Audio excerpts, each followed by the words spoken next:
Good morning. Morning. I'm Greg Moody. I'm the chairman of the Tennessee Board of Utility Regulation. I believe I detect a quorum, but can we call the roll, please? Chairman Moody, Present. Vice Chair Mitchell, Present. Mr. Carter, Present. Mr. Hampton, Present. Mr. Perky, Here. Mr. Stone, Present. Mr. Giles, Here. Mr. Smith, Here. Mr. Dye, Here. Mr. Pelham, Present. Ms. Bonnesdale. Here. Mr. Chairman, you have a quorum. Thank you very much. I call this meeting to order. I'd like to welcome our board members, our in-person attendees, and our attendees online. We have an action-packed full agenda, so we will get right into it. The first item on the agenda is the reading of the conflict of interest statement.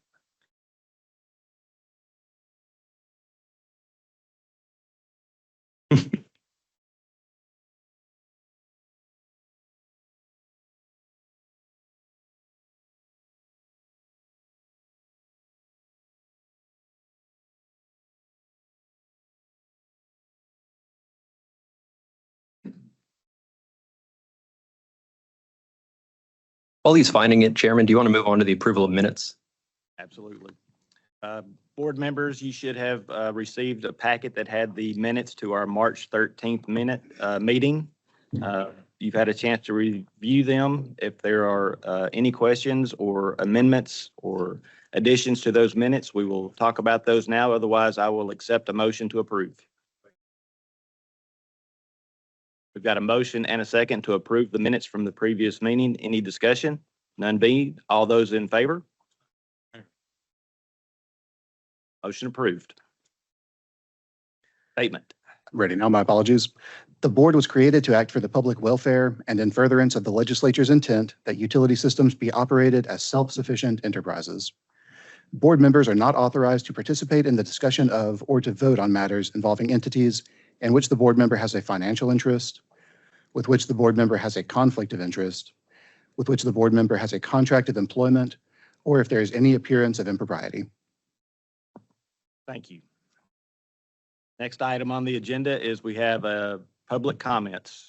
All right, board. So before we get to that, just a few housekeeping things. First, you'll notice that we no longer have Tom Moss on the board. For those of you that even go back to the Water and Wastewater Financing Board, Utility Management Review Board days, Tom served on the boards for more than 15 years, and he has since retired from TDEC. So I'd like to take a moment to welcome Ms. Paula Mitchell from TDEC, who is filling his vacancy as the TDEC appointee. So welcome, Paula. Don't really know what you signed up for quite yet, but I promise we have fun in here. The second thing, I would be remiss if I didn't give a special thank you to Alex Benke for doing the minutes that we just passed, because if y'all remember the last meeting, it was a bear to get through, and she went and sat through that video just to make those minutes for y'all. So good work there, Alex. But so next, board, we have two issues in which we're going to have public comments on. For the first one, it will be regarding the Mooresburg Utility District. And for that, there is Ms. Joyce Carpenter, who wishes to address the board. Mooresburg isn't on the agenda today. She just wants to give the board an update about the progress that Mooresburg is making. Nate, do you see Joyce available online? Oh, she's here in person. Well, fantastic. Joyce, if you'd like to come in front and address the board, you have 3 minutes to give your comments to the board. And we have a big packet today, so we're going to be moving fast today, y'all.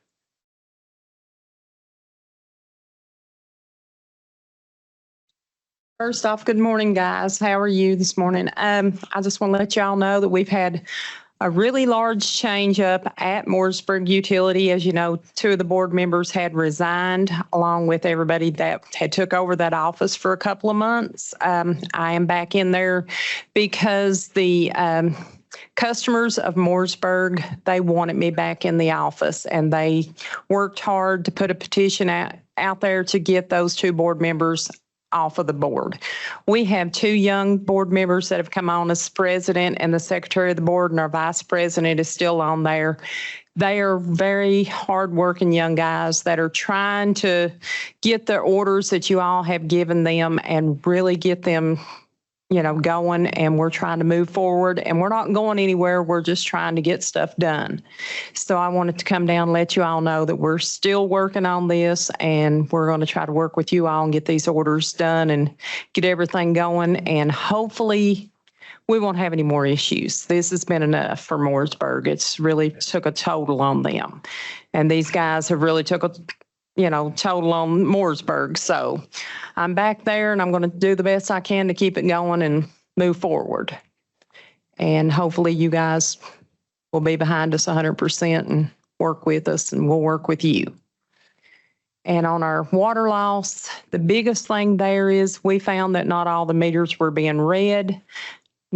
We did go in first off and try to get all of our water leaks fixed, and then we went in and we realized not all the meters were being read. Everything is being read, so our water loss has come down tremendously.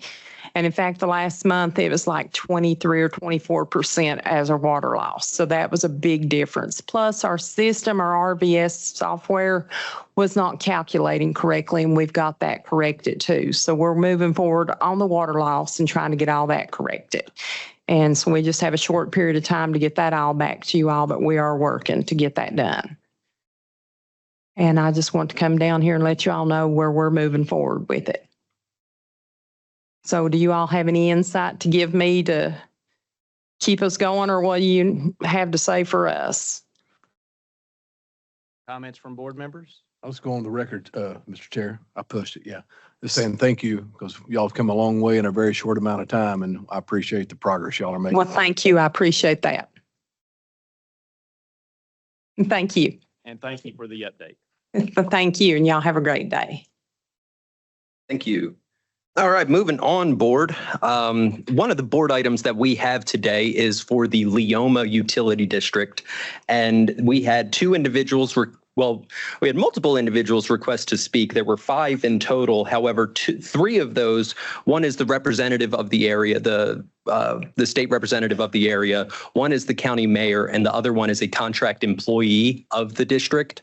And so I would like to postpone them speaking until we get to the actual agenda item.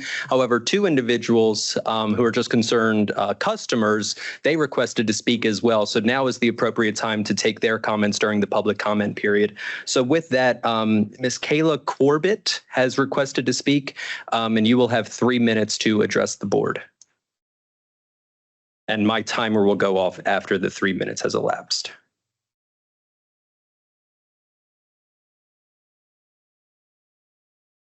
Good morning. My name is Kayla Corbett, and I'm here to discuss the proposed merger of the Leoma Utility District with the Lawrenceburg Utility Systems.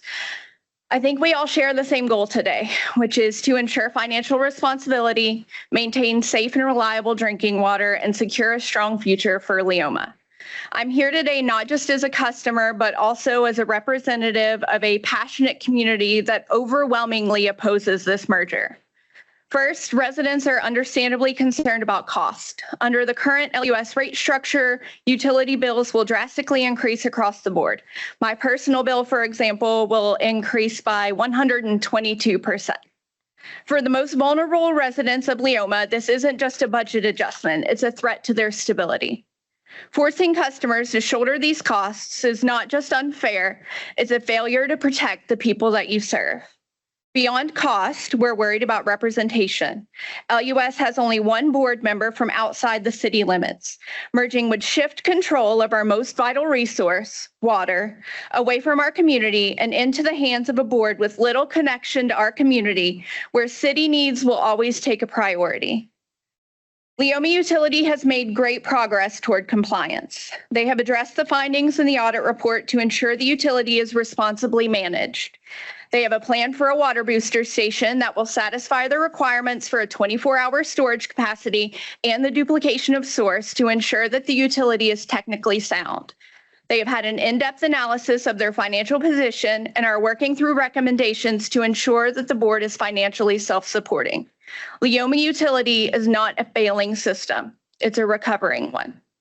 They've had 60 years of successfully managing their own infrastructure, rate structure, and service priorities without needing consolidation into a larger municipal system. This independence allows it to respond directly to local needs.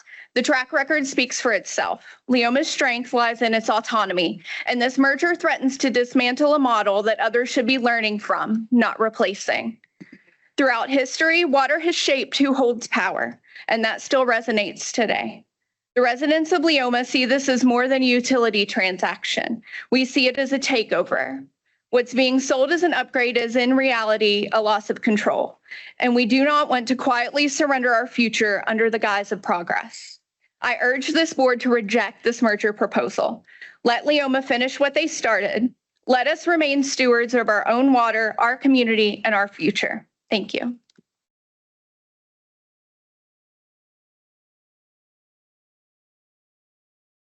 All right, thank you for your comments. Next, we have, I believe it's Mr. Corey Birdyshaw. And again, I'll start a timer for 3 minutes for your time.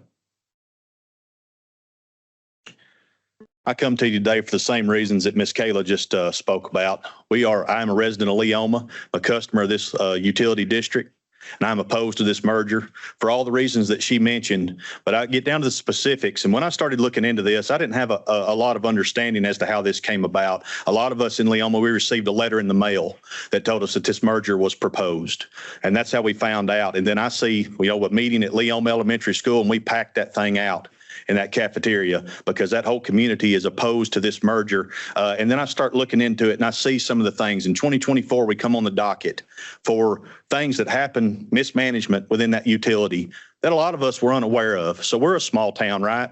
Trust is a big thing that we have. So we've learned that we have to operate differently through that utility, that we have to have accountability. We have to have a plan. And when I look at the vision of this utility regulations board, y'all provide some of that. Y'all provide some of that mentoring. Y'all provide some of that. Y'all lay the guidelines out and the regulations, and y'all are there to help guide these utilities to make sure they're financially responsible, that they're providing clean water to keep us in check. So when I was at that meeting, I hear the conversations that were there. It was evident that a merger was what was being pushed, that it was being forced. And I look at those items that were on that, the findings, and that board satisfied all 4 of those findings. They satisfied those things. The mismanagement, so that was taken care of. Fines were paid. New policies were adopted, and then we move forward there was at the utility meeting we had in Leoma, they talked about water samples and things of that nature, a lot of which was disputed. So the one thing that I do ask is that the facts that have been presented to you, I hope that they have been presented accurately, and I hope that we have gotten down to the true facts of why this board would recommend a merger. And I don't see that the things that were mentioned, I don't see those all to be completely true. That board has worked hard. The board that's in place now has worked very hard. I had the opportunity to sit at the board meeting on Monday. An independent group did a study, as Ms. Kayla mentioned. 0.93 is where we currently sit when you think about the money we're paying out and the money coming in. The goal is 1.10. That is not a huge deficit, and we can correct that through a simple rate increase. I mean, I don't know how many people in here could cash flow for 2 years without the appropriate money coming in, if your bank account could support that. But the independent study said that Leoma Utility District could cash flow for 2 years before we ended up without any money. So that shows there's been a lot of good things that have happened in the past. That shows that they are doing a lot of great things, and it's as simple as a rate increase that can get us back into the good by the next fiscal year. So as Ms. Kayla mentioned, this is not a utility that's failing. The study also looked at utilities in the area, and there are many that have a lot worse track record than we do, and we're being asked to merge. So I just think that that it should be a unanimous no. Thank you.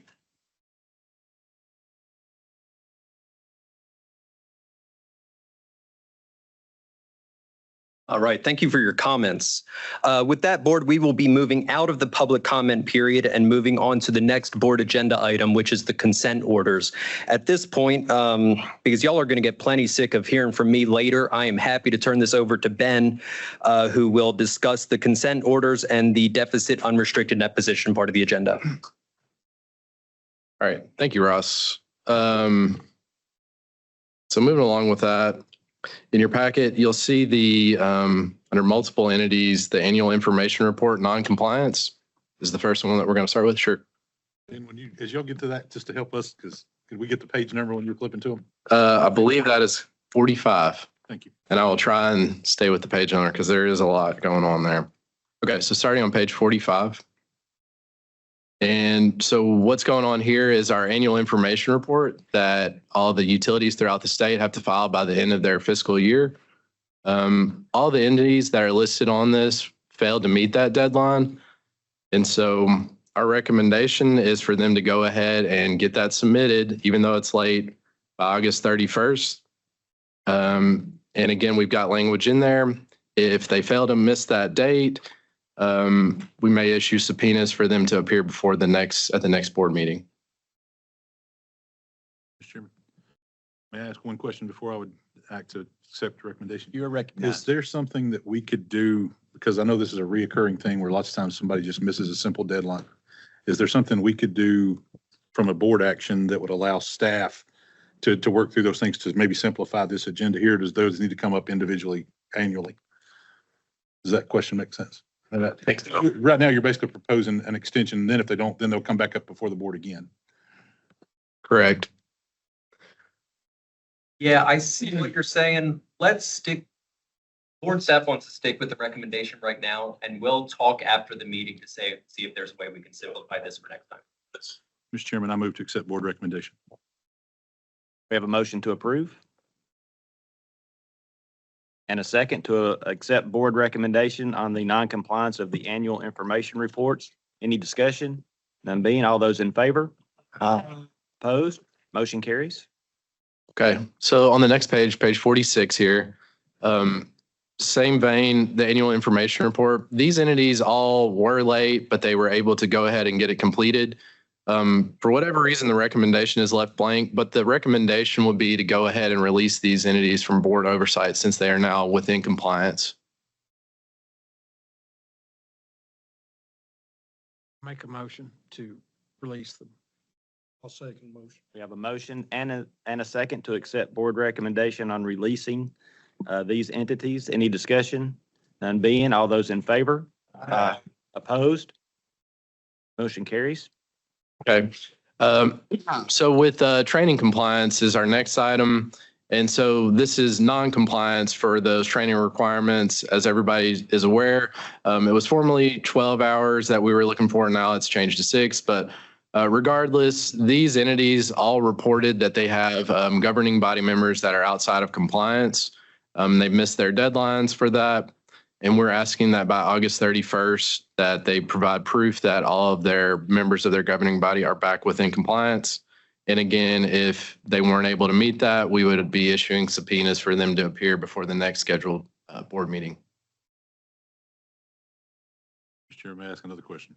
You're recognized. Sorry. Sure. Annual training requirements are required to be filed by what, in January, end of January? But that's also one of the triggers that qualifies board members for any per diem. Anybody here who's not complied or followed with the training regulations, is there any thought of looking back that they were compensated inappropriately for statute? We could certainly do an audit of that. We haven't highlighted them out of this list per se, but we could certainly thumb through them and get that information to, take that action if that were an option. Didn't know that. I know that's one of the triggers for our board. We try to make sure that they file those because that's the trigger for their compensation for minimal per diem. Mr. Chairman, I would move to accept staff recommendation on training. I'll second.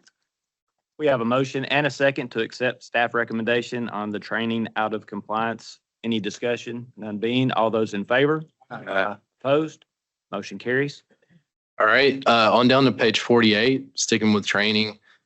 These were entities that were previously referred under the board for training noncompliance. Since then, board staff has reached out to them about getting that information over to us. They are back within compliance, and we are simply asking that they be released now that they're got that corrected. Second. Motion and a second to accept board recommendation on releasing these training entities. Any discussion? None being, all in favor? Aye. Opposed? Motion carries. All right, moving down to page 49. So this is our water loss entities. As you know, this is part of the annual information report. They report to us the water loss that they experience each year. and they have all fallen above the threshold for what we consider water loss, which is 40% of non-revenue water. And we have, I believe, 4 entities here that have all got their water loss back under control. We've seen 2 years that they're back out of the clear, and we're asking that they be released from where they were under board for previous water loss infractions.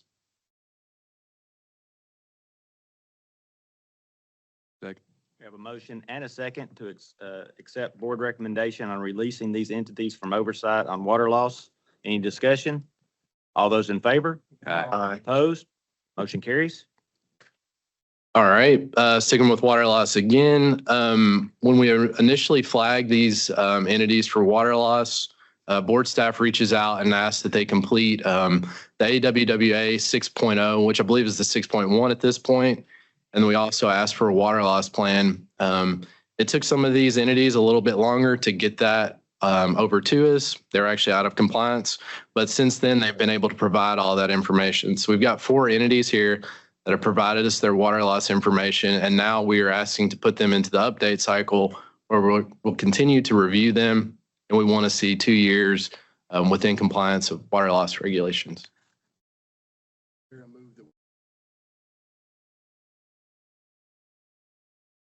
I'll second. All right, we have a motion and a second to accept board recommendation on moving these entities to the update cycle. Any discussion? None being, all those in favor? Aye. Opposed? Motion carries. All right. And the last one, which is also one of the more important ones, it's our financial distress release. And this is really one of the meat the board's initiatives is getting entities out of financial distress. And as you see here, there's a pretty good list. And so these are all entities that were able to, in some cases, get rate studies done. They've changed their rate structure. They are back into the black. They're not losing money on their expenditures every year. And so we've got this list, and we're asking that they've provided everything. They've had 2 years of positive change in that position, and we're going to ask that they go ahead and be released.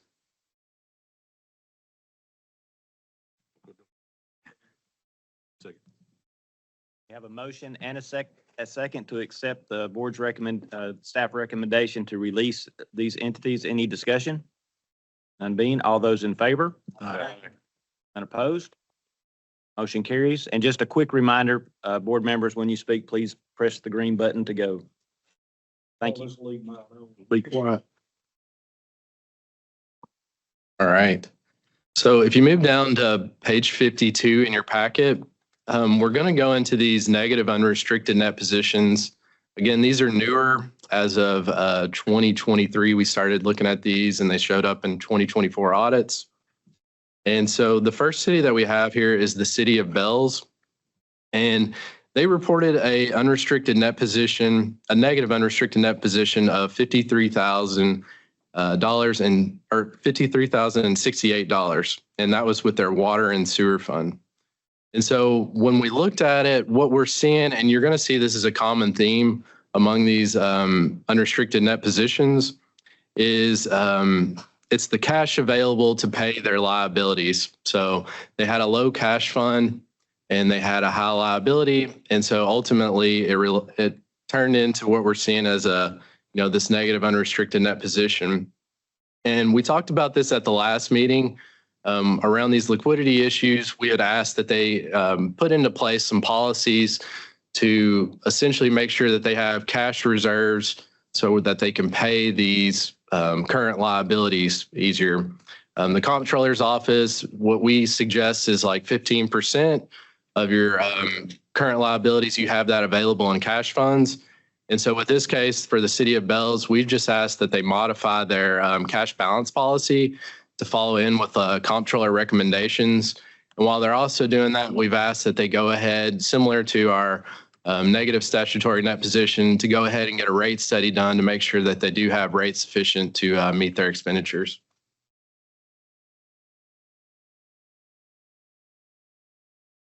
We'll go ahead and make a motion that we approve staff recommendation. Second. Motion and a second to approve staff recommendation on the negative unrestricted net position. Any discussion? None being, all in favor? Aye. Opposed? Motion carries. All right. If you move down to page 54, the city of Copper Hill, similar situation. They did report a negative unrestricted net position. We did see there's a lawsuit that might be affecting that net position. But again, the theme here is the low cash position that's leading to these is what we believe. And so what we've asked is a rate study on this one again. And that was, I believe this one was just a rate study by itself is what we had recommended. Mr. Chairman, I vote, make a recommendation that we take staff recommendations. Okay. Bumble that up, didn't I? I usually do. I'll second that motion. All right, we have a proper motion and a There we second go. to accept the staff recommendation on the city of Copper Hill. Is there any discussion? Mr. Eugene? Yes, sir. On Bell's, the request was for them to have the 15% cash policy, but on Copper Hill, that's not listed. Is there a reason why? That could be oversight. We could ask that they go ahead and adopt something too. So it may have been something that just got missed in the recommendation there. We can go ahead and add that language if you'd like to go ahead and see that. Like it's for consistency. I agree. So for the city of Copper Hill, we can add that to the recommendation. Mr. Chair, I'm There's a offering second. my recommendation. We have an amended motion and second to accept the staff recommendation that adds the 15%. Any further discussion? All those in favor? Any opposed? Motion carries. All right, the city of Lakeland, again, the same issue. We did see that they've been able to pay liability amounts, but again, it's a cash position that's lower. And this one, we didn't ask for the rate study. We can certainly, for consistency, include the rate study on this one as well, but we did include the asking that they follow the 15% cash balance as in line with the comptroller policy. But as it says, it doesn't have rate study. I move that we accept staff recommendation and add the rate study to be consistent with the other orders. Sure. Second. We have a motion and a second to accept that amended staff recommendation. Any discussion?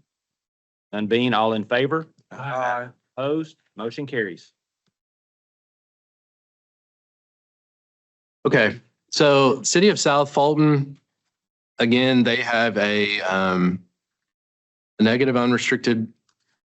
And what we said here is we did ask for a rate study to go along with them, as well as the policy, or let's see. Yeah, so financial liability. So we need to put in there the 15%, but it's essentially asking for the exact same thing, that they have some type of policy, that they have enough cash to pay current liabilities. And then one other thing too, we do think that they may have an interfund loan that has happened.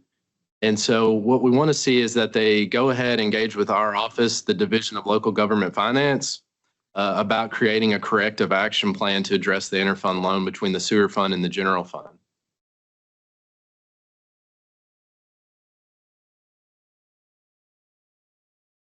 I move that we accept staff recommendation with the added 15% to make it in line with the other entities that we've approved as well. We have a motion and a second to accept that amended staff recommendation. Any discussion? Mr. Eugene? On the interfund loan, what fiscal year do you think that happened? It would have been out of the 24 audit. So FY24.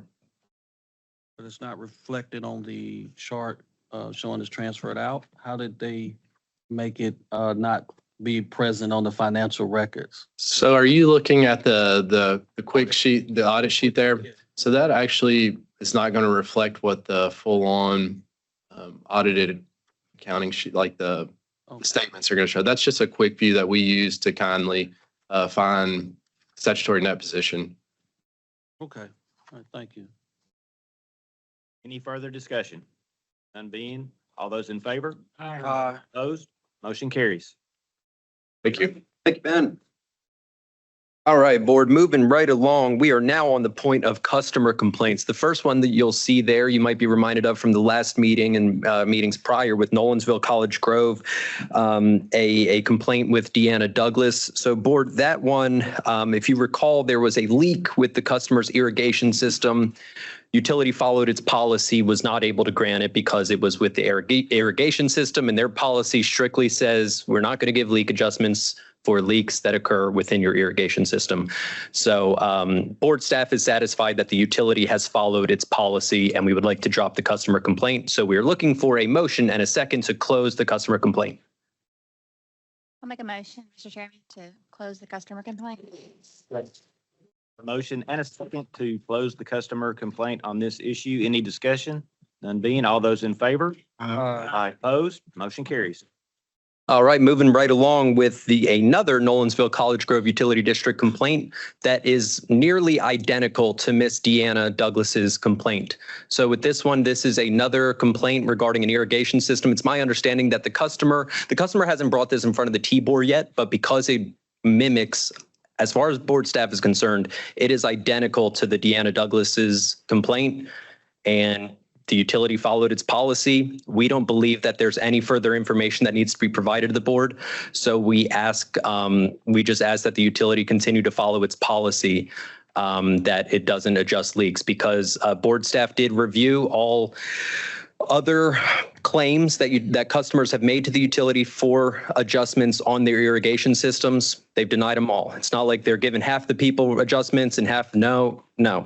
Everyone is getting denied if it's part of their irrigation system. So as long as the utility is following its policy, board staff is content with that. So we would recommend that we release this customer complaint. I make a motion, we accept the staff recommendation. Second. We have a motion and a second to accept that recommendation to close the customer complaint. Any discussion? None being, all those in favor? Aye. Opposed? Motion carries. All right, so the next one is the Water Authority of Wilson County. If you remember from the previous meeting, Mr. Ken Young brought this matter before the board with the complaint that the Water Authority of Wilson County does not have properly adopted bylaws to run the authority, and there were issues regarding his complaints being heard and such.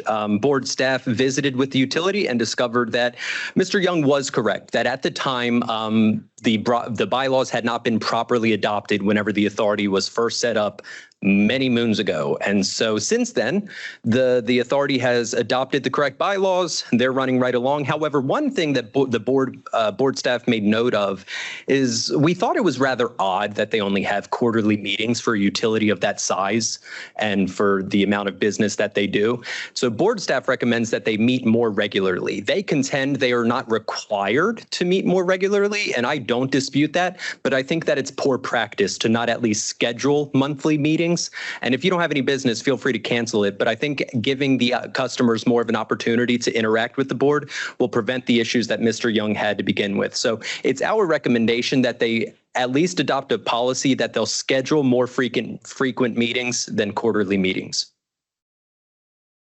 And so the recommendation is by August 31st, they either adopt a policy that says they're going to schedule them at least monthly, or give us an explanation as to why they don't think it's necessary for the course of business. Mr. May I ask Ross a question? Is this the utility also? I think there was a recent sewer service concern or something of that nature. Yeah. Any potential administrative review if we close this out or try to do any of that? Is there anything else that these are separate? These are completely separate issue. You are correct. They were recently in the news for an issue with their sewer system out there. So if we were to close this does not prevent us from opening another. We're not recommending that we open one to look into that issue, but this would not prevent us from looking into that. This is just dealing with this customer complaint. And if I may ask another question, this may be more for council. Do we have the authority to, as your recommendation is, should order the utility to adopt a policy? I can answer that. Do we have the authority to order? Yeah, so when it comes to the customer complaints, and we have the ability to look at two things. One is the lack thereof of certain policies, and also the inadequacy of certain policies. And board staff is merely arguing that having the policy in which they meet quarterly is inadequate, and that they should meet more regularly to be able to interact with the public more in a public setting. Mr. Chairman, I would move to accept staff recommendation.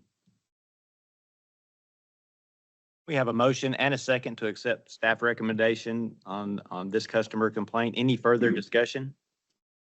None being, all those in favor? Opposed? Motion carries. All right, board. Now we are moving on to the Ocoee Utility District. So the Ocoee Utility District began as what was a normal financial distress case. The utility, had a decrease in net position in which they needed to get a rate study done, implement the outcome of the rate study, and they are out from under us, and we just keep reviewing them until they made progress.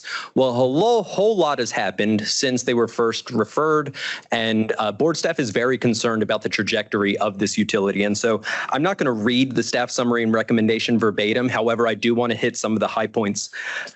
So Ocoee Utility District engaged Jackson Thornton to do a cost of service study to determine if the rates were sufficient or what the rates needed to be in order to support the utility, given the capital plan and operating expenses that the utility provided to Jackson Thornton Utility District, or Ocoee Utility District gave to Jackson Thornton. Jackson Thornton was given a capital plan that included roughly $51 million of capital plans. However, Ocoee recently appeared before the Tennessee Local Development Authority seeking to issue bonds in parity with its SRF loans also they plan on receiving grants, and they're looking at about $62.5 million of funding being received. I have concerns that the rate study only looked at $51 million when they're seeking $62.5 million of funding for projects. Furthermore, the rate study that was conducted, even though it only accounted for $51 million, let's say accounted for the whole thing, they recommended roughly 30% increase on their volumetric or on their fixed rate and a 6% increase on their volumetric charge. However, Ocoee Utility District has engaged Kidwell and Company, Mr. Larry Kidwell, to be the municipal financial advisor on these bond deals and these issuances for all the capital planning. Mr. Kidwell advised the utility that they need a 25% rate increase this year, a 25% rate increase next year, and a 25% rate increase the year after that to actually support what the utility needs financially. I have huge concerns about the affordability of this. I mean, last year, a bill for just 5,000 gallons of water would have been roughly $60. And by the end of these three increases, we're looking at $120 for 5,000 gallons. And that doesn't even include sewer. So board staff is genuinely concerned that the customers are not being adequately considered when looking at these capital plans. Furthermore, when we're looking towards the rates and what they're supposed to be supporting, board staff is concerned that these rates, the ones that have been implemented, the 25, 25, 25, aren't just to support the ongoing operation of the utility and capital plans, but also the future ability for borrowing and getting a better credit rating. And board staff does not believe that the credit rating should be placed above the operation and just overall consideration for the customers in providing safe, affordable utilities to its customers. Furthermore, in doing this issuance, and this is another point that board staff is genuinely concerned with, in doing this issuance, they are going to pay Mr. Kidwell $375,000 is listed as the municipal advisor fee for the $25 million in revenue bonds. $612,000 is proposed for the $37.5 million of USDA interim financing with $50,000 as a supplemental fee. This is roughly 1.5% in fees on these deals. And you'll see in the staff summary there that the average fee structure has been about 0.25%. For the revenue bonds on average, and for debt issuances comparable to the $37.5 million in USDA, the financing fee is roughly 0.16% on average, which is way below the 1.5%. It's worth noting that Kidwell and Company has already invoiced the utility for $200,000 in fees. And so board staff, again, is being concerned because we believe that they don't need to be paying this much in fees, and that is just money being paid by the customers for a benefit that I don't believe they're actually deriving a massive, or potentially deriving a massive benefit from. Furthermore, board staff reached out to the general manager and the board president last Monday, and I requested a few things to be able to provide to y'all. I asked for the previous rate structure, the current rate structure, the future rate structure, how those rates were derived, and the debt plan. I just wanted to see a list. What debt are you issuing and how it's earmarked? Because telling me that you have $37.5 million that you're looking out there for, that were a new a new water treatment plant and related improvements. That tells me next to nothing. I want to see more, because I guarantee that you're not only telling whoever's issuing this note, this is only for $37.5 million, only for a water treatment plant. There is a breakdown somewhere from an engineer that tells us exactly what this money is going to. And I wanted a more detailed explanation so I can provide it to you of what they're actually buying. Because board staff does believe they have a water loss problem. And that's why they're seeking a new water treatment plant, because they're having to buy a lot of water from their neighbor. But if they were to fix their water loss problem, perhaps they don't have to be producing as much water, so they don't have to buy as much water from the neighbor. So board staff believes that their water loss problem should be fixed first before they go down the path of building a whole new water treatment plant. Furthermore, they want to borrow a lot of money to build a wastewater treatment plant. But the wastewater rates have no plan on changing, which I don't understand as well. You know, if you're issuing tens of millions of dollars to build a new wastewater treatment plant, someone's got to pay for it. And I don't understand why the water rates would go up to pay for that, but the wastewater rates wouldn't change. Board, there is a whole lot going on here that just makes me put a giant question mark over everything.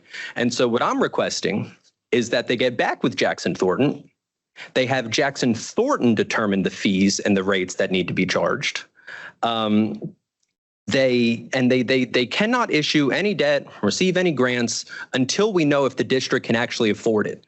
Because I can promise you, board, if they have to double their rates between now and 2027 to be able to afford this, then they can't afford it because the customers cannot afford that. So with that, there are a lot of people here that would like to talk to y'all about this. So if it is amenable to the board, I recommend that we hear from them. And I would welcome them to come up and address the board if they would like. Please proceed. All right. So with that, we have Mr. Larry Kidwell. We have Mr. Tim Lawson. If they would like to come address the board, we also have the board president and the assistant manager as well. So if you'd like to address the T-board, feel free to come up here to the podium. I'm sure that the board may have some questions for y'all. I make a recommendation that we start with the general manager. Sure. Mr. Tim Lawson, if you wouldn't mind coming up to the podium, please.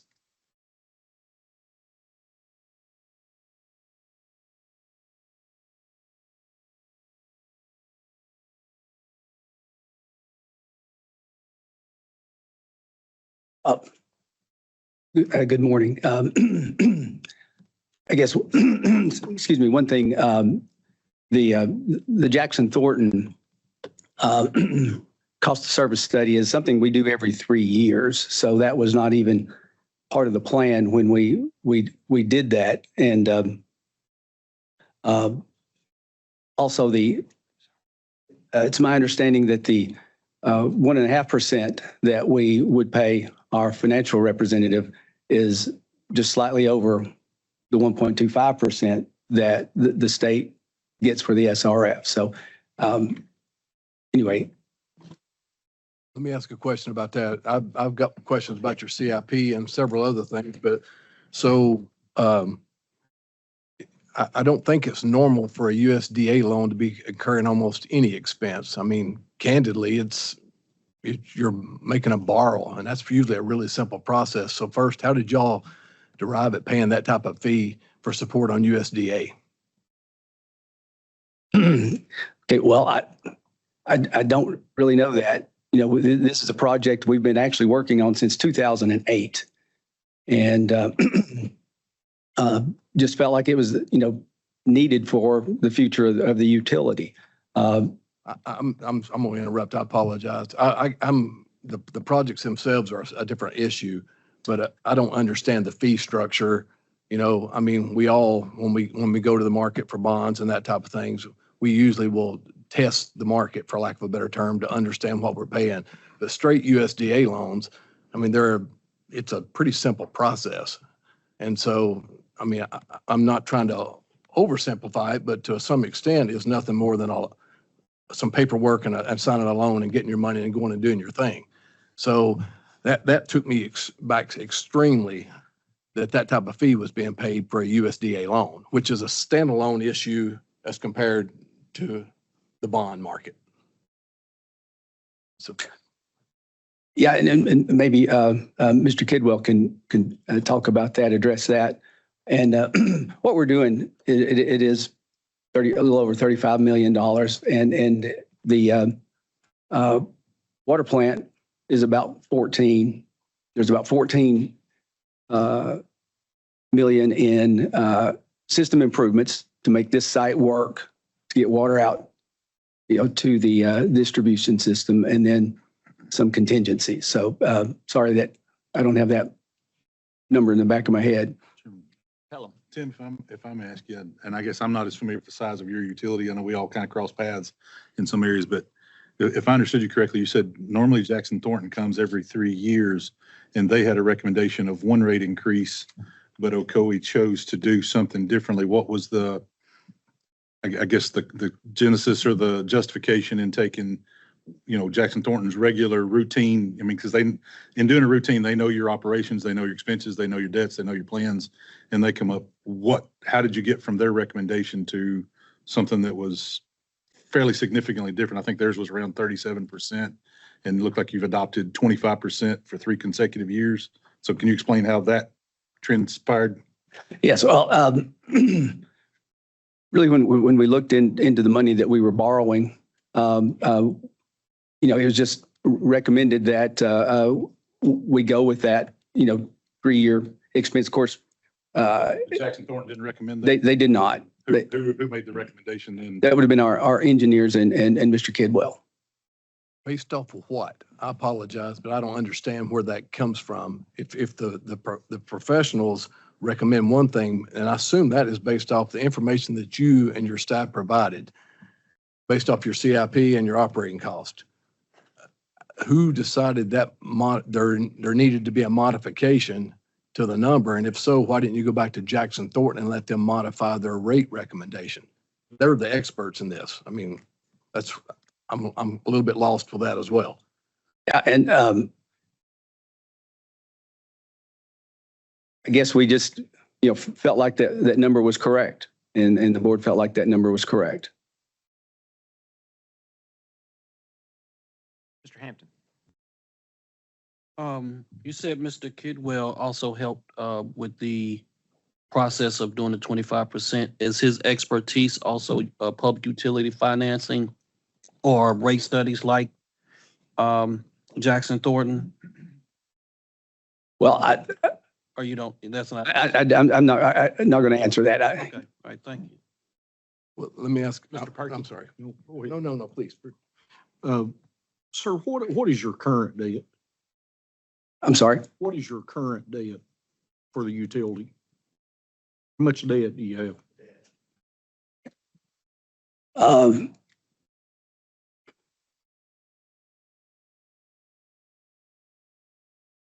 We'll pull it up for you. Yeah. Thanks. Yeah. How many customers do you have? We've got about 8,400 water customers. Okay, thank you. Mr. Giles? So I'll move over to the bond market fees now. So my understanding that a local municipal here in Nashville did a $30 million bond about the same time this was occurring, and they paid a $40,000 fee. I candidly and honestly asked if there had been a zero added to it accidentally when I first saw this. I don't understand the magnitude of the difference in fees.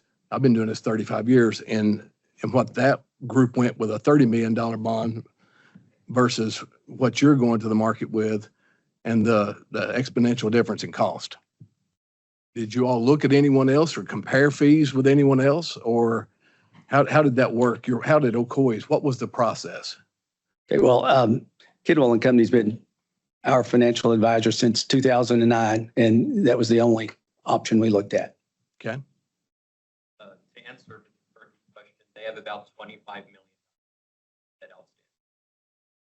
outstanding. So you will be at roughly 85 to 90 million in debt when this is over, based off that?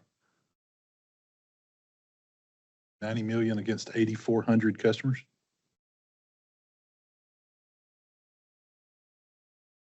Is that 10,000 or 100,000 per? 37 and a half and 25. So It's 60, 100,000. 60 million, 62 and a half. 62 is refine the 20. Oh, well, with the refinance. Okay. So 87 is there. Does that not seem like a high debt to customer ratio? To me, it seems out of line for what I would be used to, but As far as my experience goes in looking over the finances of 450 utilities in Tennessee, yes, I would argue that that is high per customer. and I know this is a summary sheet, but if I look at it, it looks like 24 revenues were just under 6.6 million. Does that sound accurate, Tim? I'm assuming it's water revenues. Ask a question. You are recognized, Ms. Vanisdale. Thank you, Mr. Chairman.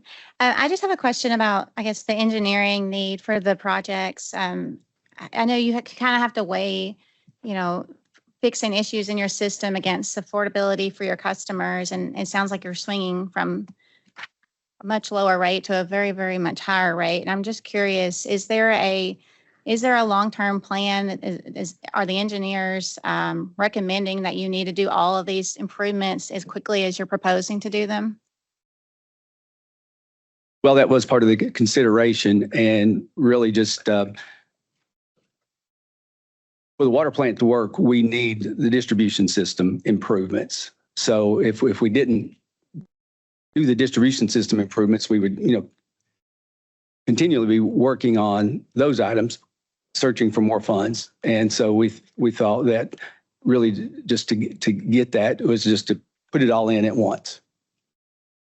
What is your water loss? It is pretty high. I think it is about 50%.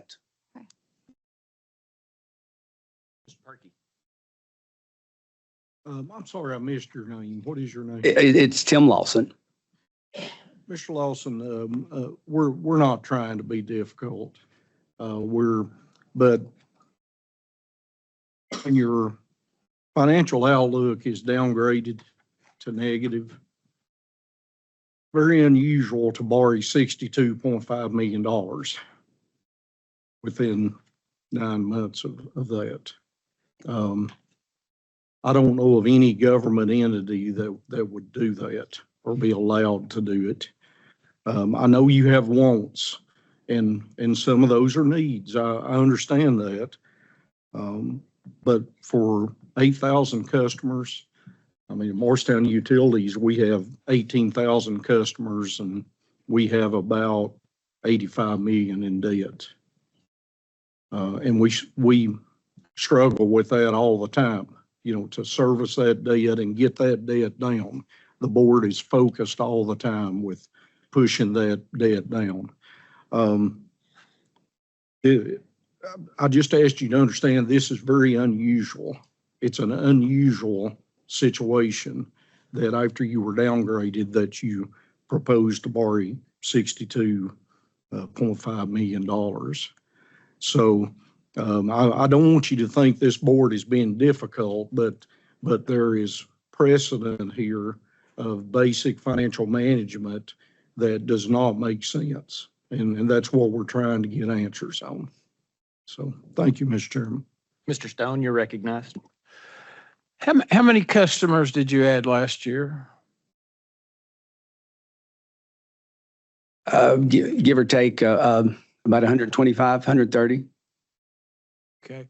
What kind of growth potential do you see in the next 10 years? Is that about the standard?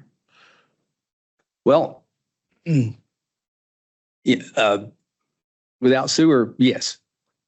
I think there's just and that's why we're trying to get that money for sewer. We've also have some ARP funds as well that, you know, we're heading down the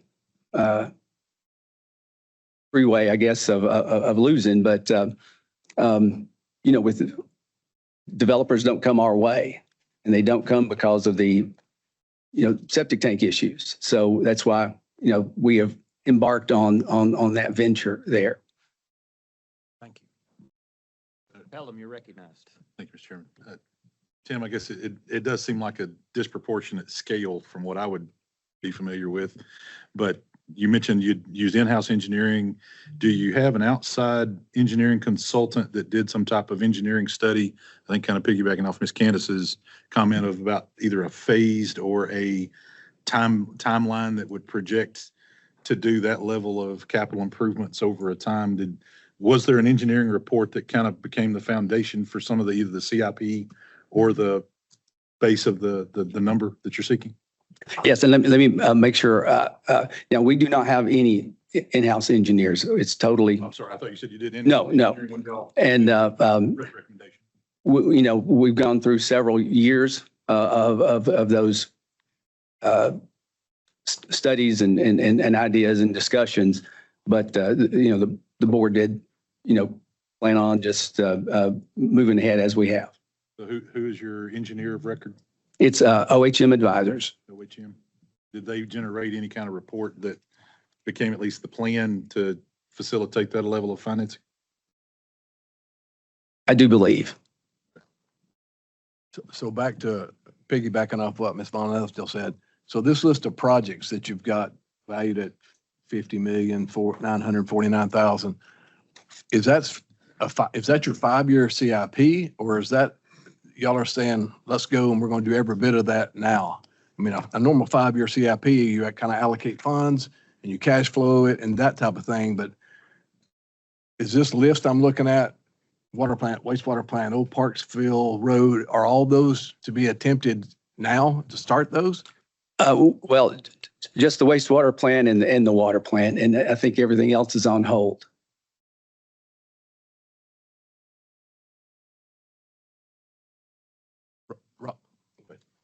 Ms. Vanisdale, you're recognized. I'm still trying to get an understanding of the overall picture.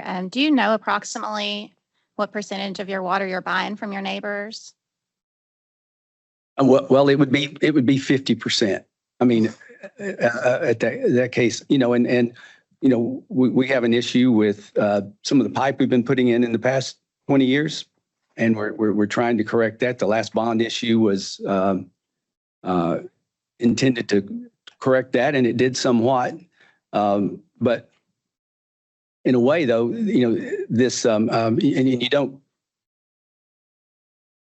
create water to sell water to make up for water loss, but we do have in this plan, we'll be able to cut off those taps. And I think this year it's over $600,000. So with that said, you know, that'll help pay the payment, I guess, and also help us to come back up with more capital put into that problem to lower that water loss.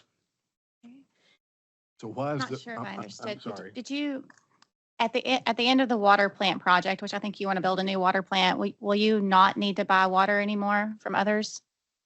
Well, never say never, but that is the goal. And I'm just curious, at the end of the day, when that project's done, the rate that your customers are going to be paying for all of those improvements, would it be more or less than if you had just kept buying the water as you are doing today? As long as they don't go up on the rate on us. Mr. Giles, you're recognized. Yeah, I'm still struggling, like Ms. Von Osdale. I don't understand how a water plant is going to help solve the water loss issue instead of sinking money into the distribution system to dry things up and to fix leaks and that type of thing. What does the water plant get you? And have y'all done a cost benefit analysis on purchasing water versus building a plant? Because with the customer numbers that you have versus the the dollars that you're going to spend to build, I would be surprised to see that it makes sense to build a plant over continuing to purchase water wholesale. Yeah, and we did look at that. It's been a few years, but booster stations, that kind of thing. And, we just come up with the plan that it's better to use our water than someone else's. But you're going to have a 75% negative impact on the rates of your customers to do so, if I understand correctly? It's 25%, 3 years compounded. Well, I'm wrong. Yeah, my math's bad. Okay. Yeah, 120. Yeah, sorry.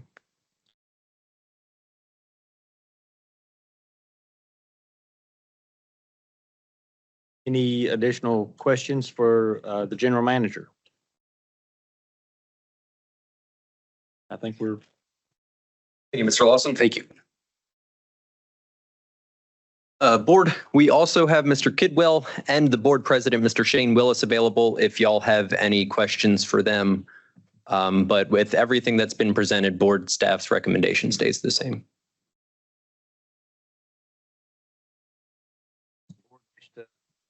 Yeah. Hear anyone else?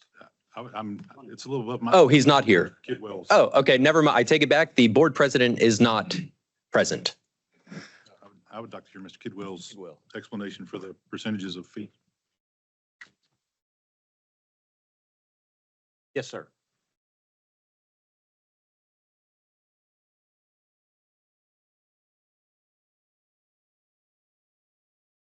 Testing, can you hear me? Okay, thank you. Well, to start with, I'd like to first thank you all for the job that you do and your service to the state of Tennessee.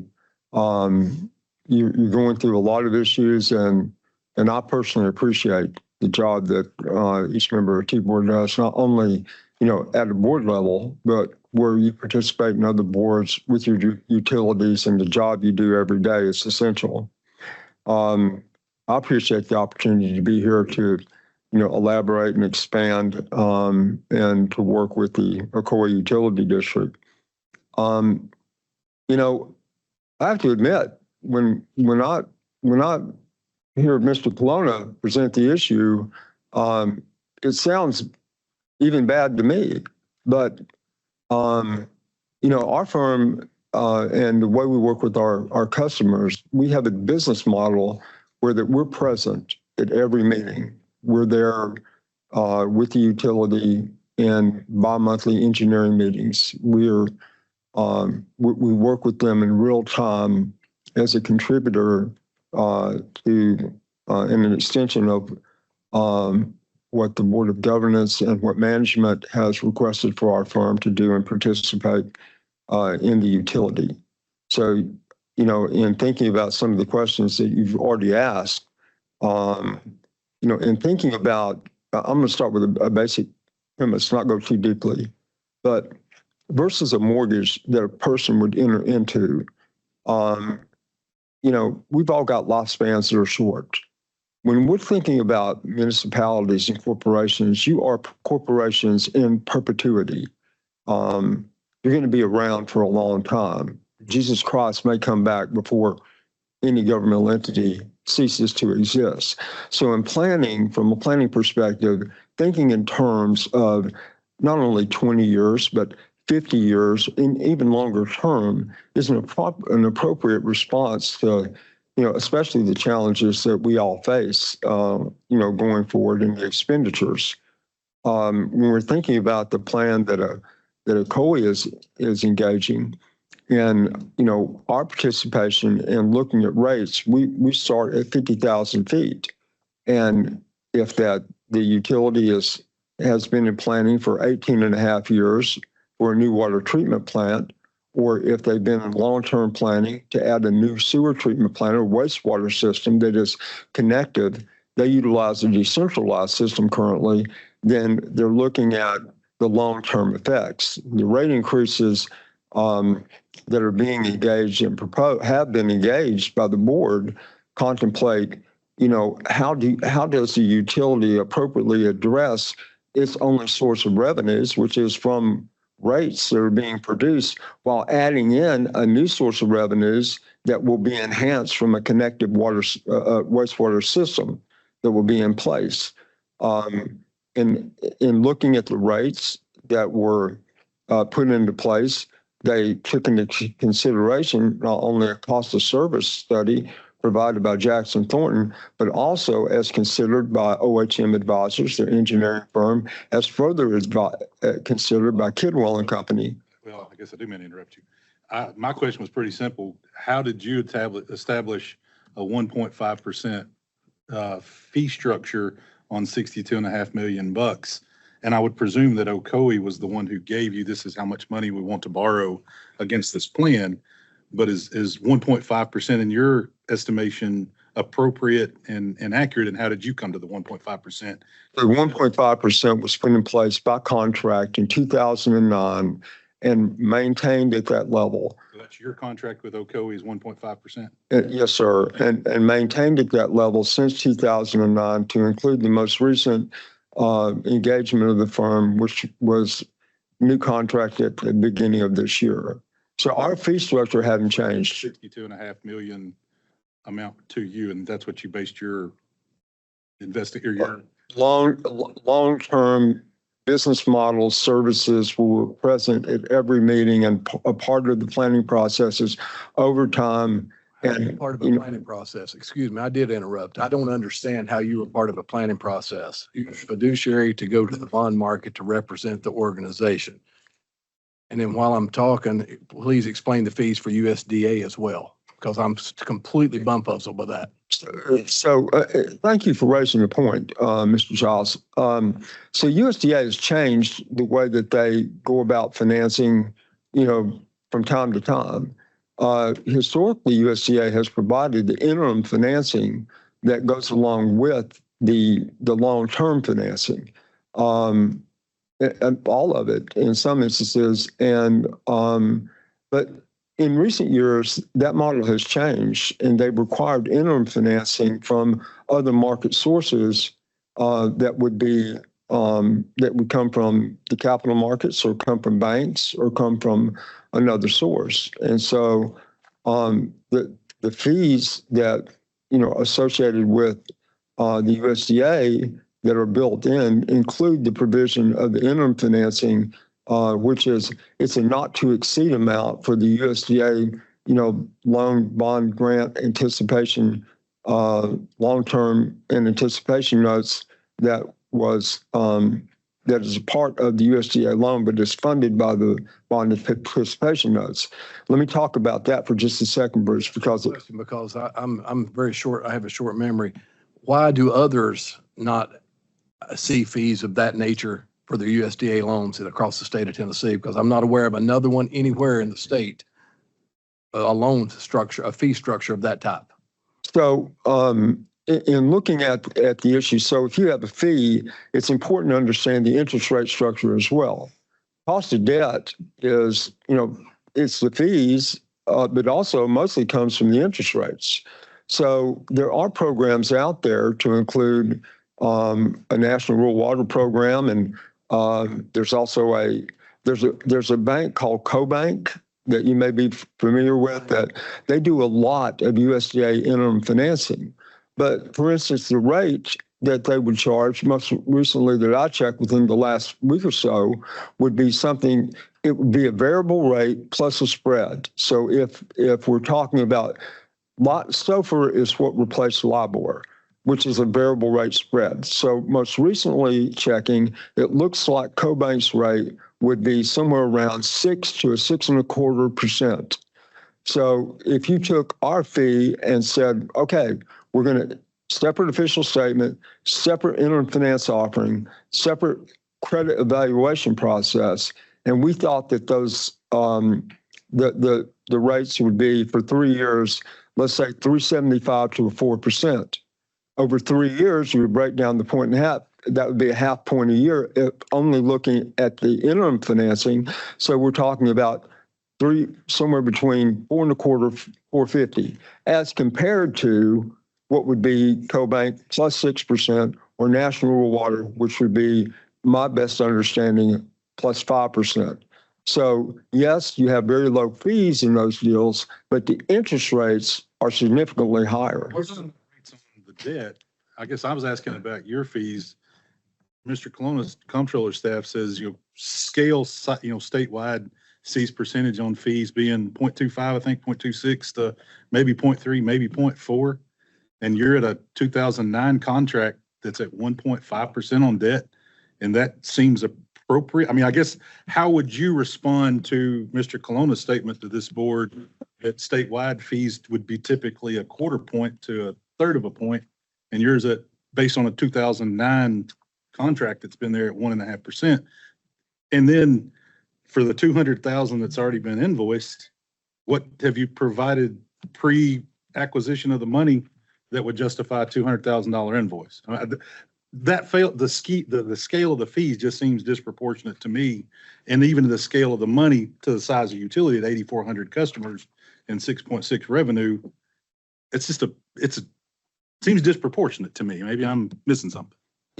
So I'm happy to address first, any fees paid to us to this point, then are reimbursed to the utility from, the proceeds from fees that would be earned when transactions close. So it's not in excess of 1.5%. So I want to address that point.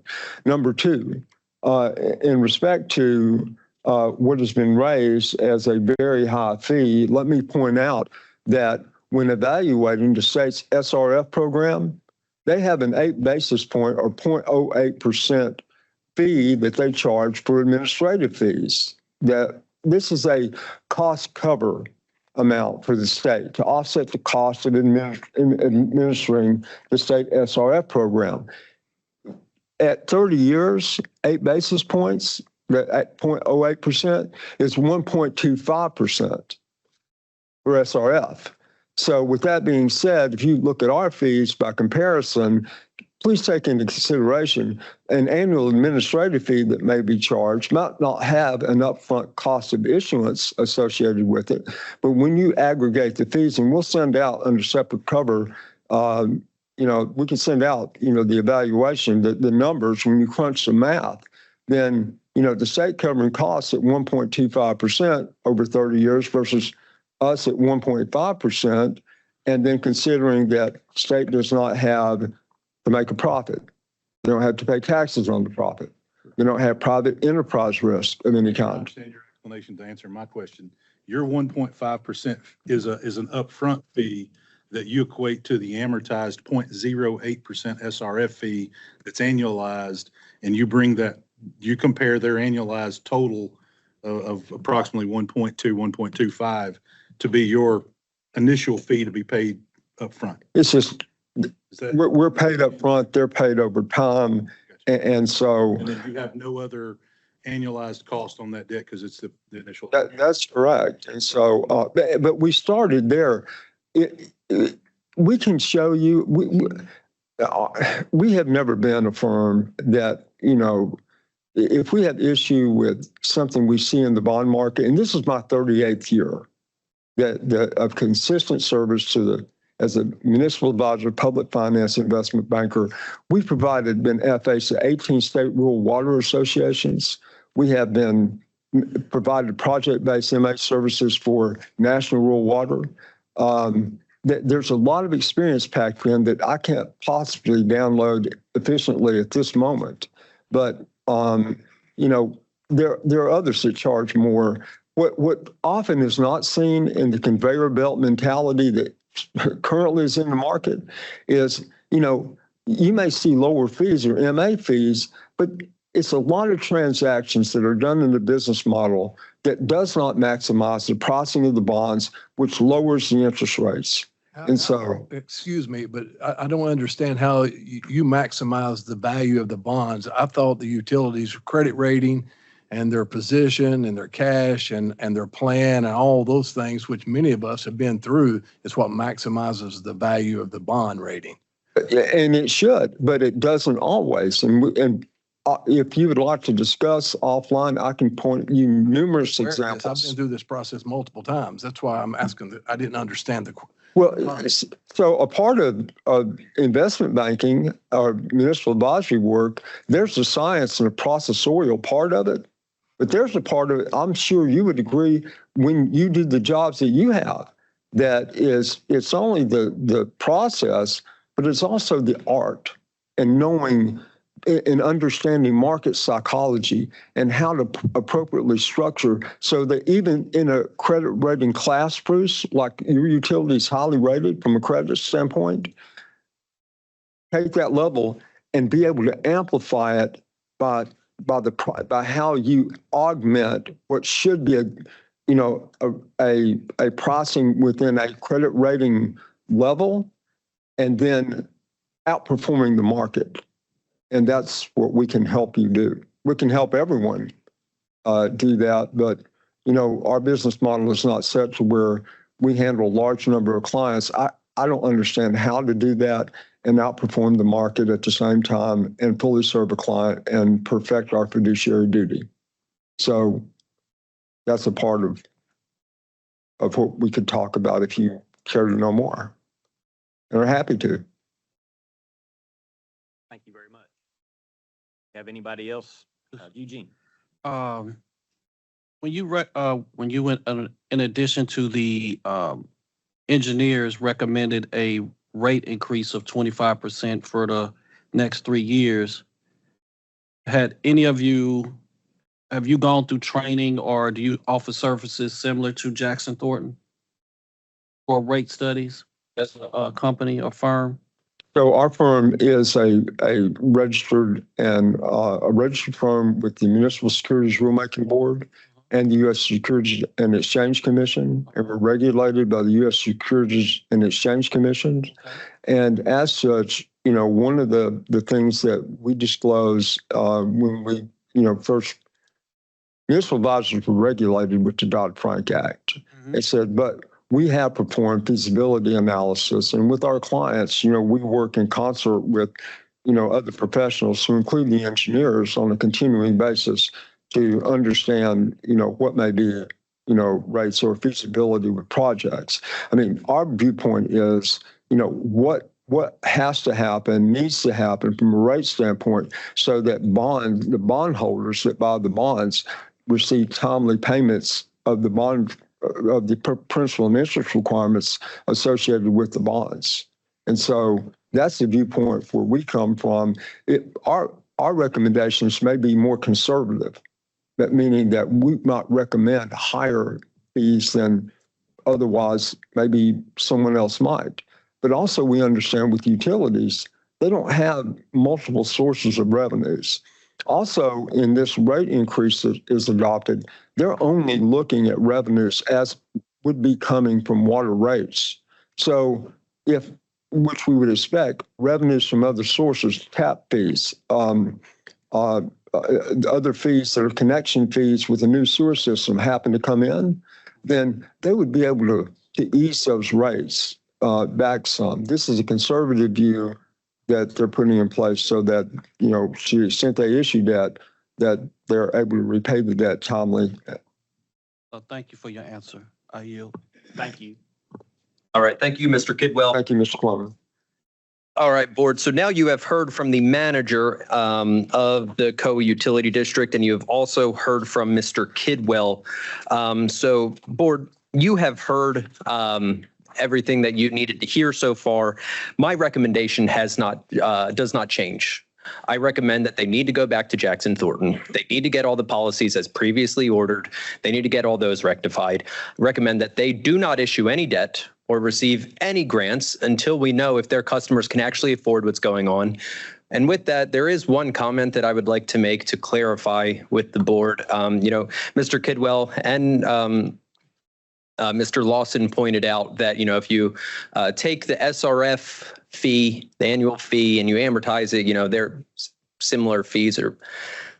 What Mr. Kidwell does is not anything like what the state does to administer the SRF program. We're accepting payments. We deal with this thing on an annual basis where that it is an administrative fee because we are administering the loan.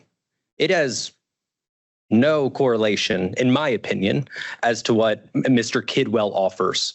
And with that, Mr. Kidwell, I don't believe that there's been a question. So board, I would like to move forward with the staff recommendation. I'm seeking a motion and a second. It's up to the board. Want to hear one point? One point, yes, sir. So there is some. Does the board want to hear one point? I think we're ready to move on. Thank you. I'm seeking a motion and a second on my recommendation. Make a motion, we accept staff recommendation. Second. Motion and a second to accept staff recommendation on the COA utility district. Any discussion? Mr. Eugene.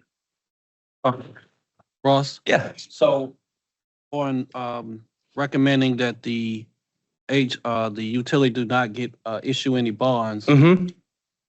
has the state the comptroller's office, what is their stance on the issuing the bonds? Like I know there's an agency in the comptroller's office. Yeah, so, there's the TLDA, the Local Development Authority, and they have to come in front of that for, somewhat approval if any bonds get issued in parity with their SRF loans.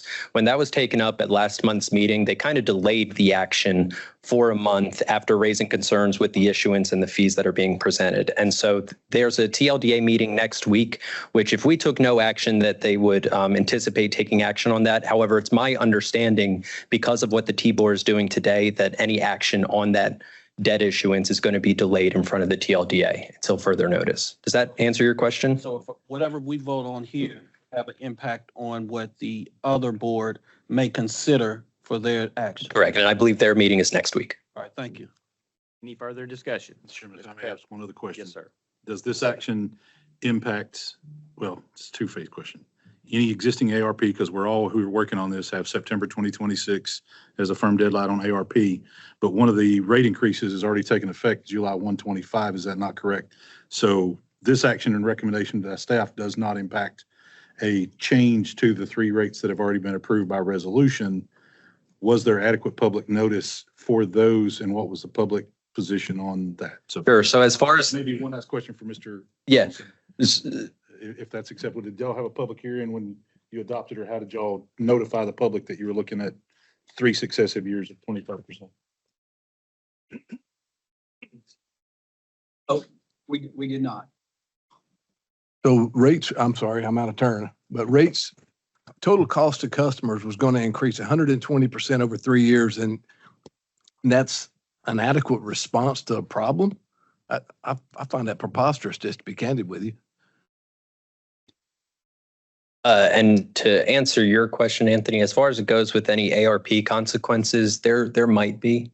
But as far as I'm concerned, most of the times I would say, well, maybe we need to reconsider the actions, but I still don't believe, like, even if they have a plan to spend that ARP money and everything, I'm still not comfortable that they're equipped to be able to do all of that. And then as far as you were asking about what it does with the rates that are currently in place, I mean, you know, if they didn't publicly notice them and have a proper hearing on doing a rate increase, I would advocate that they did it improperly to begin with. However, what we're doing here, we're not telling them to repeal them to Jackson Thornton's, but whatever Jackson Thornton recommends moving forward, they need to adopt. Any further discussion? I do have a question about the staff recommendation. Mr. Kalana, you mentioned we want to make sure that it's affordable to the customers of the ECOE. Is what the recommendation spelling out, does it require that they justify the need for the expenses at all? Or how do you go about reviewing those requests? As in the expenses, what expenses are we? The debt issuance to the total amount that he's mentioned. Yes, so the way That we really understood what it was for, and would it actually be in the benefit of the best benefit of the ratepayers to go the option that they have proposed? Sure. I think we got answers on that today. So I'm curious, when you're doing that review of the request to issue debt, are you considering that? Yeah, so whenever we get word from Jackson Thornton on what they project those rates to be, you know, if we find that still signifies a too high of a rate, which we all know is subjective, right? But like, you know, when you see it, and $120, 5,000 gallons, insane. So whenever we get what the rate should be, because right now I have no idea, with assuming they got all the funding they're supposed to get, I have no idea what the rate needs to be. So whenever we get that from Jackson Thornton, board staff will review it to see if that they're on track to be able to issue that kind of debt and be able to afford it. If we find that the rate is too high, we'll come back to the T-Board and figure out what to do next. Or hopefully they'll be able to recognize on behalf of their own customers that it is too high and reduce their capital plan and figure out how to actually take care of the capital issues that they're having without needing to issue $62.5 million of debt. And I may want to clarify where you were at.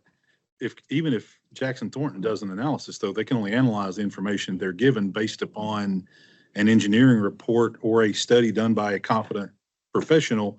So even the rate study from Jackson Thornton is still going to be limited. The information given. Correct.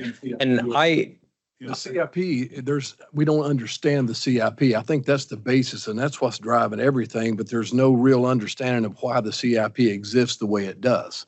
And so with that being said, board, I am amenable to saying before they even go to Jackson Thornton, that they provide to us what their capital improvement plan is and why. That is kind of what I requested last week. And I didn't think it would be that difficult to put together. We're doing this. It's going to cost $1 million. We're going to get that done in a year. We're doing this. It's going to cost $5 million. I didn't think that was going to be that difficult to put together.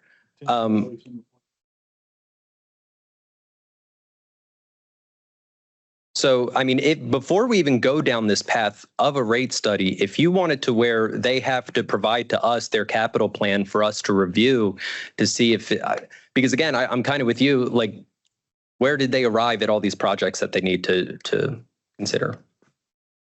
My main concern is if they looked at the alternative of not building the water plant and they kept buying the water and we could somehow justify the water line project, what does that look like for the customer versus what does the current plan look like for the customers? And I'm not sure that the Jackson Thornton study would show that either. So I think you gotta consider both of those. And I'm also very concerned. I'm not sure that the customers understand the severe impact that they're about to see if this plan moves forward. So with all of that, I'm kind of on board with amending my recommendation. What do y'all have in mind here? What are y'all thinking? Because I'm happy to say that they need to give us more before they even go to Jackson Thornton. Because I'm with you. They can go to Jackson Thornton and say, help us fund $62.5 million of debt. And, it's not Jackson Thornton's job to say, hey, you don't need to be doing all this. They're there to say, how much money? Okay, we'll figure out how to get it to you.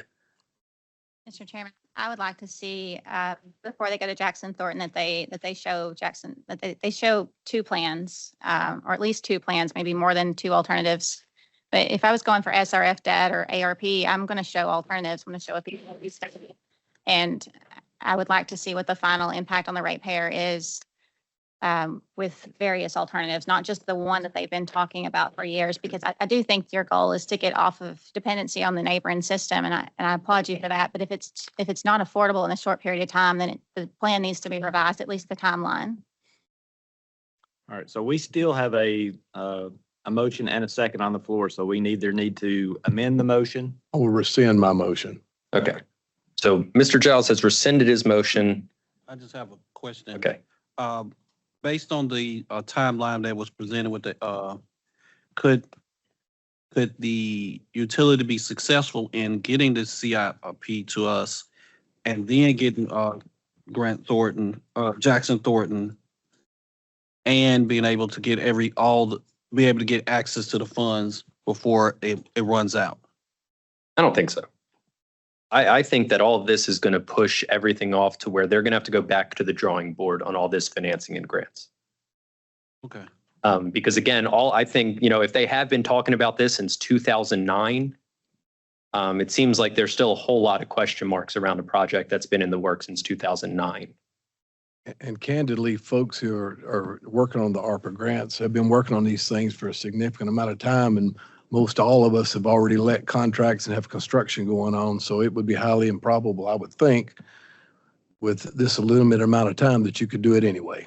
Okay. That's my opinion. I think there was speaking of that, I think there was a WEAC or ARP milestone that passed if it wasn't at least planned, permitted, and letting, I think, is coming up very soon. Yeah, August 30th or 31st is a milestone 6 where all ARP projects that include construction must demonstrate that they are starting construction with approved vendor contracts in place. 2 months. Mhm. And I do have one question for clarification. It appears that in the notes that they intend to issue a 2025 water and wastewater revenue bond Yes. in order to provide matching funds for their ARP grant. And so wanting to understand how staff recommendation number 5 could impact. So it definitely could. If they need that fund to match what they plan on using ARP money. However, I understand that y'all know what they plan on spending that money on. I asked, give me a breakdown. I would have expected to say, we're getting $5 million TDEC ARP money. We're using it for X. I have no idea what that's even going to. So I would say that if they can't issue this debt, they probably can't get the matching funding, which means they probably can't get the grant.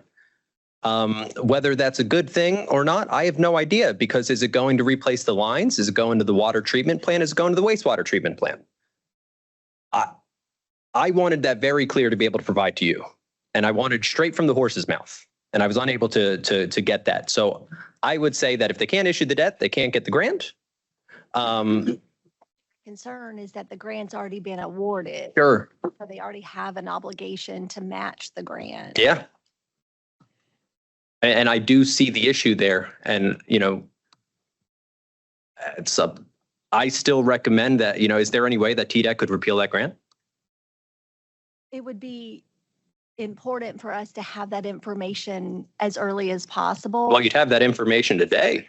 I think just in seeing that the board staff shall review within 15 days, but if they have requests for information, it would extend another 15 days.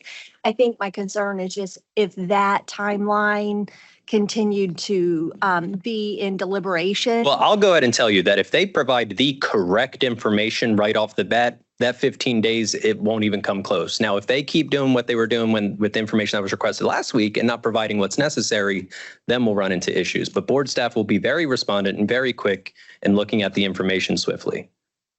I think it's important for Ocoee Utility District to be responsive with complete and accurate information. Yes.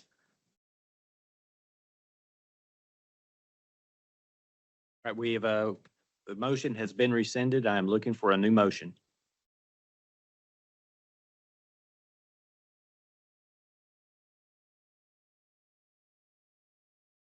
How do we do it?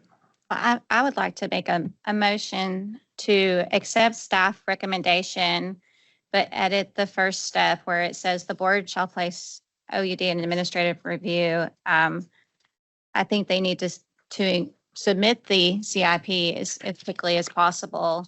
And then when Jackson Thornton does the updated rate study, that it includes at least 2 alternatives. Doing the full project and doing something less than the full project you described today. I'll second that motion. Any further discussion? All right, we have a motion and a second to accept staff recommendation with the addition in the first step to submit the new CIP with at least 2 alternatives timely and accurately. Any further discussion? Did we get a second? Yeah, second. Yes. All those in favor? Aye. Opposed? Motion carries. All right. Well, the funny thing about that board is we started on that one right when I thought we did, but we ended about 30 minutes later than I thought we would. So we are behind. So we are not going to break for lunch right now. We are going to keep powering through. Mr. Hampton? Just a quick question. On page 66, it looks like there's some training noncompliance and. Yes, I'm going to go back to it. Okay. Yeah, I skipped over that because we got folks here and yeah, I appreciate you mentioning that. And if I forget about it later, feel free to bring it back up. So now we are on the Leoma Utility District Board. And so with the Leoma Utility District, you'll recall that we had 2 public comments earlier, and we also have folks in the crowd, Representative Clay Doggett is here, and we'll have him address the board along with the county mayor and also the contract, one of the contract employees of the district. However, before we get to those public comments, I want to go over the staff summary and the recommendation for the Leoma Utility District, so y'all are framed about how we're moving forward. So if you'll recall with the Leoma Utility District, this began one as a financial distress case, and then this turned into somewhat of an administrative administrative review because the Division of Investigations put out a report detailing misappropriation from the previous management of the utility. Furthermore, there was Mr. Tom Moss from TDEC also made us aware of environmental issues and compliance that the utility was facing. At which point, our board requested that their 5-member board come in front of us to answer questions about how they were going to fix the issues in front of the utility. Out of the 5 members, 1 of them appeared. And, that one member made attempts to answer the questions that were put in front of him on behalf from the board, and that it left a lot of questions rather than answers in front of the T-Board. So it was the T-Board's position that this utility was financially distressed, could not put an audit together, had TDEC compliance issues. So it was best thing to look into a feasibility study for the merger. So they had the feasibility study done from Water Finance Exchange. The feasibility study showed that a merger was feasible. And due to the nature of the Leoma Utility District, the customers stood to benefit by a merger with the Lawrenceburg Utility Systems. So after the feasibility study, you know that the law says that board staff have to go to the utility to have the public hearing. Last month, or was it last month? Yeah, last month, maybe a month. Yeah, last month. Nate and I went down there to a very highly attended public hearing. I would argue that probably there were over 100 people there. And it was shown that the people don't want this. The customers of Leoma Utility District do not want this merger to occur. We'll say there's a lot of misinformation going around, a lot of which paints myself and Nate in a negative light, saying that, we're taking money under the table from developers just so we can try to get this area annexed by the city of Lawrenceburg. I'm not really sure how that conclusion was reached, but I can assure everyone that I'm not taking money under the table to do this. I'm merely just doing my job. So when I look to the state of the Leoma Utility District, this case is no different than other merger cases that have been in front of us. We have a utility in which the customers will be better served because as of right now, it is my understanding that they do in fact have a full board. But utilities of similar sizes, again, the information that I've been presented, they do have full-time staff in the office, but they're contracting out management and operations in the field. And a utility of this size, I don't believe can really operate that way. Regardless, though, it doesn't change the fact that they still can't get an audit completed. The very simple thing that every single local government in Tennessee has to abide by, getting an annual audit completed, they still haven't done that. So, this started early last year, and they still have yet to come into compliance with their audit requirement. Furthermore, to address the public comments from earlier and the overwhelming pressure that we felt at the hearing, I would like to make some things known because it was alleged earlier in the public comments that I have not been forthright with you all in providing you all of the accurate information. I contend that I have. Everything in the board packet is true based on everything that I've been given, but I would also like to address other comments. As far as a potential rate increase, you'll see included in the board packet is a rate study from the Water Finance Exchange. A rate increase is already being proposed. They are correct. It's not as much as the Lawrenceburg Utility Systems outside the city limit rates. However, board staff has no intention of telling Lawrenceburg that should this merger occur, you're going to start charging Leoma your outside the city limit rates. As a matter of fact, you can look to the merger of Warren County Utility District and Spencer. We have the board manager right there of Warren County Utility District who absorbs Spencer. It's my understanding that they pay a different rate currently, the old Spencer customers do. I look at other mergers all around the state. There is no requirement that post-merger you have to roll them into whatever rate your rural customers are paying. So no, there is no guaranteed rate. There's a guaranteed rate increase currently from the rate study that was completed, but nothing to do with the merger with Lawrenceburg. As far as the idea of not having adequate representation on the Lawrenceburg Utility Systems Board, I don't deny that. But again, if a merger were to be done, your board has every ability to negotiate on your behalf.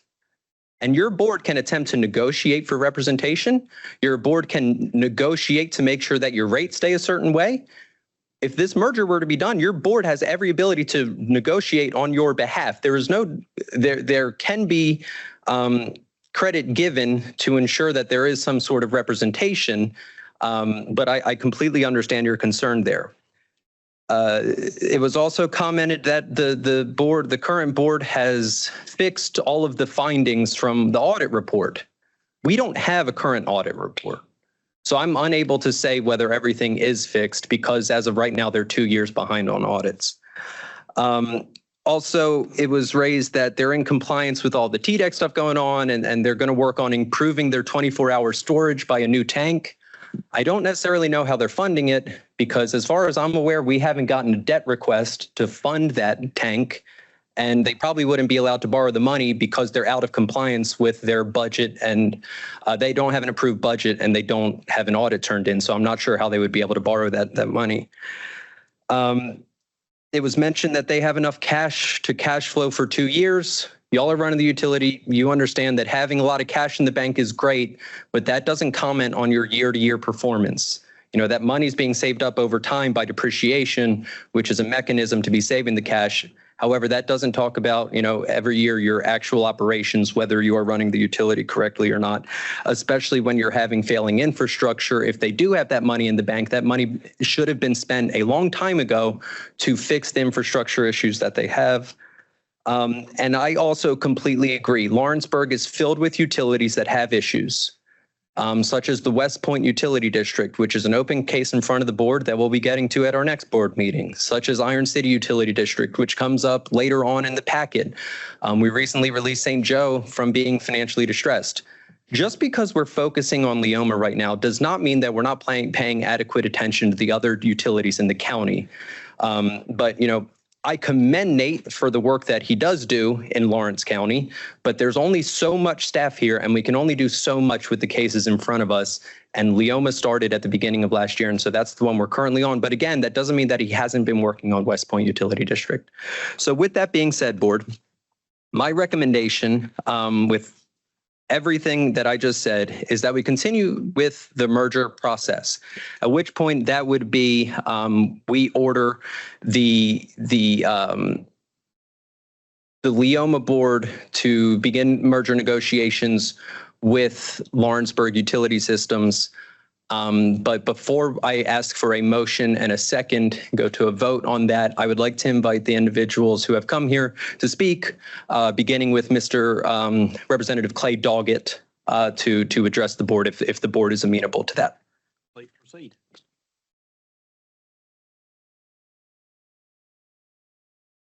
Thank you and good morning. Want to start out by apologizing to Ross and Nate. I'm sorry that those comments that had gotten to you that were said. I've had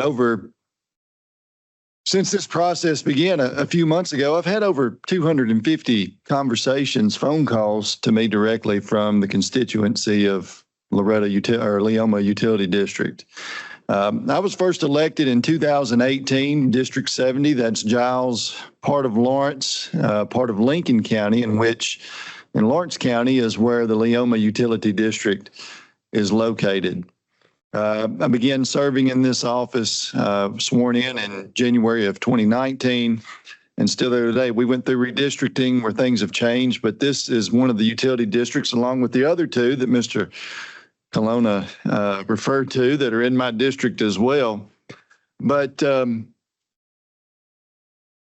it's been an overwhelming voice. Matter of fact, I've not had one person reach out that's a rate-paying customer of that utility district to say that they want to merge with Lawrenceburg Utility System. Everyone has said they want to retain their autonomy. And I get that and I understand it. And I first learned about this in May when I received a phone call that this was something that was going to eventually be on the agenda, that they were starting this process. The next part of the process was that public comments meeting that they held at Leoma Elementary Middle School. I attended that meeting. Prior to going to that meeting, I went and met with the Leoma Utility Board in their monthly board meeting. Asked them some very tough questions, tried to get a better understanding of where we're at. And they showed me, excuse me, they showed me an order that was referred to earlier. There were some 4 findings and told me that they had worked through those things to get back to a point to where now they feel like those changes have been made. They've got a new board. 3 of those 5 board members are here with us today. Perhaps you'll have an opportunity to speak with them and let them explain to you what they've been doing over the last 2 years. But they sat down with me, showed me things, showed me their financials. We walk into the meeting on a Friday at 11 o'clock at Leoma Elementary School in the cafeteria. Was hoping that there would be a good crowd. Mr. Colonna presented that there was over 100. It was well over 300 people that had showed up on a Friday at 11. A lot of people left work to come to be there. It's that important to them that they keep their water district. Just today, we had a charter bus, if you looked outside, that pulled up. And if you're here on behalf of Leoma Utility District, would you mind standing up for us, please? Thank you. In addition to these folks being here, there's a large number of folks that are currently watching this live stream now through WLX, a local radio station there in Lawrence County. I also have a petition that was started by members of the district stating that they wanted to keep their autonomy. They wanted Leoma to stay the way they are now. As of last week, the number was roughly 750. Today, they handed me a petition with over 1,056 of the 1,500 customers. So they've been out. There are people in this room that have been door to door for 3 weeks asking the ratepayers, the customers of this utility district, if they wanted to sign this petition to stay who they are, if they would want to merge with Lawrenceburg Utilities and out of the 1,500. And they just didn't have time to get that other group, I'm sure, but it's been overwhelming in support of staying where they are. I mentioned they have a new board. These are some very honorable people, some very honorable men that represent this board. I know the findings from 2000, I believe it was 24, when the investigative report was issued. There were some things that had went on there. These men have assured me that nothing like this under their watch is going to happen again because it's that important to them. This board is a volunteer board. They don't take any compensation for what they do. They all work public jobs. And so they work 5-6 days a week. The quality of service that the customers get is second to none. I know they had a board meeting on Monday night, and one of the board members told me that when they pulled in, that they observed the backhoe heading out the door because there was a water leak at 6 o'clock and they were going to fix it. 4th of July, when most folks are enjoying hot dogs and hamburgers with their family and friends, they had a crew out fixing a big water leak that day. So they don't let things sit. They don't let things fester. They go out and get it. Talking about water quality, if you have never tasted their water, you should. You would pour this out and fill it up out of the spigot to drink Leoma's water. It's that good. It is really good water. And so a few years ago, I got to meet Ross a few years ago. We were working through some things with the utility district in which I lived in Giles County. And it had a lot of issues. There was a number of things, some findings, report. They may have even come before you at some point. I'm not really sure. But a new board was appointed, and these men came together and they had the foresight and to see that things needed to change. And so they initiated a process to go out and find someone to absorb them, to take them over for a merger. And they did that. And we became customers of South Giles Utility District. And I'm extremely blessed and happy that we are. I've seen firsthand, I've lived through utility district where there was a lot of issues, a lot of frustration.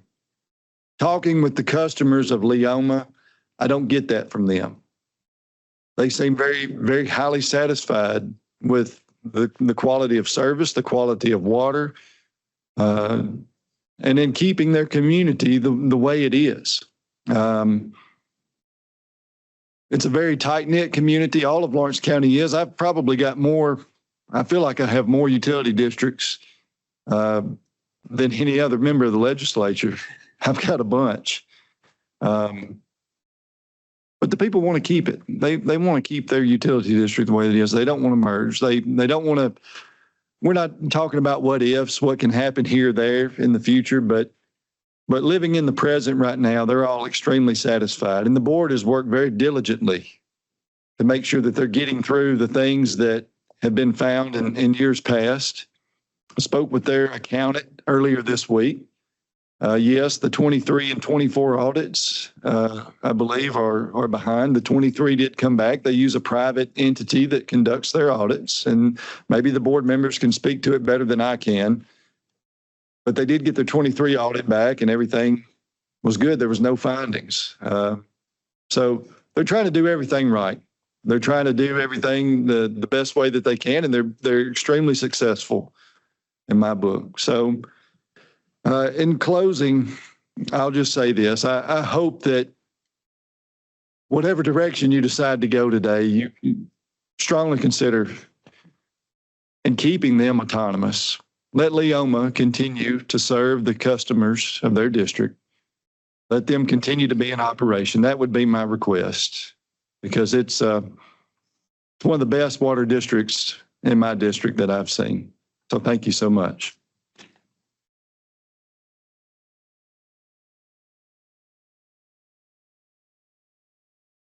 Thank you, Representative. Board, I would like to now invite Mr. David Morgan, the County Executive of Lawrence County, to address the board if y'all are amenable to that. Please proceed. Thank you, Ross. Well, Clay, well spoken, well said. And I can still say good morning, so I don't have to rephrase that. But to members of the board and fellow Lawrence County citizens, Leoma Utility District customers that are here today. First, I want to express my sincere appreciation for the work all you guys do. And we've already said that today, but it can't go unmentioned time and time again. The decisions you make are not easy. And as a county executive, I understand making decisions that affect people's homes and livelihoods and future matters, and it carries a lot of weight. So thank you for your diligence and all the hard work that you do for the people of Tennessee. Mr. Colon and Mr. Fontenot have been nothing but professional in any conversations I've had with them, and I want to say I appreciate that as well from those two gentlemen. So thank you all also for the opportunity to speak. I'm also a pastor in my community, and so I know how important it is to get you out of here by 12. Okay, so anyway, I want to introduce you briefly to the county that I'm so proud to serve. Lawrence County is the largest county between Memphis and Chattanooga on the southern border. We're the home of Davy Crockett, arguably, and we're also the only one in Tennessee out of 95 counties with 9 separate water providers. Okay, and 3 of those are municipal and 6 of those are rural utility districts. We're also one of 95 counties that require 5 board members on each of these boards as opposed to 3 like the other 94 counties. And that results in 30 board member appointments that I make as the county mayor. And so, yes, we're a little different, but sometimes being different is a good thing and it's a strength. Among those 6 districts is Leoma Utility District, the largest of all those utility districts. In 3 years as county executive, my office has received sometimes I think my office is just the complaint department for the county, right? But I've received calls from every water provider in the county except for customers of every water provider except for Leoma. We look back in my records and we cannot find a single call from a customer of Leoma Utility District complaining about their service. Their customers are more than satisfied, and that means a lot to me as their county mayor.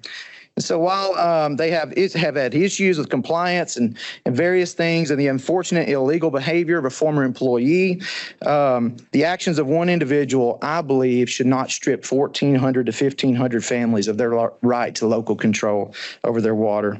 To me, that's not justice, that's collective punishment. And so, as has been mentioned by Mr. Burdishaw already, the other compliance issues are being addressed and corrected by the current board. From my understanding of the Tennessee law as well, Code annotated 7-82-307, the role of the county executive is very limited in regard to utility districts. I appoint board members from nominations given to me by the board, or I reject all those nominations and tell them to resubmit. But I cannot oversee their actions. I can't require cooperation with the county commission, utility committee, or even remove board members. That is the privilege and the responsibility of this board here.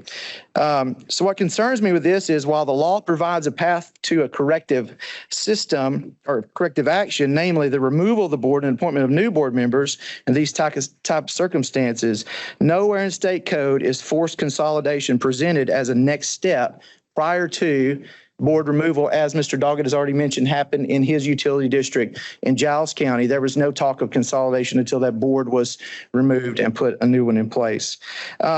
That step has certainly not been taken in this situation, and it presents serious legal and procedural questions if not. If consolidation is forced without first exhausting the remedy clearly laid out in state statute, board removal and reconstruction, it would undoubtedly be challenged and defended in court. And it's my hope that we can come to a reasonable resolution that won't constitute such measures. Since 2023, I've appointed 4 of these 5 board members. These men are all capable, as has already been said, and they're working cooperatively with the one that was appointed by my predecessor.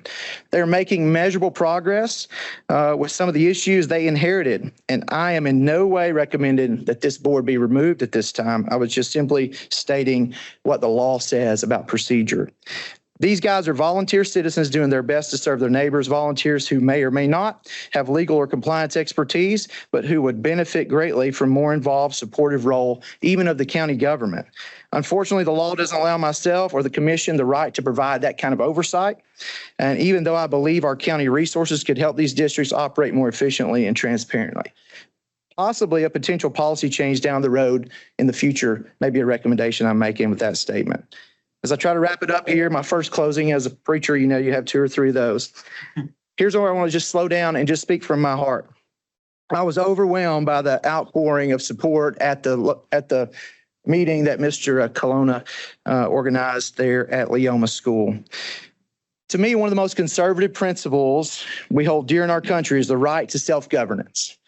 And it's not just a political talking point, it's a foundational value that's rooted in our nation's birth. And we fought a revolution a long, long time ago to gain freedom to govern ourselves. And that same principle should be applied here today, especially considering something so essential as water.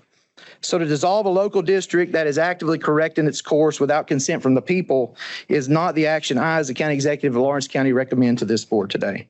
It undermines the very principle that makes local government matter. Local control ensures that decisions are made by people who live among those they serve, who know the names of the people on the water bills, who care about the families, the farmland, and the faith of their neighbors. So when we remove self-governance, especially prematurely, we don't just restructure a system, we weaken a value in this nation. And that is not what conservatism or Tennessee is built upon.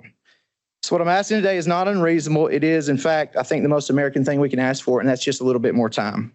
1 more year at least to continue the work of reform with the new leadership and support that's in place. Let's not abandon the principle of self-governance, especially not in a matter as essential as water. So we're talking about 1,400 to 1,500 homes and families, voices who deserve to be heard, who showed up today and who showed up big time in Leoma.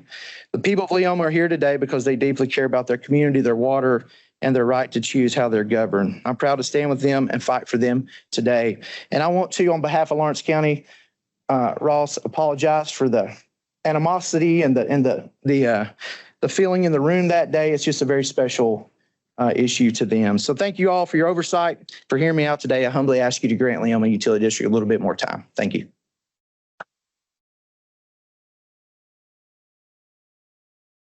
All right, board, a few things that I would like to just say based on the comments that were given, and then we're going to hear from Mr. Lyndon Smith, who I'll let him explain his capacity at the Leoma Utility District, but he may be able to help answer some questions along with their entire board. So we'll get into the question and answer part of this. But there are three things that I want to address. First, thank you all both for being here and addressing those. I appreciate what y'all are saying on behalf of your community. And I want to be very clear, based on all of the animosity and everything at the meeting, that has no impact on my recommendation, but I do appreciate those words. However, that wasn't the worst meeting that I've ever been to. I've been called much worse, and that still that has no impact on, there's no personal vendetta or anything against the Leoma Utility District because of what was said. The second thing, Representative Doggett mentioned, he's a customer of the utility. Y'all may remember the Tarpley Shop Utility District, which started financial distress. Then they had an investigation. We removed those board members, new board got on. And then they went around the route of merging with the South Giles Utility District. They pursued that on their own. Had they not, we would have went down this same path of ordering them to do so. But we've just been we were really fortunate that their board was willing to do that on their own. And there was a third thing, and I'm forgetting it now. I probably should have written it down on my way up, so it must not have been that important, but that's okay. That's what it was. As far as the amount of people that were at the hearing, I apologize. It could have been 300. It could have been 1,000. I clearly don't know how to estimate the amount of people in a room, because if you ask me how many people attended this right now, I'd say like more than 50 or like more than 100. I don't know. I didn't click it. There were a lot of people and the reason that I said more than 100, because in my mind, that was a lot, because most of the hearings we do, we have like maybe 5 people show up. And even then that's a stretch, other than 1 or 2 that I've been a part of. So again, my humble apologies. I did not mean to try to underplay the amount of people that were present at that. It was a packed room and they were very loud. So with that being said, I would like to invite Mr. Lyndon Smith now to address the board. He has requested to address the T-Board.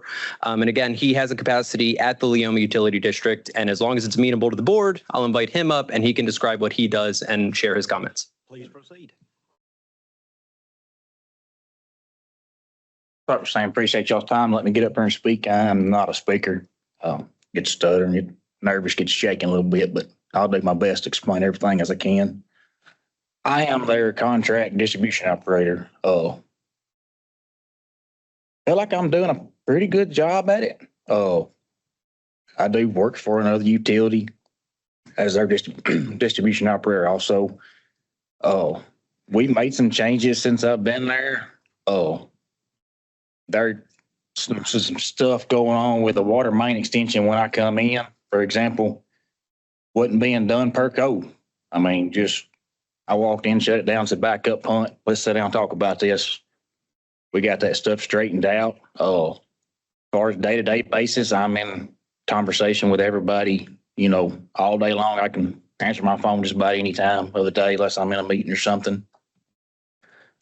We've had a few incidents where I've got phone calls, just like here recently, and I'd like to know an explanation. Still haven't got it. A customer called and said, "Hey, buddy, what's going on with the Leoma water?" Supposed to be working, to my knowledge. I'll find out and call you back.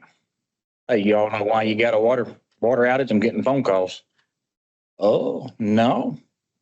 We shouldn't have anything. I just come back from Lawrenceburg dropping off a routine sample and one from a leak, I think it was. Better find out. I said, I'm getting calls. I said, we got something going on. Come to find out, the other utility just turned the meter off. We were. Mr. Smith, may I, if you'd be happy, I would love to just ask a couple questions. Okay. Yeah, that's fine. I'm an engineer. I manage Yeah. Warren County Utility District. And so this is more, the finance stuff can go over my engineering head. Okay. So that's why we got smart people here. But you're the certified operator in charge to handle distribution. Distribution to license. And you're contracted, you're not a full-time employee. No, sir. Is that correct? Does Leoma purchase water from Lawrenceburg? Is its own well service? They do not do it full-time. They have a well that produces it. Source as well? We use it as a backup source. We can only do just a certain portion of it because of pressure. Do what? Your well is your primary, or Well as a primary. We use Lawrenceburg as a backup source to just for a few customers if we, run into situations or issues. And so you said, I think one of the other gentlemen mentioned 1,400 or 1,500 customers or homes. Customers. Customers. I think it's 1460 something taps, connections active. So you bill around 1,500. Roughly, yes, sir. In doing that, you said your primary job is at another utility. If you Yes, sir. have an emergency that happens during the day, how do you handle those things? Far as like for Leoma, If Leoma had a leak that happened and you were engaged as your primary, as another location, how is that handled? Is there other full-time staff that's there to? yes, there is full-time staff at Leoma to handle the leaks day to day. I don't have to be there. Yes, and I oversee everything. I look at everything they do. He calls, says, "Hey, I've got this right here going on. What do I need to do?" I tell him step by step what to do. I mean, if they de-water, just like the other night, the one they was talking about, the leak, he just de-watered it a little bit. It was still under pressure, clamp under pressure. He pulled a sample just to be precautious. I mean, so he does stuff, the manager there now, and they do stuff like that just to, "Hey, I done this." Hey, that's, you didn't have to because you didn't de-water it, but it's great you did. We got that for. I know, at least from my personal perspective, the financial sustainability and have the financial concerns with the delayed past audits, and then the impacts from, if you read the WFX, water rates would be forthcoming regardless of merger, no merger. It's going to be necessary to maintain financial. Yes, sir. And I don't think anybody in the board. Any NOVs currently from TDEC?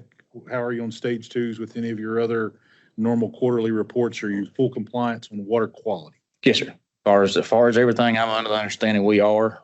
I've got my EOPs and all that stuff sent in. They were due this, right now to be sent in. All that stuff sent in for approval. Droughts come back as an approval. All that kind of paperwork stuff, as far as I'm understanding, is good right now. I mean, they're reviewing it. They ain't approved all of it just yet, but. Just for my personal benefit, what kind of water loss do you normally look at on an average? Right now, roughly, it's between, I think some months it's on 20 and 30. I mean, we're staying right in there. We actually have, that's the other thing I wanted to talk to y'all about and explain to y'all. The county has a grant. All the utilities have zone meters. We've got zone meters into place. So, we're setting baseline. They just been on for a week and a half. So that's something I can pull up on my phone right now and see flows. But we got to get a baseline set, far as when to set alarms, when to say, hey, something's going on. So we're still learning that side of it. But we have. One last question, and I'll let you be. Financial side aside, because you got the financial sustainability with the comptroller stateside. Operationally, boots on the ground, what's the biggest need, biggest problem that Leoma has operationally? Water loss, quality, continuous service, disruption to service, anything? In your opinion, as the licensed operator, boots on the ground, what do you think is the biggest problem? The biggest problem that I seen before we got the zone meters was we was needing some zone meters to tell us where to send the guys. I mean, we had a leak last year that was in a swampy, growed up area, might not have been surfacing until they actually found it. We had to call in a company to help us track down, put strap-on meters on and pinpoint it's in this area. And then we found it, rolled up mess in a swamp, So now, like I said, that was the biggest concern that I had.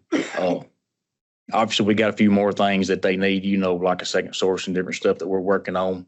And that was one of the things that they said, it was with TDEC. We actually have a letter from TDEC stating that a booster station will suffice us with a storage and second source. We've got a county grant right now. We're applying for that. And every board member that I'm aware of, if the grant falls through, they're on board. We're going, let's go to the bond market. Well, whatever we got to do to get that going. So, but we're going with the county grant far as the finance side of it, not to spend all the money, versus county grant getting some of that money. Thank you. Is there any, I guess I mainly wanted to speak because I heard there was questions about me being a part-time operator. So, what concerns, is there any more questions, I guess? Mr. Chair, I don't know if there are real concerns about you being a part-time operator. I think our concern is ensuring that there is expertise to ensure that it's getting done correctly. Yes, because I'm speaking for me and probably others here, we want to ensure that the customers have safe, reliable water. Yes. No, and I'm with them. We had something here a while back, 2-3 weeks ago. Brian called. He said, "Hey, I've got something. I ain't been able to find it yet." Sunday morning, I loaded my little niece up in my Jeep. And we headed out with top down, pilfering around, riding around. And, I'm cold. I took her back home, went back out within about, I don't know, it was about like 9 o'clock. I think I was calling him that morning. I got your leak found. So I do more than really just distribution paperwork. I'm in there with them. If he calls and says, "Hey, I need you here," I'll be there. But most of the time it's, "Hey, I've got this. What do you recommend?" you're gonna have to kill it, you want, or what, whatever the situation arises, and he handles it. And I don't have any concern with the way that goes, I feel like everything he's doing is the way I've laid out in the stuff for him to do. Further questions from the board members? Anything else you'd like to offer? I mean, we've got all kind of stuff we're playing into, like the zone meters. Also in that grant, we've got, I think it's asset management plan maybe, or something, the way they were explaining it to me, to track down what we do, how the jobs come in. So we're getting some more different stuff to help us out, benefit the process of getting it took care of quicker, keeping track of the records. I mean, we have a system now that keeps up with all that, but I was talking to Ryan Engineering that's doing all this.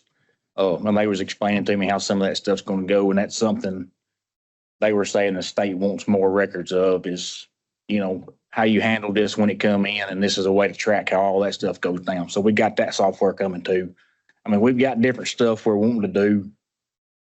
I think we're doing it good. As far as the financial side of it, I get into it. I ask questions. I dig. I'm not a financial person. I'm a boots on the ground, fix the leaks, do the grunt work. But I get involved. I mean, I want to be involved. I want to help. I want to do whatever. These customers, they've got out there and run hard these past few weeks to get that petition signed.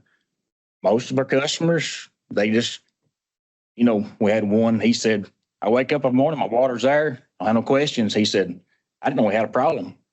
He said, now I want involved. I want to know why. I want to be able to help. What do we need? What do you need from us?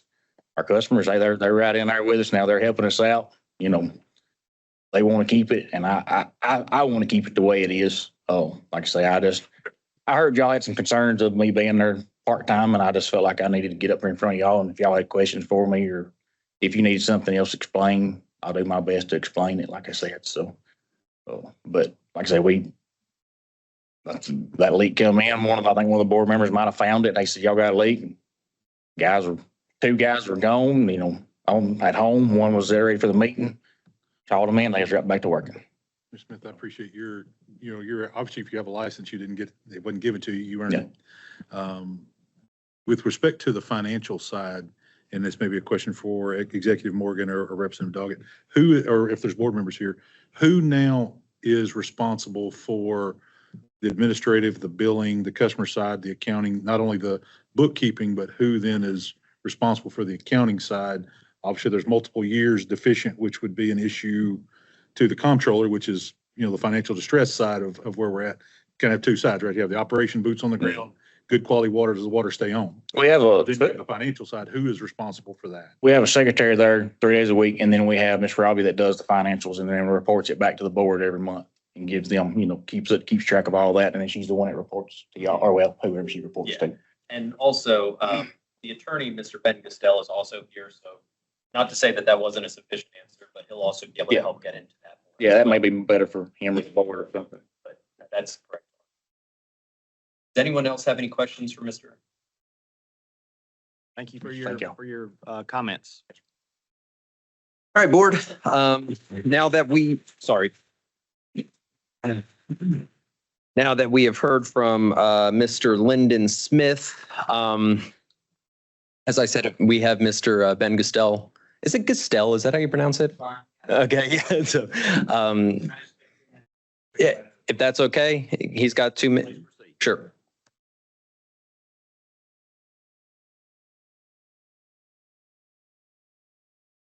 Thank you, board members. Thank you for your time. Good afternoon. Good pastor. We're past our noon time, so I want to be very quick because I'm humbled as the lawyer. I'm supposed to be getting up here and giving the speech that wins this case for my client, but I can't say anything better than what has already been said by the people that came before me. I just want to say just a couple of things just real quick. TCA 782-704F, which is obviously the portion of the code that allows this board to consider a merger, requires that before a merger can be considered, that this board has to find that a merger is, quote, not harmful to the public being served by the utility system. Not harmful to the public being served by the utility system. That meeting that we went to in Leoma Elementary School on June 13th, I've been to many utility board district meetings in my career as a utility district lawyer. I thought I was at the wrong meeting. There were so many people pouring into that elementary school. The temperature in that room, if you can think of it, you can think of it 0 being the customers don't care about the board or the utility, 50 being they can, toss it up, 100 being that they care deeply. The temperature of that room was something this side the surface of the sun. This utility district customer system is screaming at the board, the T-board. This is harmful to us. We don't want this merger. That's the only proof before this board today. State representative, the county mayor, they're all saying this is harmful to us. And the state statute sort of commands this board to consider that when it wants to take the next step in this merger process. And so from a legal perspective, I would argue that this board doesn't really have the legal authority to move forward as a result of the tremendous outpouring of support from the customer base, who's screaming at this board as loud as they can and as professionally as they can. They don't want this merger. And I do commend Ross and staff that day at that meeting. I was blown away by it. And they were very professional and they handled the heat very professionally. I was actually very humbled by their ability to sort of answer the concerns that day. But it doesn't detract from the fact these people think that this is harmful. Going back to the audit situation, the board was able to finally complete the 2023 audit. I believe it was just done earlier this week. I'm sure it will be presented to the comptroller in short order. Fortunately, it does show that the utility did get back in the black in 2023, and we anticipate that 2024 will also show the same. I'm not entirely sure that 2024 is going to show that we're at the 1.1 ratio that this board likes, but we are back positive. And just very quickly, said earlier by the customer, this isn't an ailing system, it's a mending system. It needs a little bit more time. And so I would respectfully request that the action from the board today be either dismissing this merger process outright or giving the current board 6 to 12 more months to show that it's properly mending the errors of the last couple of years.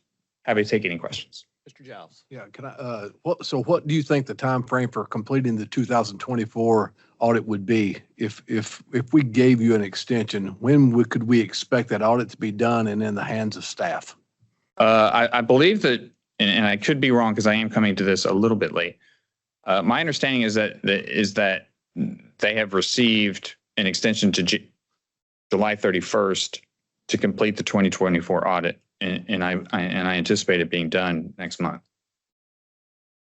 That's another question. With respect to the information here, it appears that WFX completed a rate study that shows a proposed increase that just came in June 25. Yes. Has that rate increase in accordance with the WFX recommendation? Has that been addressed by the existing board? The board took that up on. Sure. The board took that up at the Monday meeting. They're continuing. They are continuing the deliberations on that, and I believe that they will make a final recommendation at the August meeting with the anticipation that one of the proposals from WFX will be adopted. Question, please. I appreciate all of the public comments this morning, and I was trying to be very attentive and to listen. I also appreciate your comments that this merger could do harm. Would you be so kind to help me understand what the harm is? Sure, absolutely. And I think that you've seen a little bit of that today. And I'll push back a little bit on Mr. Colonna. Did I say that right? Colonna. See, we're doing feedback. Yeah. That what's driving this deep desire of this community is not misinformation. Totally disagree with Mr. Colonna on that. What is driving this is a deep sense of community. These customers don't want to be a part of the Lawrenceburg utility system. They don't. I mean, that was the overwhelming sentiment from that meeting. That's why the temperature was just this side of the surface of the sun at that meeting. This is a community that's deeply proud, independent, and again, going back to what the county mayor said. When you talk about what government should look like in this country, it's of, for, and by the people. And if you force this community to be part of Lawrenceburg utility system, then they're going to feel disenfranchised. Rightfully so, I think, because again, they're not represented by that, the elected officials in that space. And so the harm that's being done to this community is an eroding of public trust, a deep erosion of public trust. And let me just kind of come back to why I think that's really important for this board. You saw it a little bit earlier. These customers are not going to want to be part of that system. So every single time that their water goes out, they're not going to call the Lawrenceburg utility system.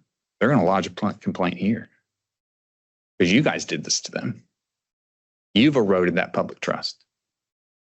And I guess when I say that and it comes out of my mouth, I kind of want to put it back in because it sounded like a threat. I'm not saying that, I'm not trying to threaten the board by any stretch of the imagination. I'm just saying, you continue down this route, you're gonna be the dog that caught the car. Because these customers are going to come back to you every single time that they have a problem, because they're not going to feel represented at Lawrenceburg utility system. And in our system of government, it's kind of founded on public trust, government of, by, and for the people. And these people are not going to feel like they're going to get that from their public utility. What we're seeing right now is that they feel that they have that at their public utility because they have a responsive board. They have a great operator who cares deeply about the system, as you've heard from him today. He had very moving comments at the public meeting, by the way. And so that's the harm. And I think that it's tremendously valid. Tarpley Shop Utility District has been mentioned a couple of times here today, that merger.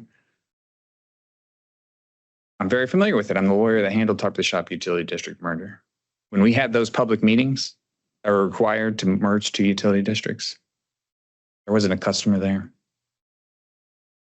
When you're talking about temperature 0 to 100, that was like 50. Those customers didn't care. They just wanted water. And if it was provided by South Giles or Tarpley Shop, they didn't care. They didn't show up. That's why I was blown away at this public meeting where I thought I was at the wrong place, because the last time that I did this, something similar, was the Tarpley Shop South Giles Utility District public meeting. Nobody showed up. I was the only person who talked at that meeting.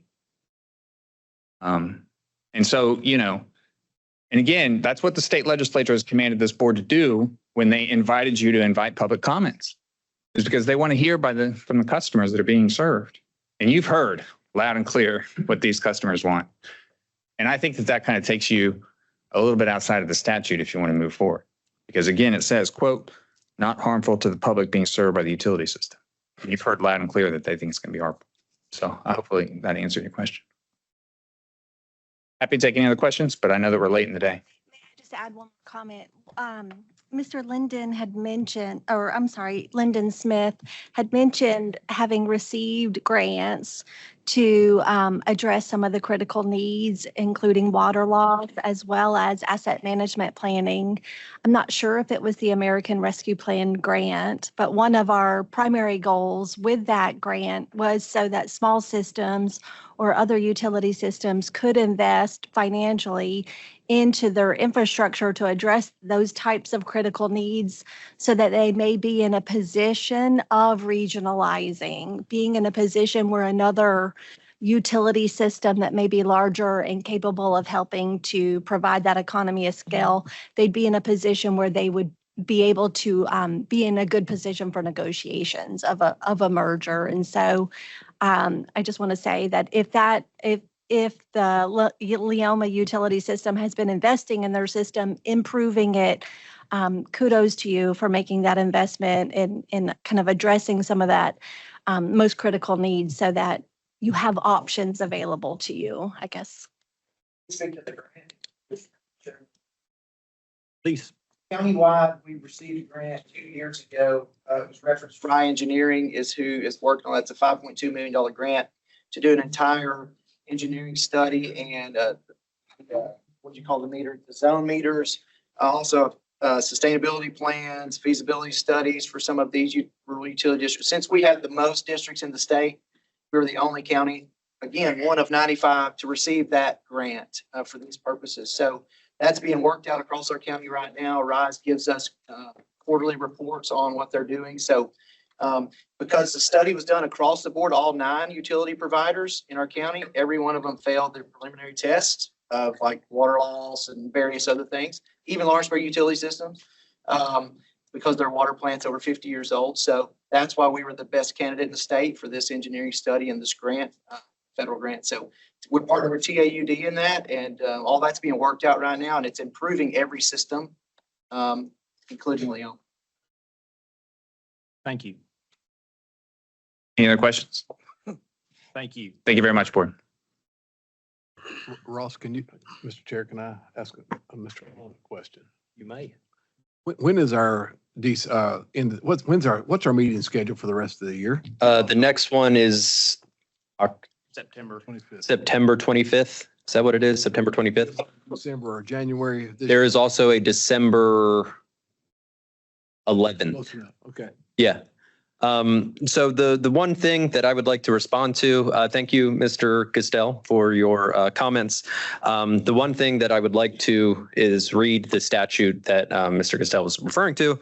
The board determines that it is in the best interest of the public being served by the ailing utility system, that the ailing utility system merge or consolidate with another utility system, and that it is not harmful to the public being served by the utility system with which the ailing utility system should merge or consolidate with. And so the paradigm that we're going off of is that this isn't hurting Lawrenceburg utility system, and this is benefiting the customers of the Leoma Utility District. Now, listen, I am not disagreeing with the fact that the public, that y'all don't want this. I am not, Board, I think I've made it very clear that we all recognize that there is large outcry against this. However, I am looking at this from the financial side of things and from the resources side of things, that we pursue the economies of scale and what's best for the utility. I do have one question because I genuinely don't know this. How many employees do y'all have? The answer is 2 full-time employees. And what are their roles? The general manager and the operator. And the general manager, is that an office role or a field role? My understanding is office. Okay. So that's, when I was referring to Mr. Lyndon Smith's capacity with the utility, I was not trying to say that they only have part-time help and he has no idea what he's doing. I want to be very clear. That is not my argument. I think that you're doing a great job. I don't have any doubt. I don't have any reason to doubt Mr. Smith's ability. But you've got 1,500 customers, and I think that there should be a bigger, I don't know, staffing effort by the utility. So that's one thing that I wanted to correct as well. However, with all of that being said, my recommendation stands. I think that we should move forward with the merger. And that is what I'm recommending today to the board. Thank you guys for coming here and expressing your concern for your community. As a manager of a utility, a multi-utility, oftentimes the folks that voice their opinion, it's not positive, right? It's so positivity, especially politically and publicly, it's hard to come by sometimes. I feel like my utility does a great job, and there's very little, if any, negativity, but it can quickly go south, and you can lose a lot of confidence in your utility if something goes wrong. So I commend you guys for coming. The question I have for Ross is, I know they've had issues in the past. I know they've had issues with leadership in the past. What currently is outstanding? Have you received the 2023 audit to the comptroller's office? It seems to be complete, right? I'm asking. Yeah. So, but you've not yet received it. No. So if Mr. Castell is correct and it was finished, last week or this week, it would be pretty much on its way to our Division of Local Government audit, and then it'll be published soon thereafter. But as of today, right now, I don't have access to it. So I would still call it delinquent. So 23 and 24 delinquent. Correct. Are there any issues other than that currently? I know they've had issues in the past, but are there any other ones current? They're up to date on the AIR. Mr. Costello, as far as you're aware, are they up to date on their board member training? We have 3 relatively new board members. That might still be within the 1-year window. Yeah, and so for the other 2, I believe everybody still remains in compliant with. So as far as anything from the comptroller or the T-Board ordering anything, I'm not aware of anything that they're out of compliance on. No, it's just really those audits, which I do want to stress that is a really big deal in our eyes. I don't know how you run a system without knowing what you did last year.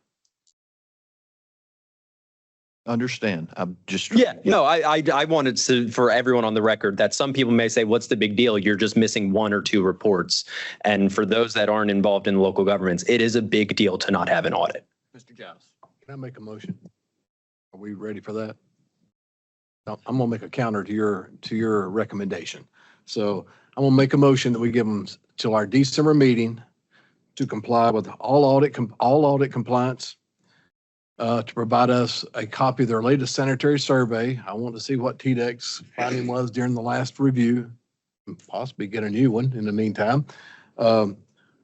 I want to see that they've evaluated it and have discussed and implemented the rate adjustments, and that they're addressing the 24-hour retention rule. They don't have to fix it, but I want to see a plan for how they're going to address their 24-hour retention. So my recommendation is we give them 6 months or till our December meeting to do those 4 things.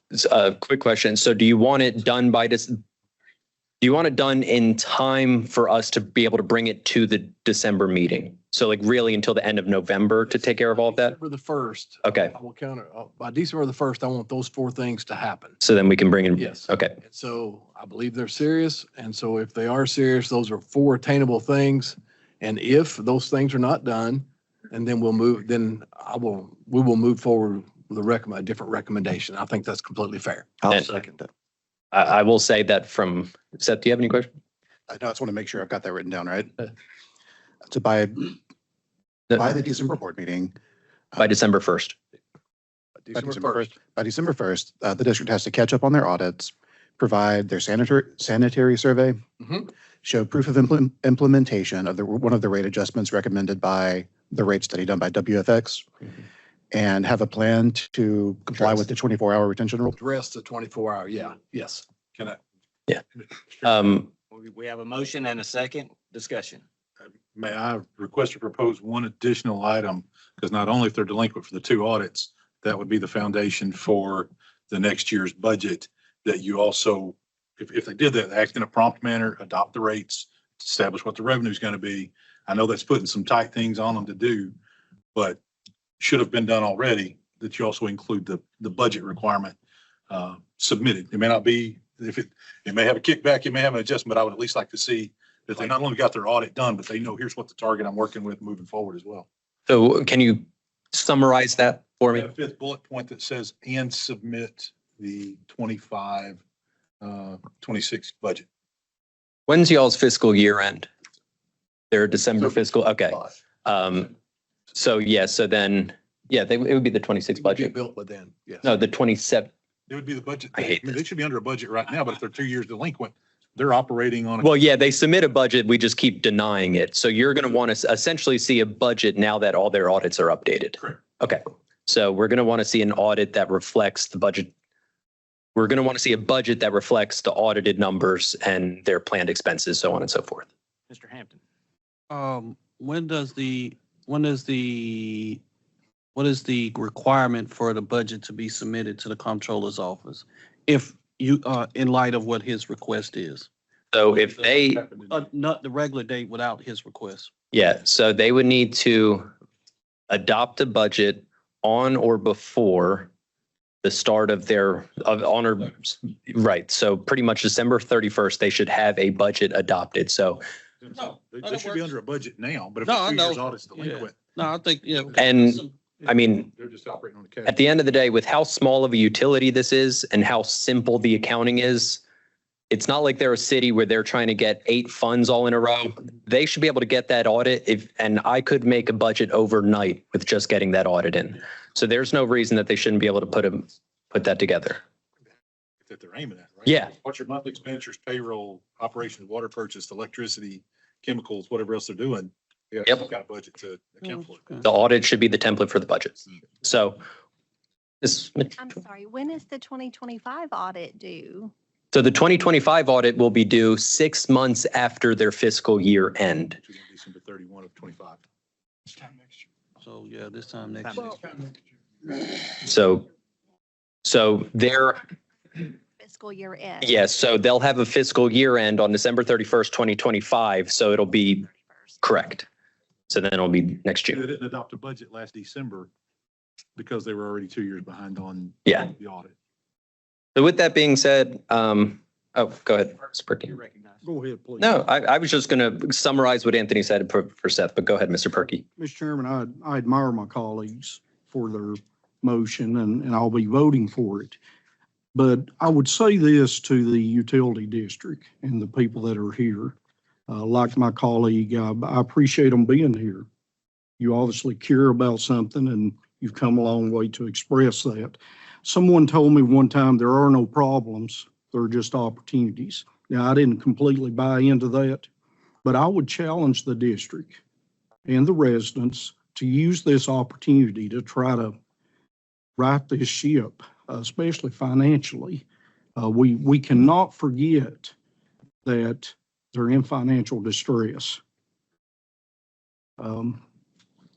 They've got to find some way, and I don't know how much they're willing to pay, but they've got to find some way to correct that. So I would challenge everyone here. Mayor, I was a county mayor for 16 years, and I appreciate your comments and you assuring that the board members are in place to assist. But I would ask them to look at this as an opportunity that this board has given them to come back to us with a plan to right the ship. So I appreciate my colleague's motion. Thank you, Mr. Chairman. Thank you. One thing I would like to add, board staff is not combative with the updated recommendation or the recommendations from Mr. Pelham. I would like to offer one comment, and I want this to serve to Leoma Utility District, but all of the utilities that we're in charge of overseeing. Rural utilities, their goal shouldn't be to cut expenses by underpaying their employees or not having employees. And, I understand that you're trying to tiptoe and trying to make sure that you're saving as much money for the customers. But, I understand really small utilities, that's easy to do, but utilities can benefit from having someone who is an expert of the utility that is charged to be there full time. And so I will caution the utility moving forward in not having a full-time field staff. It can really hurt the utility because you look at the successful utilities, usually you got someone who's there all the time hanging out. And I understand that he's there a lot. And when there's a leak, I get it. But also make sure that he's being paid adequately because utility managers are, in my belief, are underpaid in Tennessee. So with all that being said, I have no problem with the recommendation, us kicking this can till December, seeing if they can comply with all that, and then we'll revisit this. I'm not going to combat that one bit. Does Seth have everything he needs? Seth, we good there? Did you want to amend that original motion to include Mr. Pelham? Yeah, I will amend the original motion to add bullet point 5. Just the budget. We are still on the motion. We've got a motion and a second. Do we have any further discussion? None being, all those in favor? Opposed? The motion carries. All right. Thank you, everyone, for being here. From Leoma Utility District. Thank you all. All right, board. I understand that normally we have lunch at 11:30. I'm going to ask us to try to get through one more of these long ones before we break for lunch. We're gonna need, either way, we're gonna need to take a break. No, that's fine, but can we just make that it's 12:30. Let's try to be back in here, or it's 12:40, 12:45. Can we make this a quick in and out and get restarted? Later than 12:15. Okay, we're take 10-minute break. You're next. I'm sorry. I'm trying to do that. Yeah. All right, Chairman. The next item that we have in front of us is the South Fork Utility District. And let's talk about one that's been in front of us for a long time. This goes all the way back to the UMRB days. So, board, at the last board meeting, you ordered us to, board staff, to go mediate the merger agreement between the South Fork Utility District and the Bristol Bluff City Utility District, in which Bristol Bluff City will be the surviving entity. To give everyone a brief refresher, South Fork Utility District has a 5-member board, purchases all of the water from the Bristol Bluff City Utility District that it uses. Bristol Bluff City Utility District has a 3-member board and produces all of the water that South Fork uses. South Fork has their manager, Adam Hale. He would be poised to move over to the newly now merged Bristol Bluff City Utility District. And Bristol Bluff City, after some time, would begin to decrease their use of their contract management through TUA. Whenever we went to go meet with both parties, we identified a few issues that we needed to get resolved, and we resolved pretty much the majority of them. South Fork pretty much wanted to be on the same rates as Bristol Bluff City. Bristol Bluff City said, we'll do a cost of service study within 2 years of the merger, and we'll get y'all to have an equal rates. Bristol Bluff City had concerns that after some time, South Fork Utility District would manage to sell or get rid of the newly merged utility district and give it to the city of Bristol, at which we said, we'll make a term of this agreement that if the utility wants to give itself to the city of Bristol, they would first have to come to the TBOR to get approval for that. And also the TBOR can't order the utility to give itself to the city of Bristol. They wanted to be able to come to us first, and we can't order that. And that wouldn't be indefinite, but it would be over a very lengthy amount of time, because who's to say in 15, 20 years that maybe it's not in the best interest to give it to the city of Bristol. But really, board, the issue that we couldn't get away from was the makeup of the board. South Fork contends that they want a 5-member board. At the newly formed board, the Bristol Bluff City contends that it should stay 3. And that is the impasse. So representative from South Fork is here, representative from Bristol Bluff City is here. But what I'm asking for the board to determine today is, we're going to proceed with this merger. We need to say what the board makeup is going to look like. At this point, I don't know if y'all want to hear from one first, both at the same time, just ask questions, however y'all want to proceed. But I think that would be appropriate to hear from members of the both sides, unless y'all want to ask me questions first, whatever. Mr. Ross, can you tell us kind of where you all left it as far as what the recommendation was, where the impasse was at the end, and what you were trying to get to? So what we ultimately tried to get both sides on board with, because I see both sides' point of view. South Fork has the employees and South Fork has more customers. Bristol Bluff City has the water, and just that's, in my opinion, a lot bigger than having not having to purchase all the water that you're using.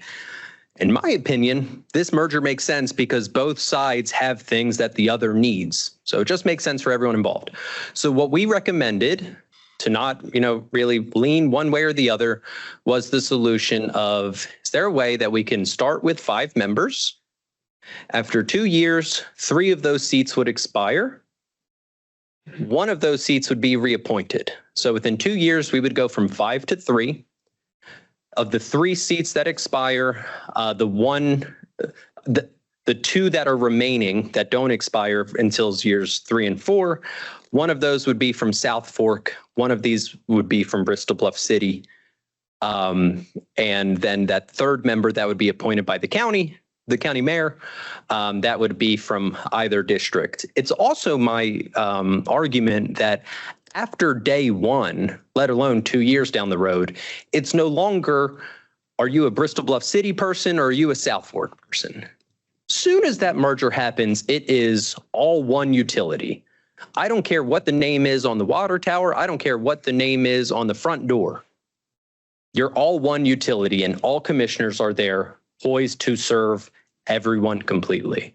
So, sure, the way that we're describing it is after 2 years, one person will be appointed and it's up to the mayor to say, are you going to be a Bristol Bluff City or a South Fork person? After 2 years, it won't matter. Everyone is the same customer, has the same weight. So to summarize, we recommended 5 members down to 3 after 2 years. Thank you. Helen. First off, I will have to recuse myself from this one because I serve on the TUA board, which does provide management services. I also, just as a point of reference, just came through where a utility district as a surviving entity took over for an ailing entity, which was a city. And so I don't know if that makes any difference between the charter organization between a city and a UD for the rest of the board members or not, where we were in the process of acquiring Spencer. And so, but for full disclosure, I will have to recuse myself from any other comments or, vote on this, and I will abstain. Thank you. Thank you very much. So with that, the one thing that I'll leave the board with is South Fork had issues. South Fork worked to correct those issues. I'm not saying that they haven't, that they didn't, or anything of the sort. But if we recall, we gave South Fork time to work it out so Bristol Bluff City knew what they were getting their hands on. It's not to say that Bristol Bluff City didn't have its issues along the way either. Regardless, though, I can't stress this enough. Everyone stands to gain here. Bristol Bluff City gets something, South Fork gets something. One side may say that the other side is gaining more. I'm not going to comment on that. I'm just saying that both sides stand to gain something here. And the merger should continue. The question is, how should the board be made up? And so that's up for the T-board to decide. So with that being said, Mr. Eric, well, I don't know. Who wants to, do y'all care who goes first? What do we want? Do we want both of them up here at the same time? How do we want to handle this? I'd say both at the same time. Come on, y'all. Come on down. And thank y'all for coming. And I recognize that we did not get to this as nearly as quickly as I thought we would, but appreciate y'all sticking around. If you wouldn't mind just introducing yourselves and all that. Good afternoon, Chairman Moody, board members. I'm Tom Seeley. I represent the Bristol Bluff City Utility District. And yes, sir. And also, my name is Eric Recker, and I represent the South Fork Utility District. And I appreciate y'all letting me come address you for the 3rd time now. So, thank you both for being here. Can I add one thing before we ask them something? I'm sorry. I neglected to say this earlier. Board, out of respect for both utilities, because as he said, it's his third time here. And listen, we need to close this. This matter has gone on way too long. Part of me wishes that we just would have done the merger years ago when we first brought it up. And not giving them time to correct all these things. So with that being said, board, we need, given y'all make the decisions here, I just follow along with what y'all say. My recommendation is let's get this thing wrapped. Let's decide what's going on here and just be done with it. So with that being said. We did ask questions. Yeah, Mr. Giles. I assume we were just going to ask you all questions if it's acceptable. It's fine, or I can make some comments however you want it. I just philosophically, it looks like the customer base wins in this situation. And there doesn't seem to be a loser in this. As a matter of fact, at the end of 2 years, the county mayor will be put in responsible charge to do what he is charged to do. So what is the concern literally over who gets a board seat as opposed to the customers and what's good for the customer base of this community? Well, if I may. Go ahead. There are a couple concerns. One is this board's authority to even order this merger, and we've addressed that in the past. I agree with Mr. Colonna that this board has discretion to decide terms of a merger agreement if there's an impasse, but that's only if one of the utility districts is an ailing Utility District. And as we've covered in the past, South Fork Utility District is no longer and has not been for many years an alien utility system. I'll update, they have filed their 2024 audit. They had yet another increase in their net position. And so just looking back at my notes this morning, they've had increase in net position for at least 4 years. And so we don't have, it's not a financially distressed utility district, and the managerial issues that were brought up a couple years ago have been addressed as Mr. Colonna suggested. And so the utilities have gone through a process of attempting a voluntary merger, and board staff helped facilitate those negotiations, and many of the terms were agreed upon. Those include, the rate decrease for the South Fork utility districts, and then a cost of service study to be done within a year to bring the rates even for both utility districts.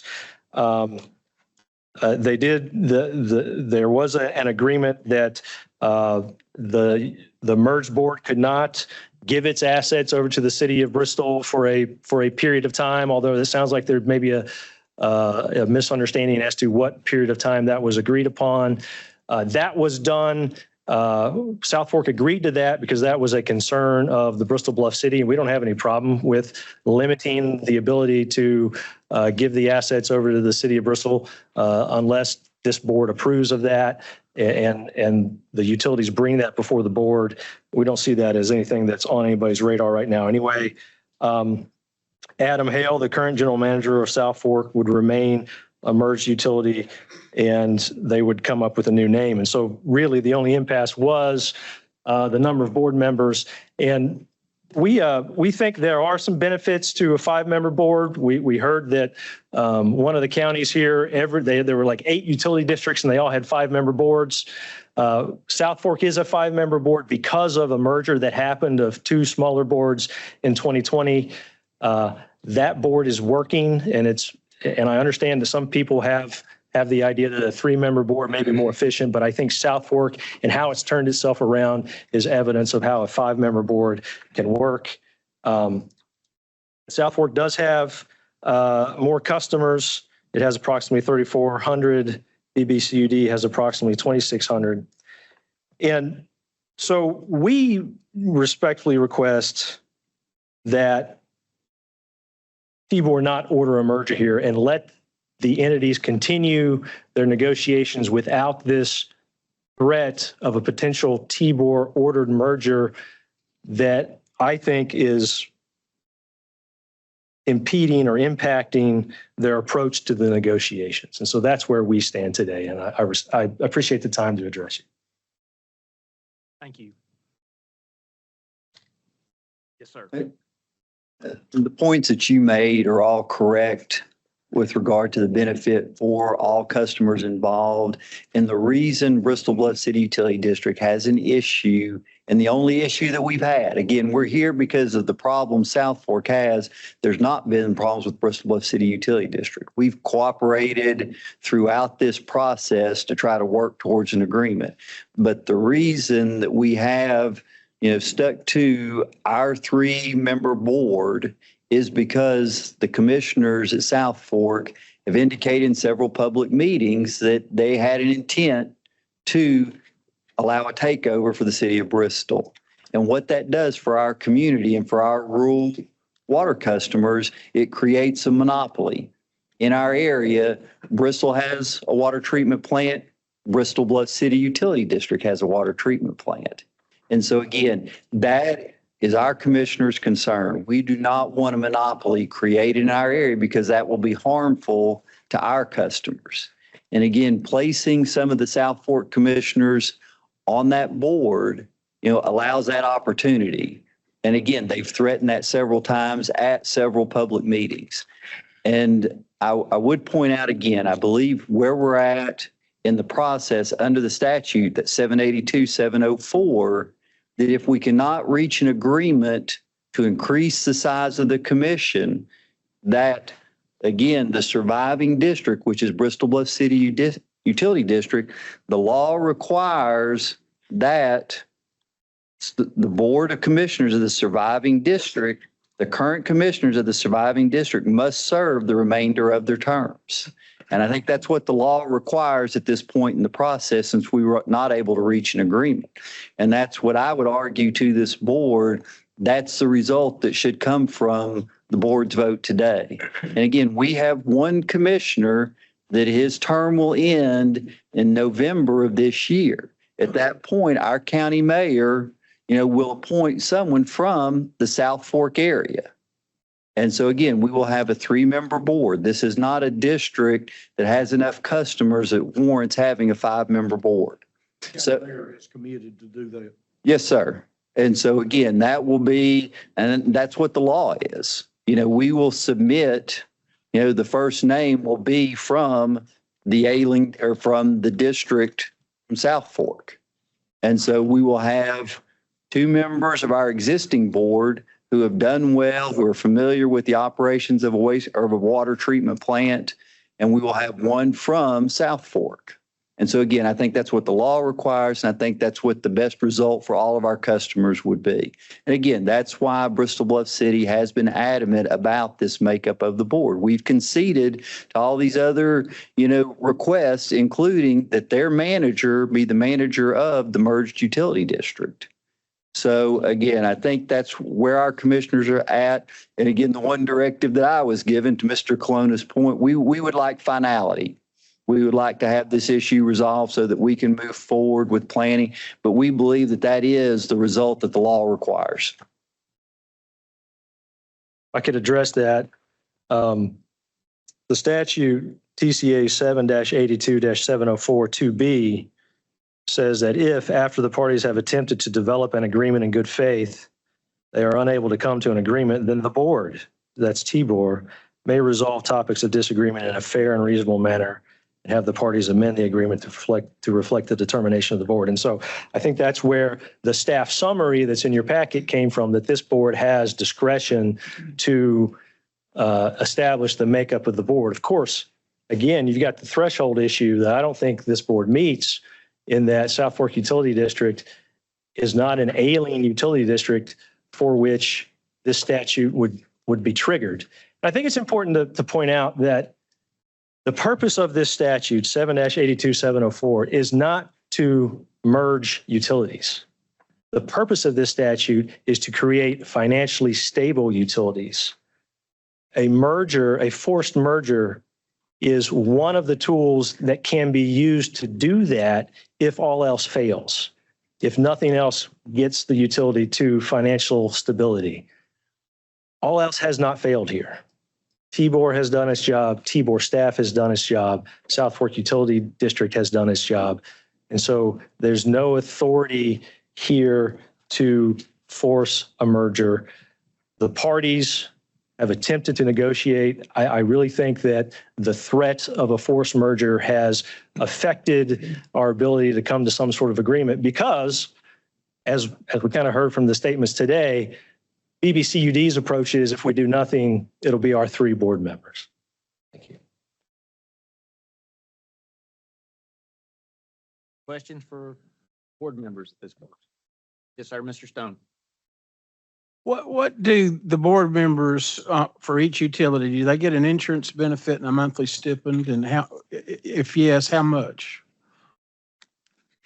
So for South Fork, not all of them get insurance. I think there's one on the South Fork insurance policy and 2 who get a reimbursement for the premiums. As far as the stipend, I believe is it the $250 a month, whatever the statute? Yeah, $250 a month. Per attendance at board meeting, yeah. What is the insurance reimbursement?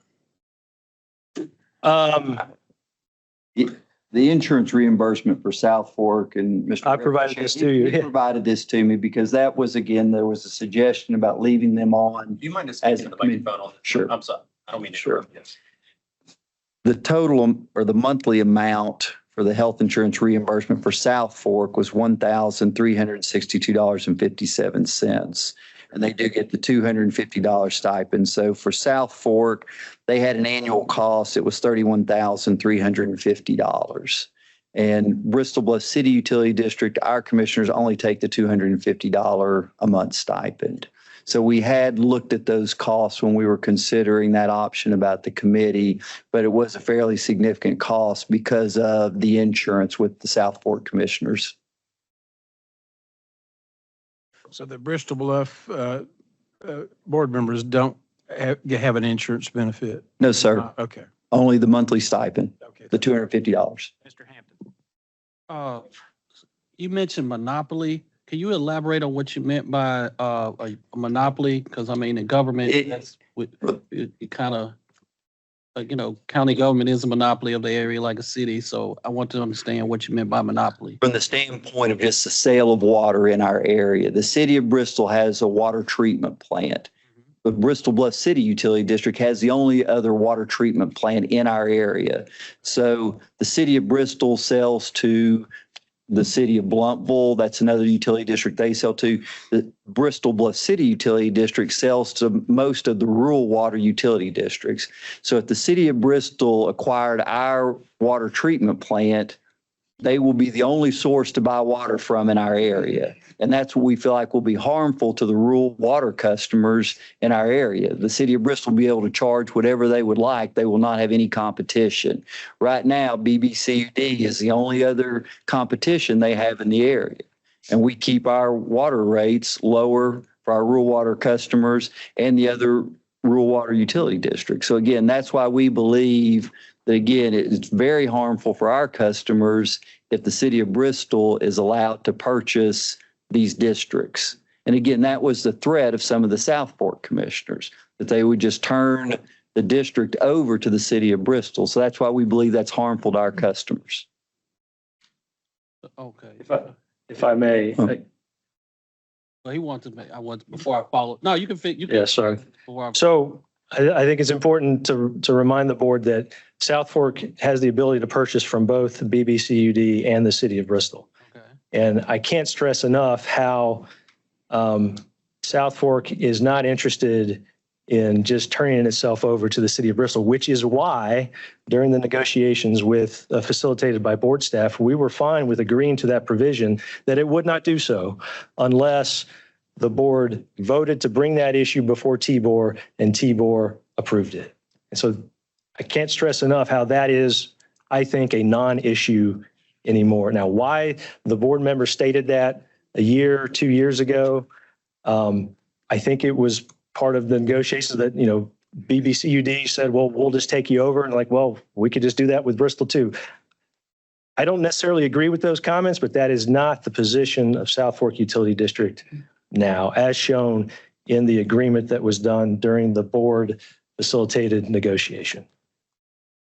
I just want to comment that this is probably, I'm sitting in this seat for a few years. I don't think I've never heard anyone mention that they're competing with the next public utility that's next to them.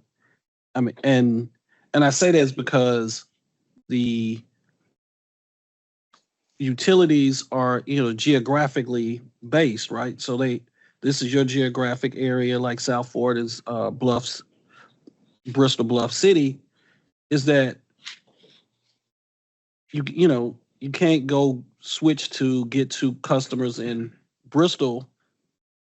So this is not, unlike Texas, which your people in Texas are allowed to switch utilities and get water and all this stuff. So that's why I found it a very odd comment to mention a monopoly. Now, I understand your concern of not wanting to be a part of the city of Bristol and their public utility. I think that's a fair comment. Just like South Fork's comment about not wanting to merge, it sounds like, but it just seemed odd to me to mention monopoly. I may have not explained that very well. It's not the individual customers themselves, but it's actually the utility districts. So for example, we have the city of Blumpville. And Blumpville had the opportunity to either contract with the Bristol Bluff City Utility District to purchase their water because they don't have a water treatment plant, or the city of Bristol. So they were in negotiations with both the city of Bristol and BBCUD for a long-term contract to purchase their water. And so again, BBCUD sells to the other rural water utility districts. So it's not the individual customers that get to pick. Side of your service area. Correct. Okay. Correct. So that's what, again, we have several rural water utility districts in our area that have a choice. They can either buy from the city of Bristol as their water source, or they can buy from BBCUD. And so again, if that's not an option, then the city of Bristol will be able to sell to all those districts. So that's the monopoly. And again, I appreciate what Mr. Recker's saying, and all I can tell this board is those have been the comments of the South Fork commissioners in public meetings, that they would, again, turn the district over to the city of Bristol. And again, that would affect the rates of our rural water utility customers if that occurred. Because again, the city of Bristol then would be the only source to purchase your water from in our area.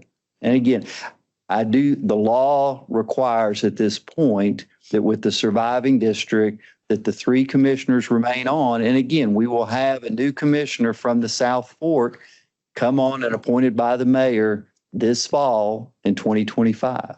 And so again, we believe that's fair representation, and again, would be the best result, if this board directs a merger. Mr. Hampton.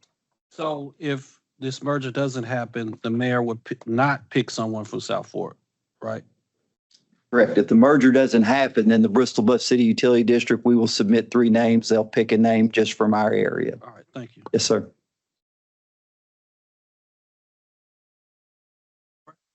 I think the board is finished asking questions. Thank you. The CEO. Okay, so a few things that I want to add.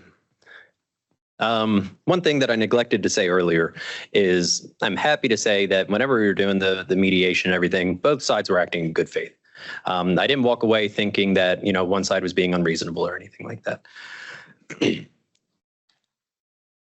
The point that I want to make to Mr. Recker's comment, because, this was an argument that was made at the last board meeting, the board meeting before that, about, this needs to be for an ailing district. Ironically enough, the term monopoly was brought up. When you're a monopoly, you can increase your rates to anything to solve being financially ailing. My position as board staff is that the customers from both sides of the political boundary will benefit from the merger. And so, sure, you can cure being an ailing system by increasing your rates to whatever they need to be, but you can do that because you're a monopoly, right? So my point is, part of the merger negotiations was South Fork will receive an immediate 5% decrease on their rates upon merger. And that is the benefit that the customers derive from South Fork Utility District. Is, right now the rates have to be a certain level to survive, to operate independently, just as Bristol Bluff cities need to be a certain level to operate independently. Customers from both sides will benefit in the short run and long run from a merger. So with that, board, we got 2 things in front of us. One, are we going to continue with the merger? In general, that's still the question at large. And 2, if so, what does the board prescribe their board structure to be? So I understand, from Bristol Bluff City's point of view, that they're saying, the board, it should just be the surviving members of the utility, that's not something that this board can contemplate. We respectfully disagree, but that's the fun of the law, right? Regardless, we can figure that out if that is a point of contention. But my position is, at no point did we recommend removing any of the members of the Bristol Bluff City Utility District. My South Fork didn't want any of those members removed either. They said, well, at a minimum, let's just do a 5-member board. And board staff would contend that if we do 5-member, let's keep the 3 from Bristol Bluff City and add 2 from South Fork. But I still think that even if we go from 5 to 3, the 3 from Bristol Bluff City's current board, they still survive at the end of the day. So regardless, board, I want to know from y'all, we going to do this merger? And if so, what's that board going to look like? And that is what we get to figure out. Who wants to go first? And we're not leaving until we finalize. That's right. I'll go. So I make a recommendation that we move forward with the merger, that we start with a 5-member board that decreases to 3. Let me just read it. Sure. Board staff, I propose we start with a 5-member board at the time of the merger. From BBCU has 3, 2 from SFUD, and we transition after 2 years into a standard 3-member board that the county mayor appoints. Okay. I want to ask a question. So with that, we're essentially going to be setting up those board members as having 3 of them having a 2-year expiration, 1 of them having a 3-year expiration, and 1 of them having a 4-year expiration. Who gets the 4, the 3, and the 2? I would say that at a minimum, 5 to 3. Of the 2 that are definitely surviving, 1 should be Bristol Bluff City, 1 should be South Fork. I think that that's fair. So now we have 3 that we need to figure out how those would be and who gets the 4 and the 3. So Bruce, I'm not disagreeing with your recommendation. I just want to get extra details ironed out for us to provide to the utilities. Do you have any preference there? So let me get this straight. We would have 2 surviving. That would be 4. Is that what I heard? 1 would be 3, 1 would be 4. Because we want to have 2, 3, and 4 offset.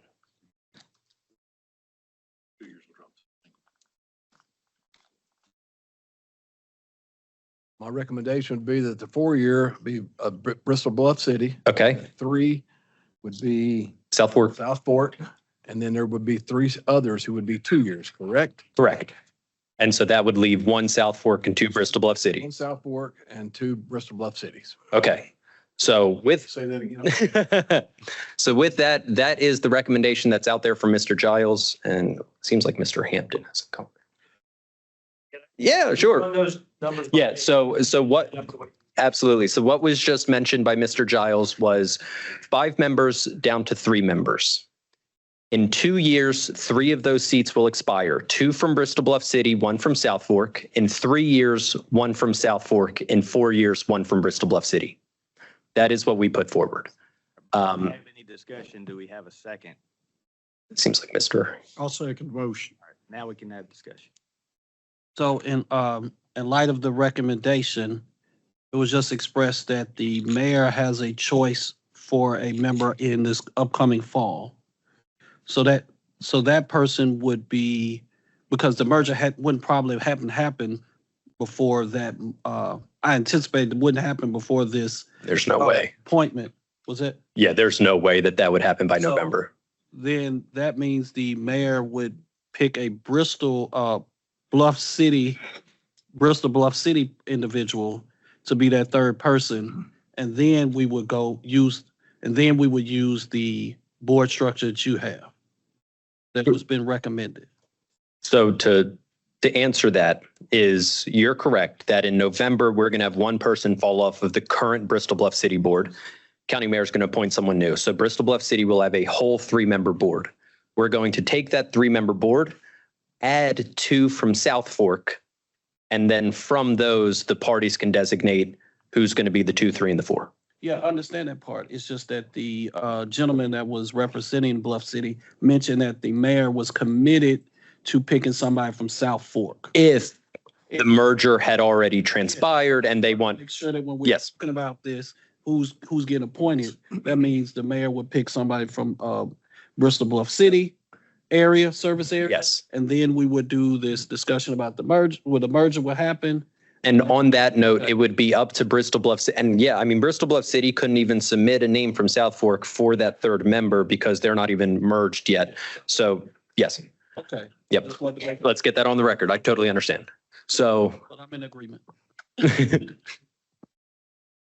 Still have a motion and a second. Is there any further discussion? Beth?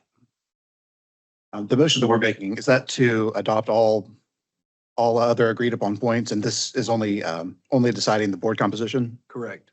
And so to make it clear, so it's on the record, the other points that were referenced was upon merger, a 5% decrease for the South Fork customers. That was agreed upon by both parties.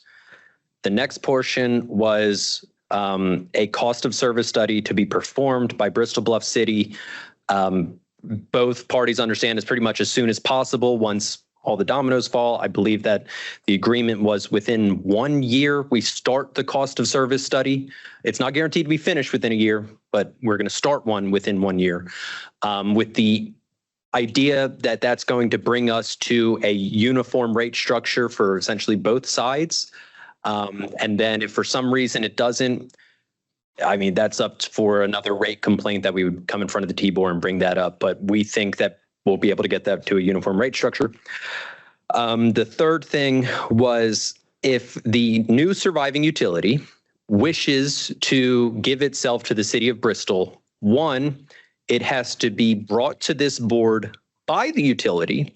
We're not going to order them because they're worried about some sort of political power pushing this board to tell Bristol Bluff City to give itself to Bristol. That is not my intent. That is not our intent. That's not the intent of this board. So should the South Fork Utility District or the Bristol Bluff City newly merged utility district wish to give itself to the city of Bristol, it has to come to us from the utility, at which point we will then vote on whether that should happen or not.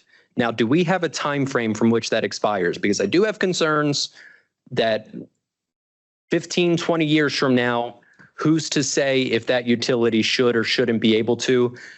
Do you know if your client did we talk about an end time frame?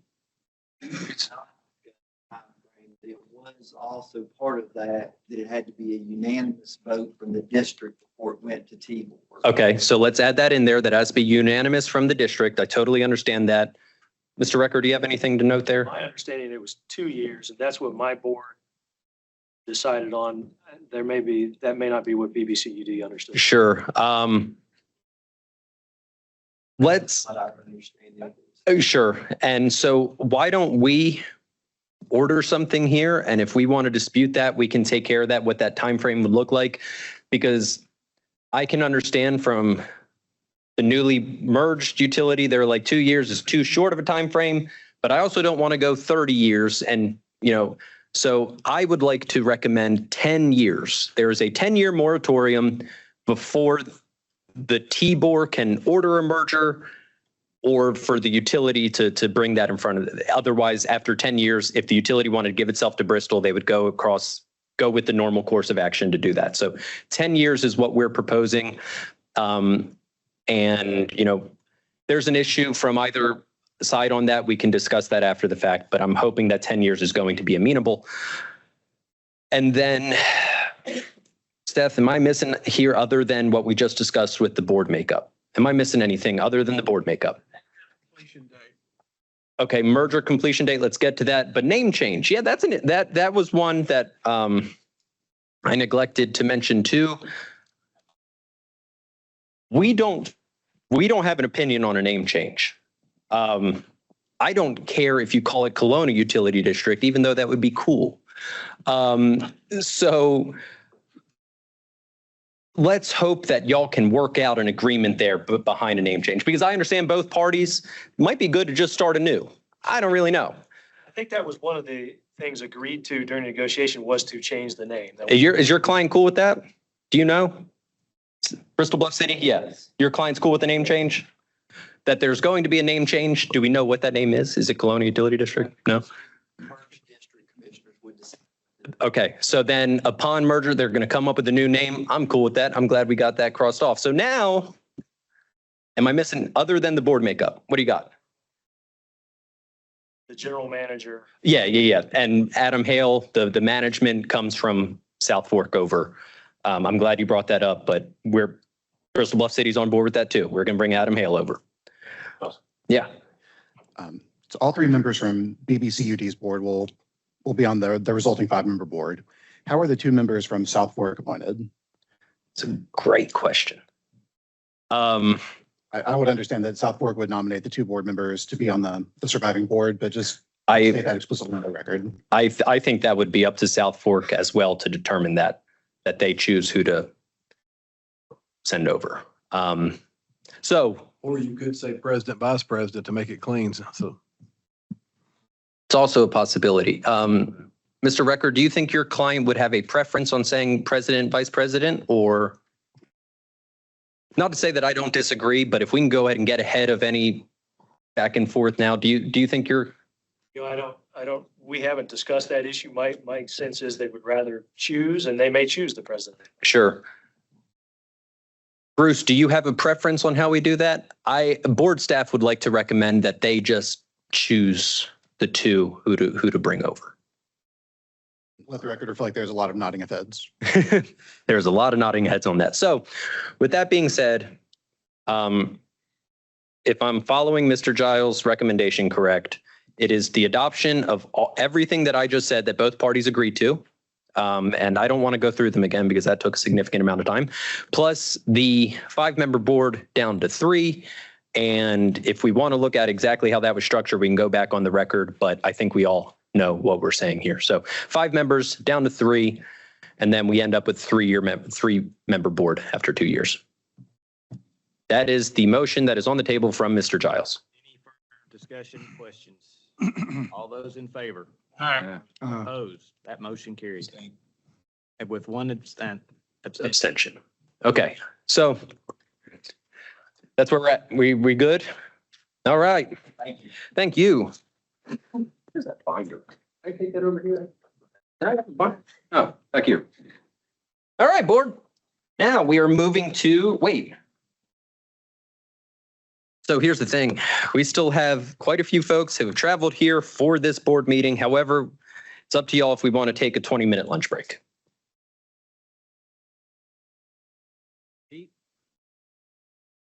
General consensus is 20 minutes. Okay, so we're going to take a 20-minute, that would put us back here 150, 155-ish. And then the first matter we're taking up after that will be the Sevier County Utility District. In recess. All right, the meeting has been called back to order. Hope everyone is fueled up and ready for the next part of this. Without further ado, we are moving on to the Sevier County Utility District. Board, if you recall, at the last board meeting, we brought up the Sevier County Utility District because of a Comptroller's Division of Investigations investigative report that found misdeeds from the prior manager. And also there were findings in there due to failures of governance from the sitting board members. And so members of the board, you will find in the staff summary our findings because you all directed us to go meet with the Sevier County Utility District and essentially confirm some of the information that was found in the Comptroller's investigative report. And so board, you'll see that we say that the current board has a failure to enforce oversight after prior findings.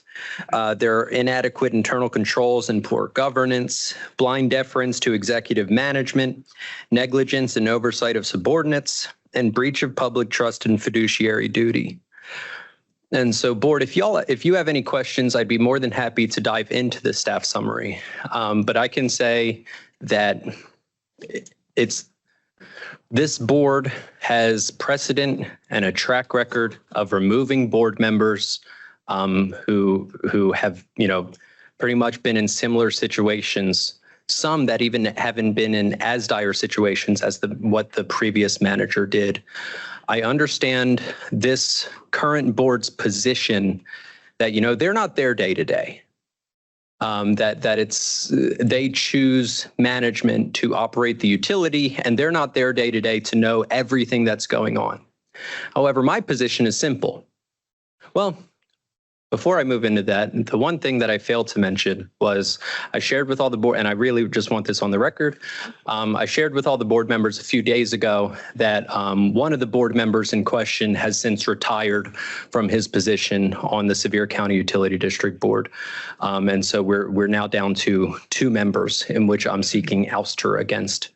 And, we had a pleasant meeting and they provided all the information necessary. However, my recommendation stays the same because the fact of the matter is this. The manager that committed all of, what was found in our investigative report, he is a long-serving employee of that utility district. So long-serving that he was found to have had misdeeds that date back, roughly 2010, 2011. Prior to that, because we had an investigative report about the failures of the board then to ensure that this individual wasn't doing those things. Two of the board members, which one is now retired, two of the board members from that date back to after that investigative report came back, they were still serving, so now we're down to just one of them. But the thing is, they were aware of what this previous manager was doing, because they were put on the board after that right after that investigative report came out. So they were aware. When I'd asked them that, was there any discussion of terminating that manager? Was that even something that they had on the table after that investigative report? I was told that that really wasn't something that they had considered. So they took a bet. They took a bet on retaining the employment of this individual. And the bet didn't pay off, because this individual was found to have committed what I find to be worse acts against the utility district than what was contained in the investigative report from the early 2010s. So I stand by the fact that this board failed their utility by allowing an environment to exist in which this manager got away with what he did. Got away with it till we caught him. So with that, board, I'm happy to answer questions, but also there are representatives from this utility district here.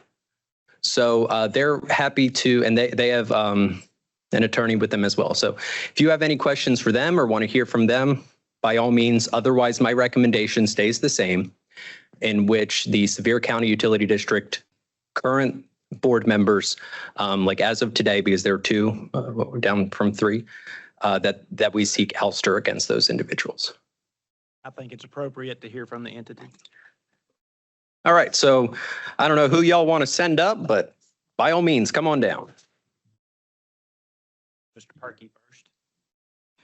Thank you, Mr. Chairman. The record will reflect that I had a lot to say about this at the last meeting, and I thank my colleagues on the board for deferring it and asking staff to go do some interviews.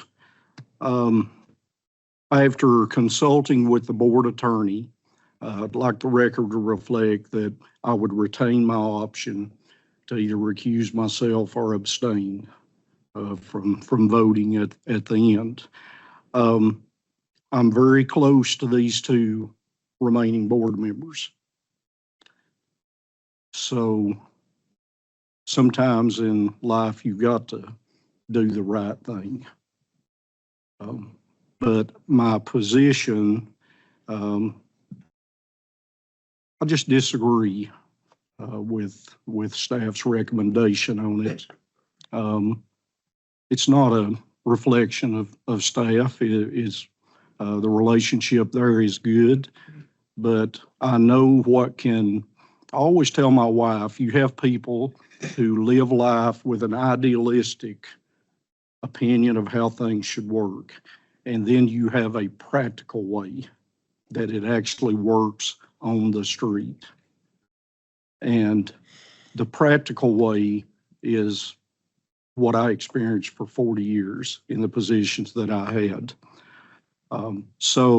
Again, if you would, let the record reflect, after consulting with board counsel, that I will retain my option to either recuse myself or abstain. Thank you. Thank you.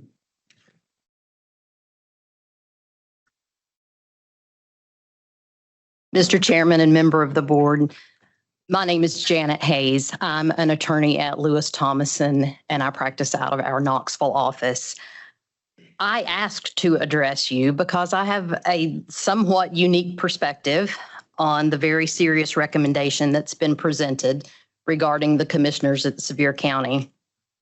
In April of 2023, and that was 2 years prior to the comptroller's report at issue, the SCUD commissioners contacted me and asked me to assist them with workplace issues. To be clear, I am not the general counsel for SCUD, nor am I general counsel to the board. I was just asked to come in and help. At that time, I did not know and had never worked with Mr. Keith Whaley, Ms. Terry Waters, or Ms. Ann Montgomery, the three commissioners. I am not a Sevier County native. I do not live in Sevier County, and I had no pre-existing relationships with anyone at SCUD. So I didn't know what to expect when I went in. I can say what I discovered was three leaders who were and are committed to the highest level of ethics and oversight. You're being asked to remove these leaders not because of what they did, but because of what they did not do. And what I would like to tell you is what they did do, what I observed. Unfortunately, I can't possibly cover all that they did do in the short period of time that I have, but I want to give you some highlights. When I came to them in 2023, I discovered that they had already conducted a very prompt and very thorough investigation of their president.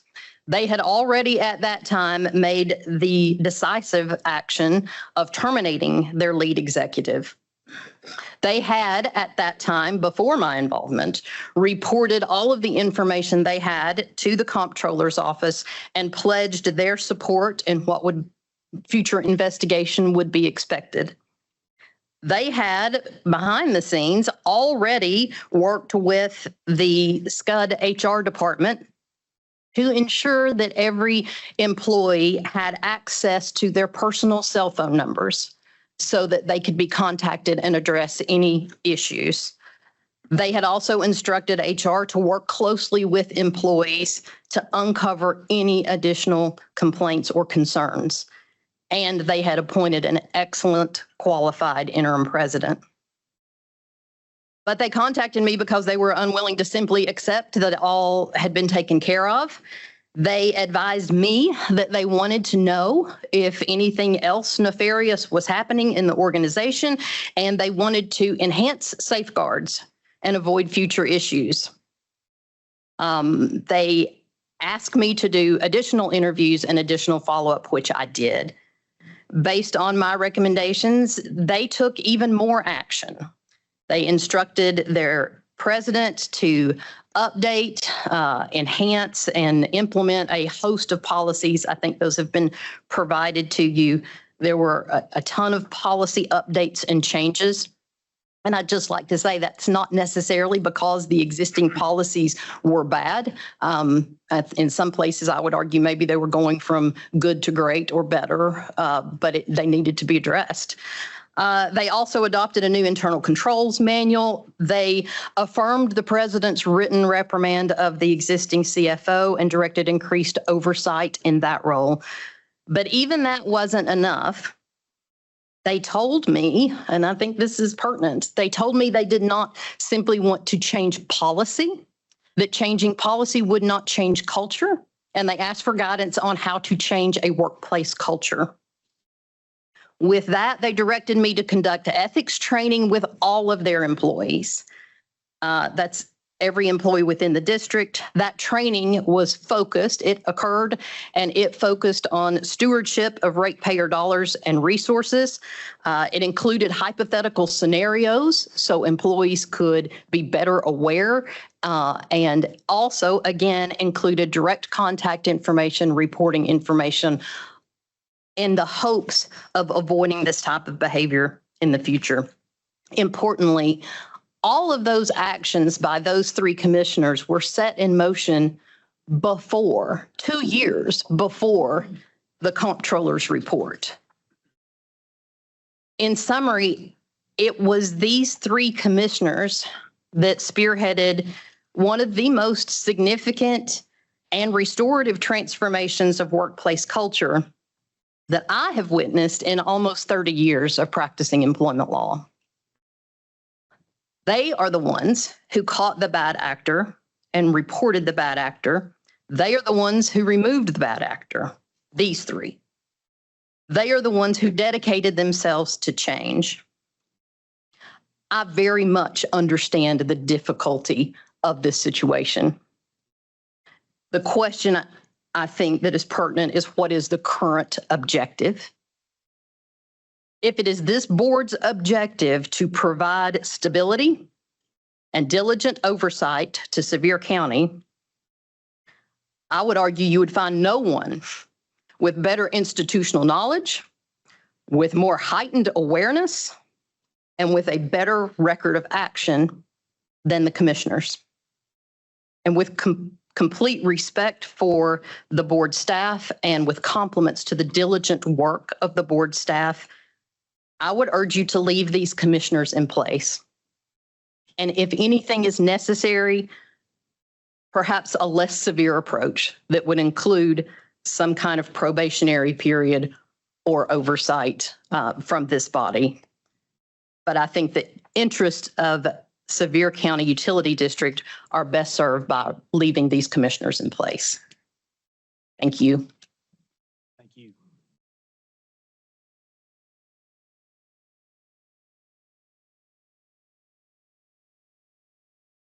Two things that I would like to note. Hold on, let me get my board packet.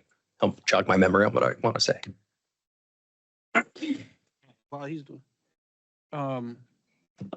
you said there was other individuals here from that. Yeah, so we have the current general manager and one of the board members in question. Would you like to hear from them? No, I actually want to ask the attorney a question. Is that possible? Sure. It is.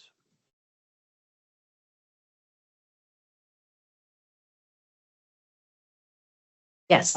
Hi. Is there a reason why they sought outside, to your knowledge, a reason why they sought outside counsel instead of using the board counsel that they have already on contract, or do you? I can tell you what I think. You might have to ask them. I practice in the field primarily of employment law and appellate law. I have done I don't know honestly how many workplace investigations. So my practice is not utility. It is employment and it is investigatory. I do a lot of workplace investigations. I would assume that that is why they contacted me, but I don't know that I ever asked that question. So you, based on your specialty of your area of focus. All right. Thank you. That again, that's what I would assume. I actually have Chair, may I ask her a question? Yes. Why were you engaged 2 years prior to the investigative report? Were there suspicions from the board that something was going on? Yes, well, absolutely. At that time, when they contacted me, they had already terminated the president. So I was not involved in 2023. I think it was April, I believe, of 2023 when I was first contacted. And the issue as it existed at that time was we have discovered bad behavior on the part of our president. The president has been terminated and we are moving forward and we want to move forward correctly and we want to get this correct. Okay, thank you. Well, she's here. Yeah. Go ahead. Anthony, may I ask a question? Absolutely. So you were engaged after the termination of the former president by the city and board, and then you went through additional staff review, training, investigation there. It's my understanding from reading the information, at least from my distant position, the only person terminated was just the bad actor, the president who committed the fraud. That's correct. In your investigation, did you find complicit behavior, support, things from other people? This gentleman acted completely on his own, from fraudulent invoices to cutting checks to mismatched approvals. He wrote the checks, signed the checks, wrote the checks to himself and signed them. No, I think your question is it's a very good question because I think that's what we all I think what a reasonable person would expect in looking at this situation. Person did this by themselves. Absolutely. I think there were complicit bad actors external to the organization that have been identified that certainly knew what was going on. Internally, I would have assumed someone had to know. And so in my mindset, part of the purpose is to find out who knew what and when did they know it. Unfortunately, or fortunately, as it were, I don't know. No, I could not find anyone who knew of any of the serious allegations that are in this report. And in fact, at the time when I came on board back in April 2023, the president had been terminated and the board had discovered a lot of bad behavior. It was not until this report came out that some of the details or even how bad it was, those were things that obviously I couldn't uncover just by interviewing people that might require subpoena power to get to that. No other employees, financial officers or counts, who, I'm not sure how the organization we made there differently. Sure.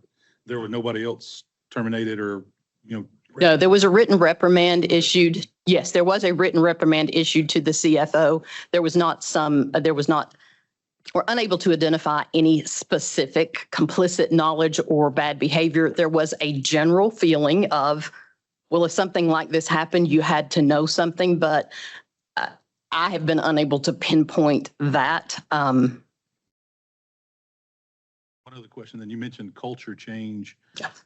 If the board all came in, if I recall right, 2 were appointed in 11, 1 was in 18, which was after the prior investigative report, which certainly painted the gentleman in a bad light from his performance then. Yes. And we made changes after this second incident. Why was there not a higher level of scrutiny, or was that addressed from your investigation? Like, if we had to get burned twice before we started making additional culture changes or things of that nature, to not have a second participant or to do some of the things that to this level, or to see, the culture is going to change now. Did we not have indicators of that before? Thank you. Sure.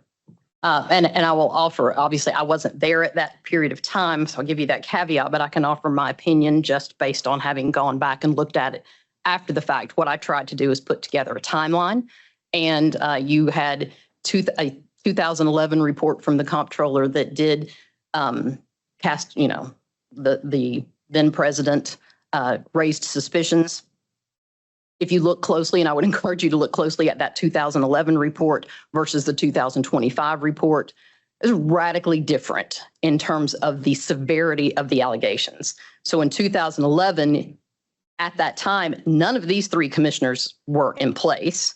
2 of them came on board as replacements for the commissioners who were in place. I would assume it was their feeling coming on as a new board member that had been taken care of. And the allegations, again, that it was not allegations of the level that are in the 2025 report. I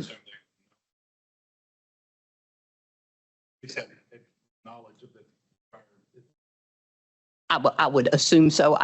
That was public knowledge and available, and they were serving. So yes, I'm sure they probably were aware of the report and that those things had happened. Thank you. Mr. Giles. Was there any attention paid to, and I'm going to read this because I won't be able to paraphrase, where the board acknowledged the employees, including upper management, were afraid to speak out against President Matthew Ballard due to fear of retaliation. So if they were aware of that, why did they allow that during this period of time? I mean, that I think is a fair question. You're expecting people to talk about what's going on in the environment, but the board acknowledged that they knew that the staff was afraid of this general manager. Was there any addressing of that?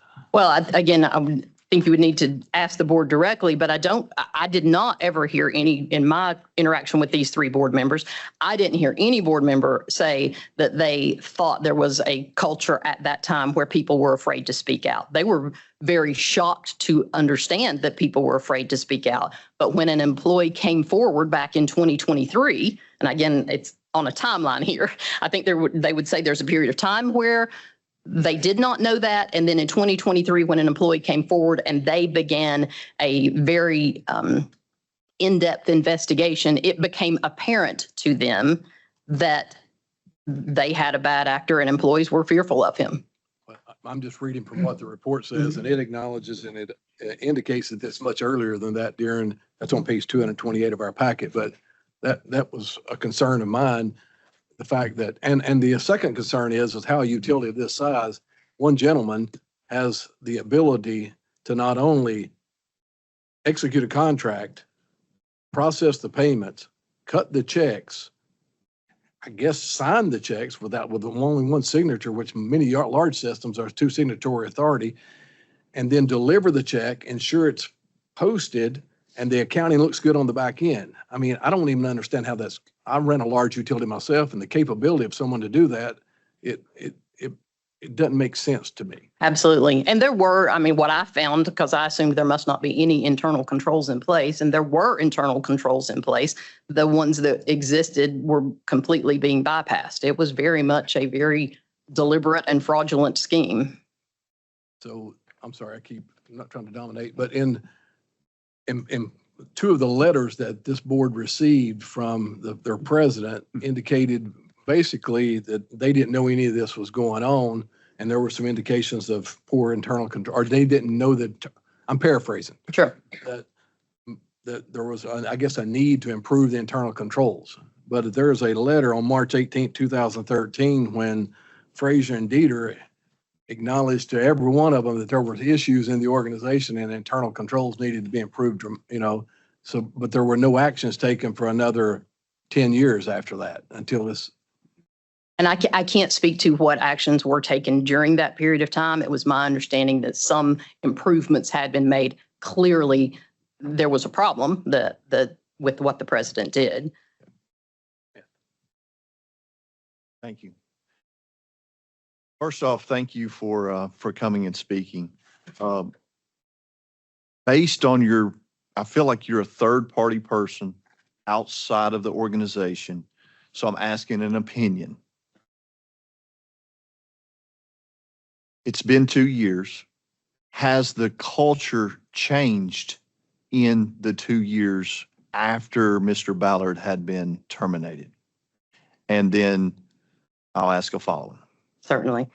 I do not interact routinely with the employees, but I have been on site. I did all of this employee training, and what I found amazing was the openness and the willingness of employees. We went through hypothetical scenarios. What would you do if this happened? What would you do if you saw this happening? Their willingness to sit around and talk and to interact freely with the new president and the board. My third party outside observation is that there's been a radical change in culture. And to your point, I actually asked the president that. The question I asked, you're in place now. You existed. You saw the prior leadership. You're around these people. What do the employees want?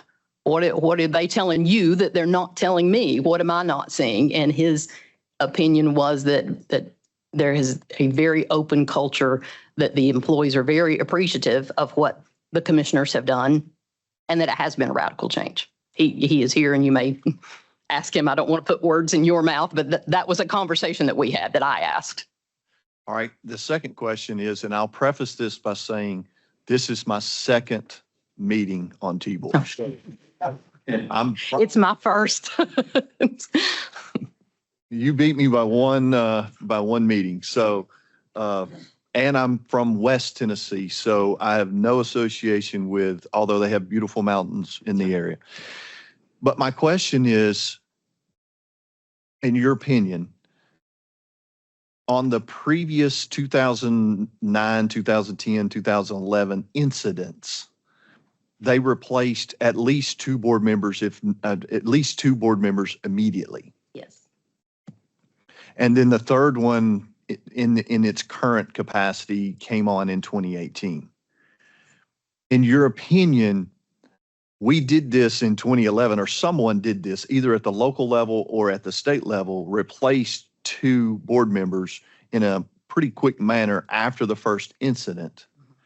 Given that this is the case this time, would it be detrimental to the organization 2 years after the fact if we asked to remove the remaining board members and repeat this process again with new managers that are maybe not as aware of the situation internally as prior case?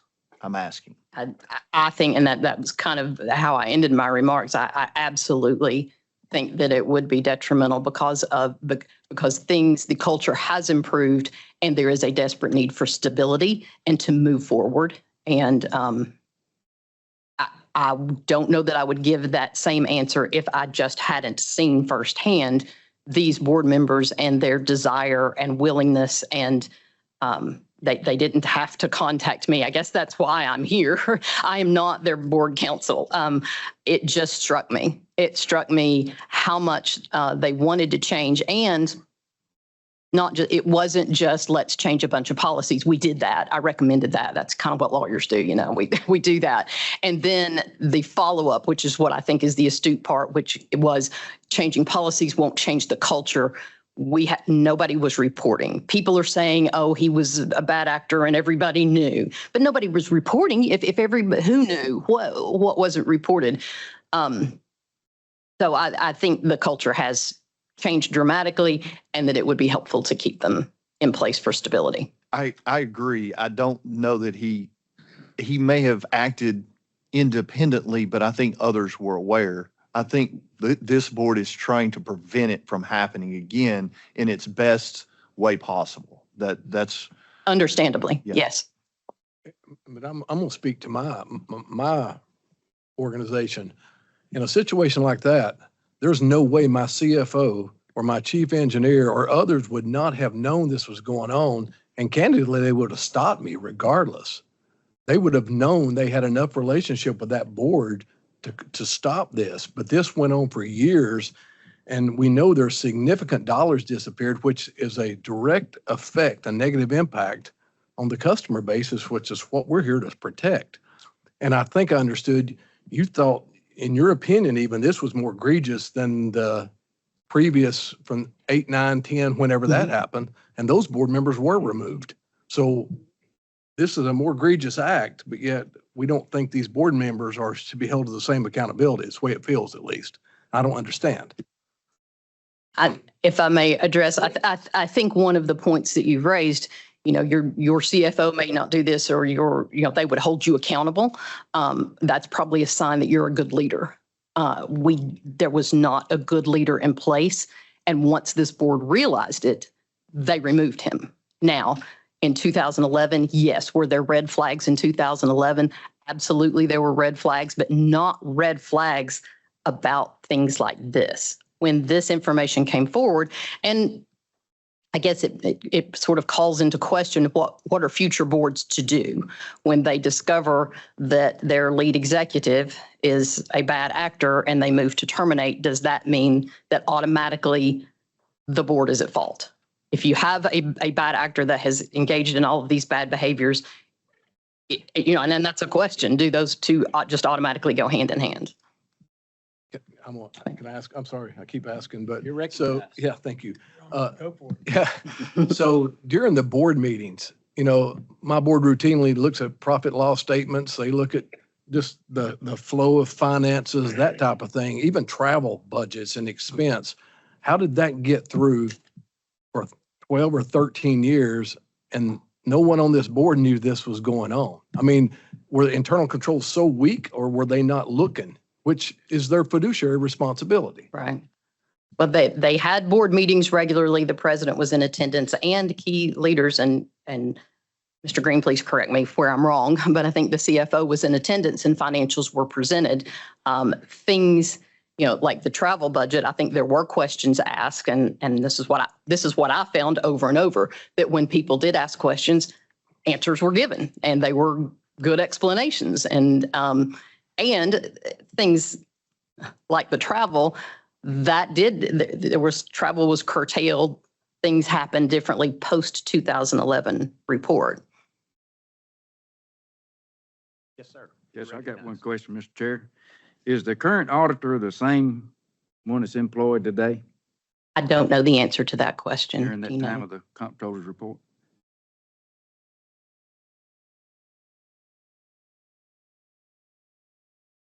Because it was saying there was never no findings in the auditor's report. That was one of my questions. Mr. Stone. How many members are on the executive team? So we have a president and 3 vice presidents. Several managers below that, directors, foremen, all the way down. And who comes to the board meetings? Currently, it's president, executive council, all the board members, and all the vice presidents. Before that, it was the board members, legal counsel, and two of the vice presidents, plus an executive assistant has always been there as well. Would you mind identifying yourself? Yes, yeah. That was my question. Yeah, that was my question.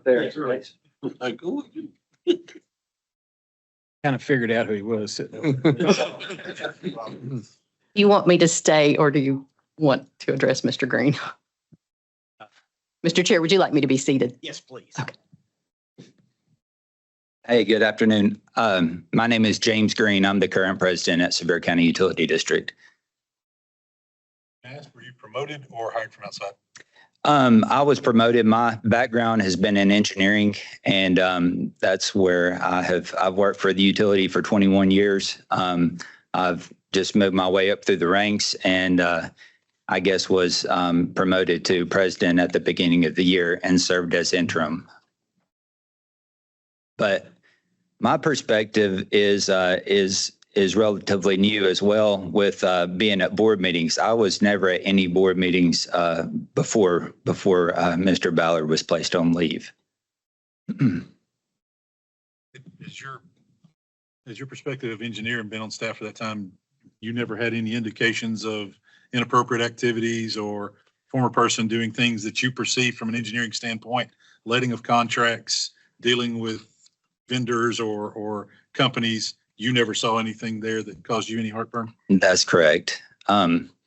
I guess I've gone back, and I'm in a similar situation as Janet, that I've gone back and, conducted interviews and trying to understand moving forward how we obviously prevent this things from happening again. And, you were asking about how are invoices paid. So there were some invoices submitted from an outside contractor, which is documented an electrical contractor. And those were taken by the president, signed, saying that work was complete for this project. There was a project that was approved, budgeted, and it was that he was saying that work was done. He would take those and they would go through the appropriate chains and get dual signatures and everything else. But all that work, I guess we uncovered, was not being performed, or our president was getting a kickback. That was uncovered. Nobody had any idea about that until the investigators uncovered that and subpoenaed his bank records and everything else. So The CFO didn't flag that as atypical, that the president was approving work from a normal process line? well, so there were basically, it has to have a president's signature and a vice president's signature. So that was the dual signature. So So the vice president was signing for work that, or whomever, just signing Yeah. just the checks. yes, sign the checks. Yes. Mhm. So the president had the authority to take this thing from cradle to grave with absolutely no controls on him from anyone, including the board reviewing this. We've larger systems, we've got some authorities, but there are still checks and balances. That's my struggle. That's right. There are still checks and balances in place on these larger systems where you don't have this happen. Well, they knew work was being performed and done. What we had no idea about was that there was some kind of scheme going on, kickback scheme involving the president. Nobody here had any records of his, bank account or doesn't know anything else is going on outside of that with a external contractor. So the president was the one ordering the work, not the engineering group or operations. It was actually the president of SCUD who was saying, I want contractor X to do this, go do this, and he's not really doing it. No, there was work being performed, and there was a contract in place, but just say we were building an employee center at the time, and I don't know all the details of that. Obviously, that's still, in to be determined. I guess there's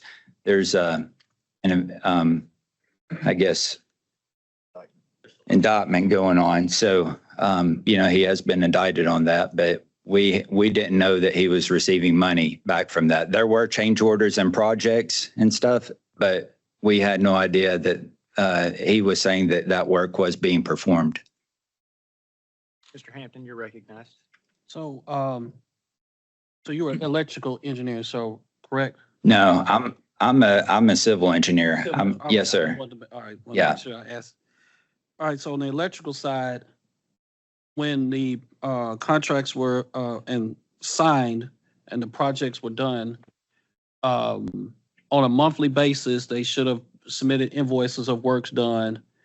And was there a staff member, independent of the former president, who went to review or reviewed that to see if that was adequate? Like they could say, yeah, 50% of the work was done. Yes.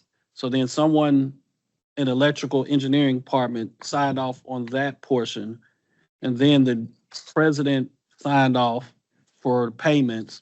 And so there was somebody to at least ensure that the work was done. Mm-hmm. Maybe didn't know about the kickbacks, but was also someone, when the change orders were done, that the staff member also agreed that the change orders were necessary? Yes, we had in that case, we had a construction manager. So we had a construction manager that oversaw the whole project. So they were approving all these invoices before it even gets to us, the saying that work is performed. So you had an independent person saying that the work looks correct. Mm-hmm. And then you had a staff member who was not the president look to say, yeah, that looks about right. Mm-hmm. That's correct. Okay. Now, there were some other projects, smaller projects that were completed and done, such as like changing out lights in the office to LED lights and stuff like that. And so we don't know. I have no idea how this kickback scheme worked, when and where he got money, but there were other eyes. There were outside sources on any of these bigger projects that were construction managers that were approving all these invoices as well as internally. Okay, thank you. Were you aware of, I'm gonna go back to page 228 and everything, where the SCUD board in interviewed talked about the same question I asked before about retaliation, fear of retaliation and some other things. Were you aware of Mr. Ballard's actions? And I mean, I'll be candid with you. I'm from the area of the country. And so that's why I'm asking that question kind of leadingly about Mr. Ballard. Yes, I was not aware of anything retaliatory of him. I mean, So you never saw him extremely angry, screaming, yelling, doing any of those things that he had a reputation for doing? I mean, yes, there were instances where, he could lose his cool, I guess. I would say that. But I mean, as far as, that's a difficult question. I guess everybody could answer that differently depending upon their role. Sure. Yes, you're recognized. I have a little bit of a comment and maybe you have some more insight to help me understand, but I think about this president's role and just like my role at my utility, my board is the only people that can hire me and they're the only people that can fire me, and all the other employees work for me, just like all the other employees work for Mr. Ballard. I imagine that coming to work every day, being asked to do work on the president's personal property or seeing misuse of company resources for the president's family members or whatnot, those things were out in the open. They weren't hidden. And I imagine that employees, knowing that their boss seemed a little off and he was asking them to do things that they knew weren't appropriate, would get a little frustrated with that. Whether or not they truly reported it to the board, or I don't know why they didn't, but I imagine they would get frustrated at the board because that's the only people in power to remove the president. And I'm just curious, were there feelings of animosity amongst the employees because this guy was getting away with bad behavior? Maybe they didn't know about the kickback schemes, but they knew there was a lot of bad behavior. How was the perception? I would say, again, that's probably, I would say that I've spoke with obviously all the employees, but those employees that were asked to perform duties, yes, there was there was probably a sense of animosity towards the things that they were being asked to do, but they didn't feel like that they could go and report those things in fear of retaliation. I mean,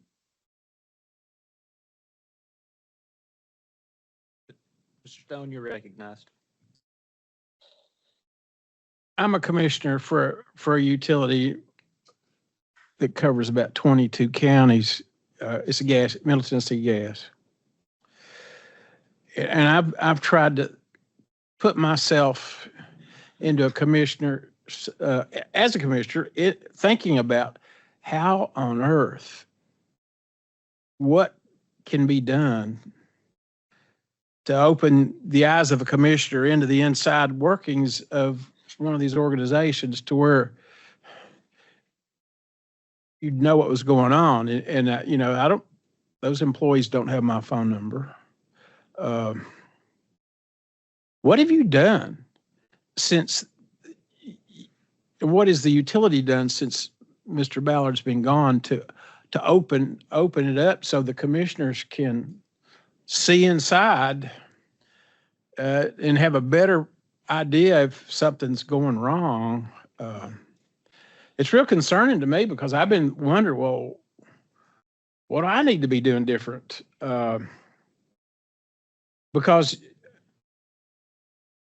we're in these relationships with these organizations with it kind of a given. We're dealing with honest people. Yeah.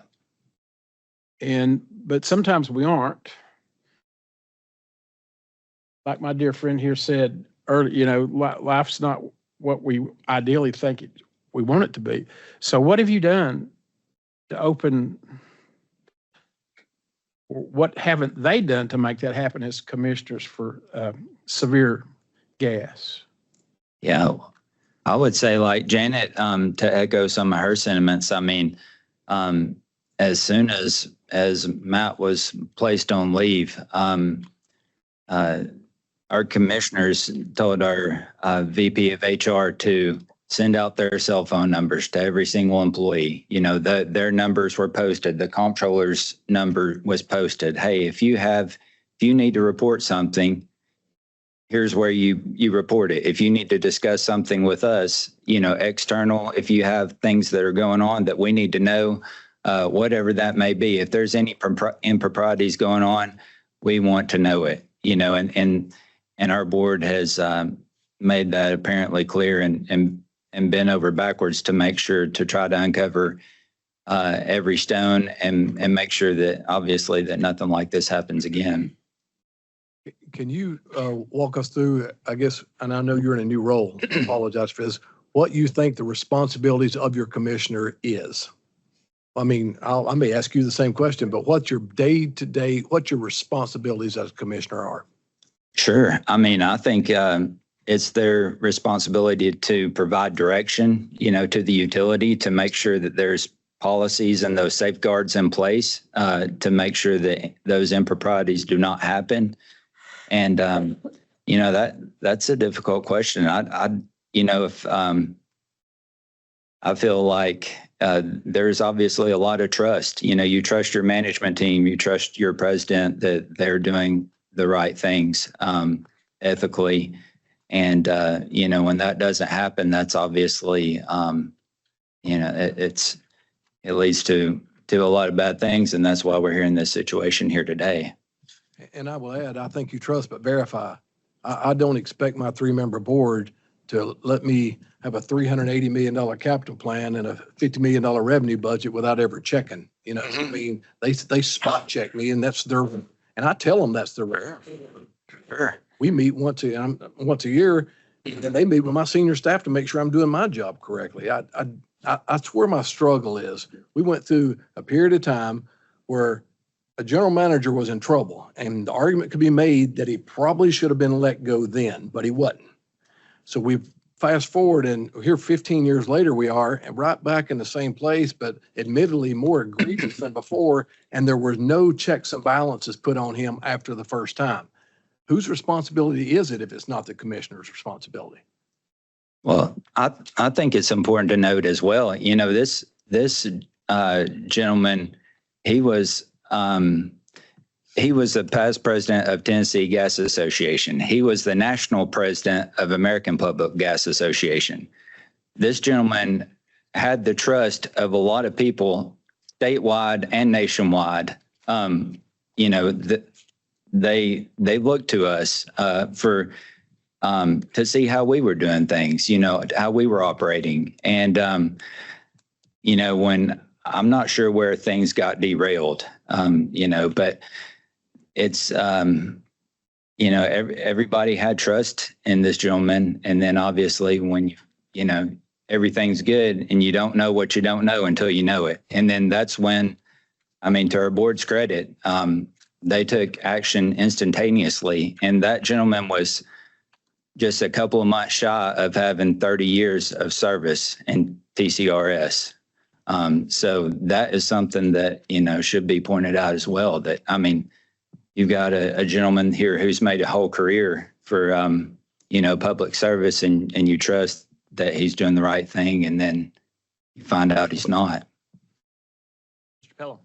Mr. Green, I would just encourage and challenge you in your role as president. I'm just the general manager at our little utility district. And as Ms. Candace said, you know, there's that trust factor that's in there, but you also have to have some lines of division and oversight and I try to go transparent, above board to the nth degree. Yes. Make sure that my board knows contract letting our on-site counsel. And to me, that's probably where I personally feel like not to assert fraud or you know, bad intent from any board member, but as here, did the board perform its job of fiduciary responsibility of oversight? Because as Ms. Candace said, the board's the only one that has the authority to hire and fire me. Right. And so one of their key responsibilities, and at least my board, I have a 5-member utility board, was a merger of 4 utilities. But my 5-member board, one of their key responsibilities is to watch me, even though we're friends, even though we're in a small town, even when we're in a rural area and everybody knows everybody, and, you know, but it's still their responsibility to watch to make sure, for public trust, back to the responsibility of the customers. Not that those board members are in any way bad people or had nefarious, you know, intentions, but that's a responsibility they have to make sure that that bad actor, in my opinion, that's a responsibility the board has, is to make sure that president or that manager doesn't violate public trust. Because in this case, it's not once, but twice. Not the same board twice, but the same individual.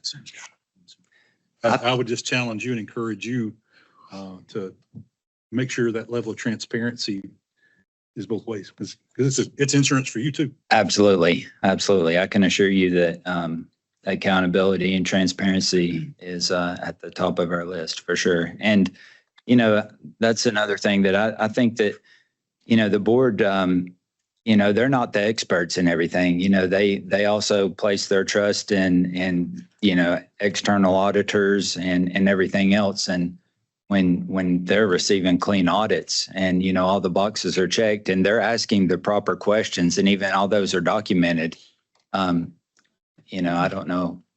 I mean, and I don't know what else they can do on that part. That's my thoughts. 2013, they actually did have some pretty specific references about internal controls and things like that from the auditor at the time that it appears either nothing was implemented or things were implemented and not followed. So. Thank you very much. Good to see you. Thank you all. So board, I have a few things to mention, and then we'll figure out how to go, because a lot was set up here. And you know, I want to be clear. I don't think that the board has taken no action since the investigative report came out. That would be absurd for me to try to argue. However, the question in front of us is, from when the 2025 investigative report came out, we have to look at everything that happened leading up to it and what happened after the fact. A question was posed by the attorney. What is a board supposed to do when an investigative report comes out like this? My argument isn't that, you know, that they failed to get rid of the manager because clearly the manager's gone. My argument is we should have never been in this position to begin with. You had a manager that was at the subject of an investigation already 15 years ago. And this board decided to take a bet that he would never do wrong again. scrutiny should have been placed on him to prevent this from occurring. Now I'm being told that the internal controls were proper and there's no way anyone else could have known anything improper was going on. But at the same time, I'm also being told that there was a culture of retaliation, and that's why no one spoke up. So is it that no one at the utility knew anything was going on, or was it that people were afraid to speak up? There's conflicting things going on. I understand that there are multiple allegations out there and we can assign one to the other. But my point is this, that there was a problem at the Sevier County Utility District. If, you know, an argument could be made that if this board was appointed 3 years ago, that they can't be responsible for the decision of retaining Mr. Ballard back in 2010. 2 of the board members were appointed, as was stated, right after that investigative report came out. So here's my question. Why were there vacancies? Why were there vacancies? They were removed because, one, they were found to have done something wrong, but also the manager was found to have done something wrong, and they did nothing to prevent him from doing it in the first place. Yet, and a work culture was allowed to prosper, and business was allowed to continue how Matt Ballard wanted it. So if the folks were removed after the 2010, 2011 report, but the manager stayed the same, why can't we hold the board members accountable now for allowing this to proliferate in the first place? Because again, you have to look at what happened prior to our investigative report coming out and afterwards. After the fact, the only person that, other than a reprimand that's been placed in an employee's file, there's been no other action taken against employees of the utility. And I'm told that's because no one knew anything that was going on. Yet I'm also told that there was a culture of retaliation. Which is it? Did people know and they were afraid to speak up? Or did they not know because Mr. Ballard was such a genius with everything that he was going on, everything was being shrouded? But the fact of the matter is the board has one responsibility to its utility, and that's to ensure that management is going to make sure that the ship is moving in the correct path. And that's not what transpired here. Their board failed. Their board failed. And it's not like only $5,000 is missing. Hundreds of thousands of dollars. Employees were afraid of the manager. And this went on for how long? So I challenge you to do not only the correct thing in this instance, but something that we have done time and time again is we hold the correct people accountable. Because this isn't the first time that we've sought ouster against utility district commissioners. I said it earlier, we've sought ouster against individuals who have done less. I stand by my board recommendation that this board failed the customers of the Sevier County Utility District and that they should be ousted from their position. So I stand by my recommendation that we should seek ouster against these individuals. Mr. Chairman. Once again, no judgment on anybody's fault, but you read through these things, it's hard for me to believe one person acted alone, that there wasn't other signs and the things that's been presented here. And as Mr. Colonna presented, I think this board has acted in a consistent manner in the past, and had they been newly appointed board members, but I would move to accept the staff recommendation to the board to hereby initiate a contested case hearing, determine whether the sitting board members of SCUD's governing body should be removed from office pursuant to Tennessee Code 782-307 and 702. And then also item 2 with staff to be authorized to close the contested case should the board members step down. All right, I'll make that motion. We have a motion. I second. All right, we have a motion and a second, and I have discussion. I'm the new guy again. So I hear the motion, I hear the second. Tell me exactly what we're voting on in process of a contested case. What does it mean? So actually, you know what, Seth? You haven't talked a lot today. Why don't you explain what the... Yeah, earn your keep, dude. I guess about the process of what's going to happen next. So the board authorizes us to commence a contested case. The first thing we do is we file with the Secretary of State's office to get a docket number, and they'll assign an administrative law judge for us. And at that point, there will be a conference to schedule a hearing date. The process itself, the board will essentially sit as a jury. We will call evidence, or we will hear evidence. I will act more or less as a prosecutor in presenting the case that they should be removed. And they will probably retain some sort of representation. We'll present evidence, and at the end of the hearing, the board will make a decision as to whether or not to remove the commissioners. And one thing that I would like to add, Seth, in your opinion, can the commissioners in question utilize the utility district's counsel to defend themselves? No comment. So we've had the question before as to whether it is ethical for the utility district commissioner to use utility funds to pay for the attorney to defend themselves personally in this aspect.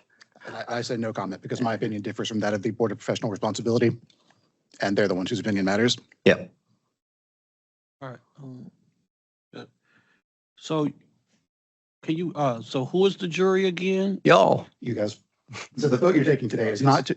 Oh, okay. Yeah. To make sure we're clear, you know. And we will have So- to Yes, correct? We did this once before, and I think we had to sit under an administrative law judge and be instructed on the way to do this, correct? If I remember correctly. Correct. Yeah. And so if y'all vote in the affirmative today with the staff recommendation, the commissioners are still on the board at Sevier County Utility District. However, this just starts the process for us to start the contested case in which everything that y'all heard today, everyone knows that I don't speak in the most formal manner. Seth will do a much better job of delivering it eloquently to y'all.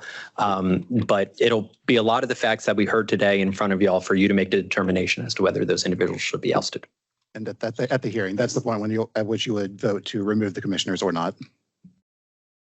Yes. And so there's a possibility we could, as a group, say no, to keep both or keep one or the other, or keep no one. Correct. All right.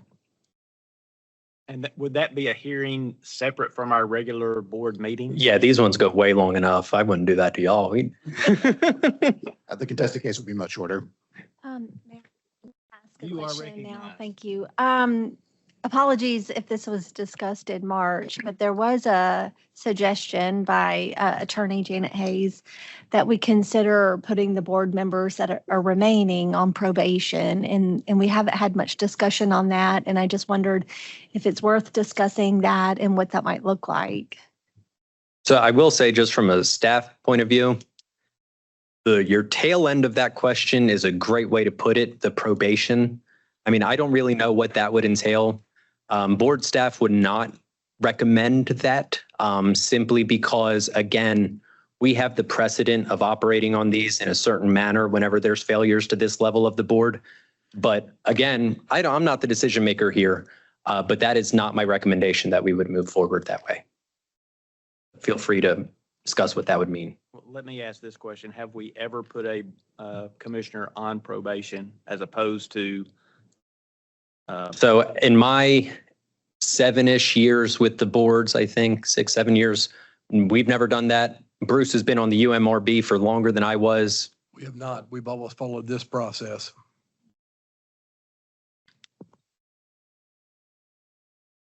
Is any more discussion? We do have a motion and a second. Is there any further discussion? I will call the question. All those in favor? Aye. Opposed? Chairman, let the record, if you would, let the record reflect that I recused myself. Thank you. All right. Thank you all for your attendance today. All right. Moving on. So after Sevier County Utility District, what did it look like in front of us? Okay, so now we're moving on to the folks that were subpoenaed to be here. So board, we're going to skip Friendship for a second because I don't believe that anyone is here as a representative of Friendship. Speak now. No. So I'm going to bring Nate up here. Nate's going to walk through some of those subpoenas and let's keep this train moving. Good afternoon, board. As Ross said, we're going to skip Friendship for now, and we are going to move on to the town of Gibson, which is on page 302. I do want to note one error in the staff summary. It shows the full board as being subpoenaed to this board meeting. That is not the case. We did only subpoena Mayor Houck. Mayor Houck is here. There are 2 outstanding orders regarding the town of Gibson that I want to make note of. As you notice, the late audit order is what's being identified as the cause for the subpoena. However, they are also under a financial distress case where we currently have a feasibility study that was ordered to take place. As far as the late audits, I do want to give credit where credit is due.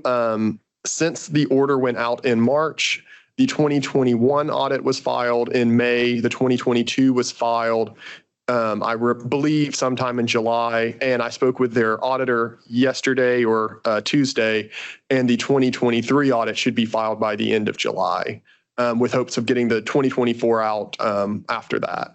I do also want to note, however, that all those did come after our board order. And so it's great to note that our orders being sent out do seem to expedite the process of audits. And so with that, I want to turn this over to Mayor Houck to see if y'all have any questions for him.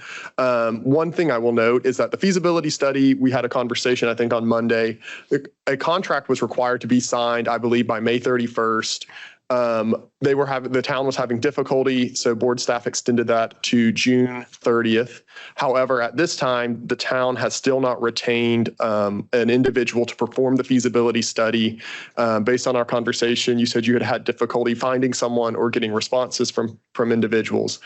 So I do want to make note of that. Just let the board know about those situations, and invite Mayor Houck, if it's okay with the board, to speak at this time and answer any questions y'all might have. Please proceed.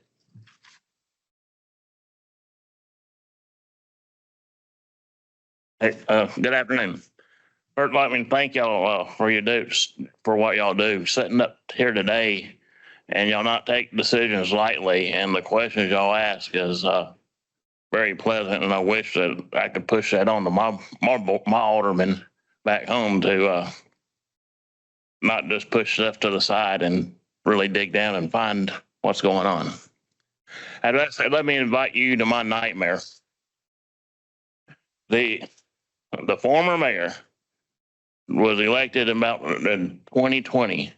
He would not do bookkeeping, had no desire to do it, no plan to have anybody do it, paid a former employee $300 a week to come in, write checks, and walk away. He would be there for 15 minutes a week. So there was nothing. When you were elected and when you began serving? I was elected mayor in 24. Thank you, sir. In November 24. I was an alderman at that time and expressed the need to have that done, but he wanted no part of it. And so we had auditors in place to do audits before, but when you just basically got nothing to audit, they can't do anything. So they just didn't have anything to audit. So we went through 2 or 3 auditors till we finally had an audit done in 2020. I had to find another accountant to come in, reconcile the books, make sure everything was posted so the books could be audited, and then had to do it again for 22 and 23. Somewhere around the time of December of, I think, 22, we finally convinced him and convinced the board to hire a accounting firm to start doing our books. So that's been taken care of. But it was a night when the city has probably paid out close to $20,000 to outside accountants to fix the books that were improperly done under the former mayor. And then, then we got, of course, you can see we got 4 to 5 audits that we're working on. So they're like $8,000 a piece. But we've got funds to take care of that. We've gotten 2 done.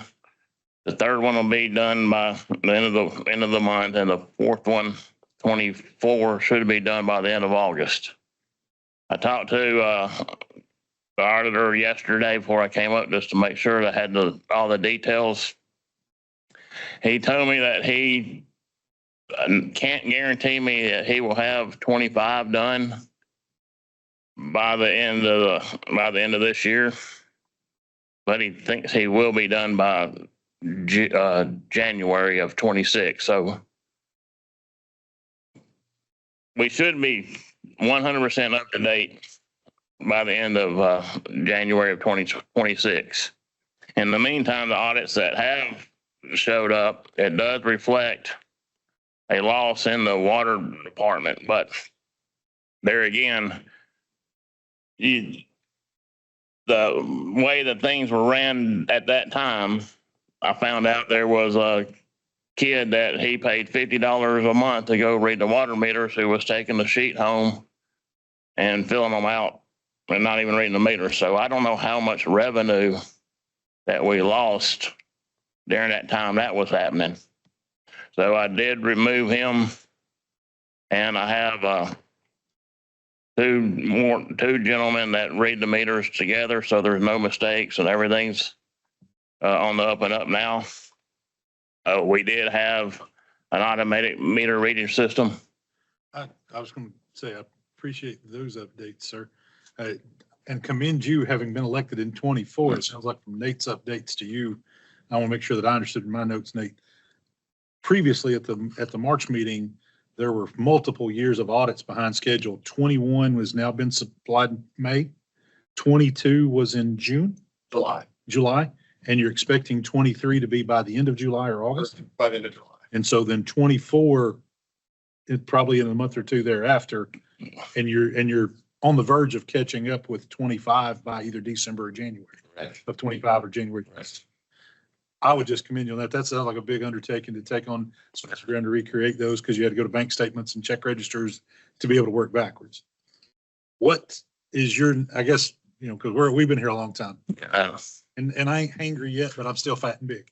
So where are you wanting to go from here that this board, because, we're the arm that comes back and you haven't, in the past, your predecessor didn't comply. What can we do to support you that you stay on this path? You're going to deal with financial distress. You're going to come back to us again. What's your next goals? And we can, and I, once again, I commend you for your efforts to make this large of a turnaround, and thank you for that. Thank y'all. I would like to have 6 more months to get 100% caught up on audits.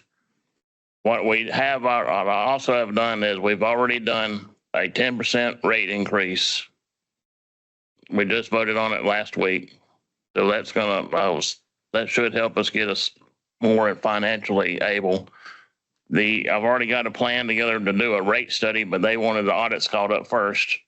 So when we have a rate study done, then we'll make whatever adjustments we have to make sure that we stay out of the red. And one good thing about it is that we are debt free. We don't owe anybody any money. So now it's just most of our expenses are the upkeep and maintenance. Nate, would you be satisfied with administrative review as long as he maintains this pace of progress? Or what would be appropriate, or is there a recommendation from staff? At this time, there's no recommendation from staff since this is just response to a subpoena. At this time, my recommendation would be to continue with what was currently ordered as far as the feasibility study. The rate study was also ordered, as you mentioned, but that's kind of in a holding pattern until you get the audits done. It's up to y'all if you want to change that, but I still feel like the feasibility study is the best path forward. Mr. Chairman, I would move to take that recommendation, maintain the path we're on, commend Mayor Houck for their progress. And as long as they do that, and then if you want to add a caveat that if staff wants to give 1 or 2 extensions, as long as positive progress is made, to bring that back to, to get us to the point where they're continuing to move forward and to get out of the hole that they've been in. I'll second that. Okay, go ahead. You got a second. Thank you. Did you have something? Yeah. Also, that we do extensions 6 months. We know, I want to leave it up to staff so that they can be flexible on that January, February, once that 2025 audit is done, that they can go ahead and start that rate study. That's why I wanted to put that in there as well, at their discretion. Yes. All right, so we actually do have a motion on the floor. Right? Yes. With a second. With a second. So any further discussion? None being, all those in favor? Aye. Opposed? Motion carries. Thank you, Mayor Hall. Thank you all so much. And thank you, Mayor, for being here. Moving on to page 304 is the Town of Mason. Mason was subpoenaed by the board as a requirement. It wasn't based on any non-compliance from the town, just as a request by the board at the March meeting. And so the subpoena was for the mayor, vice mayor, and then any contract management with the town. I believe the mayor is here and the vice mayor is here. I'm not sure if there's the contract engineers here as well. It looks like he is. And so at this time, one thing I'll note just briefly, to my knowledge, and Ross, you can confirm, we are not currently waiting on any delinquent items from the town as far as board orders go. The subpoena was just requested by the board at the March meeting. Right now, what we're waiting on, ability study, but it's not like delinquent. Yeah. So, Thank you. so if y'all would like to hear from the mayor at this time, Yes, please.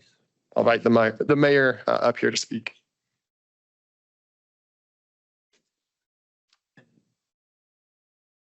I would also like to say that this is Mr. Ricky Oakley. Good afternoon, everybody. He'll be able to answer. My name is Eddie Norman. I'm the mayor of the town of Mason. I have my team with me. I have Ricky Oakley. I have the utility manager, and we'll be glad to answer any questions or any concern regarding about the town of Mason. So if you want to ask any question or concern, or I can hand it to Ricky Oakley, the engineer. He have all the numbers, all the details, whatever you ask him for. He will be glad to do that. Thank you.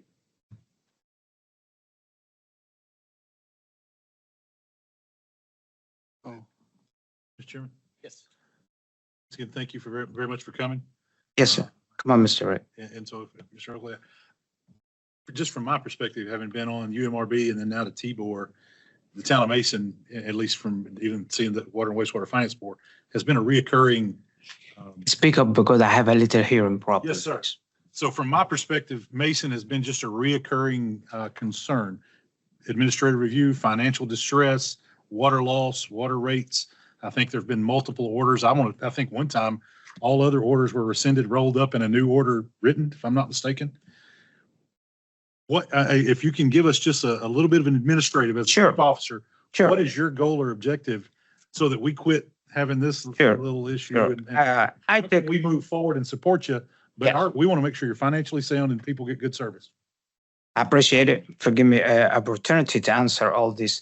I took over the office 2023, and we was real hardship for the town of Mason.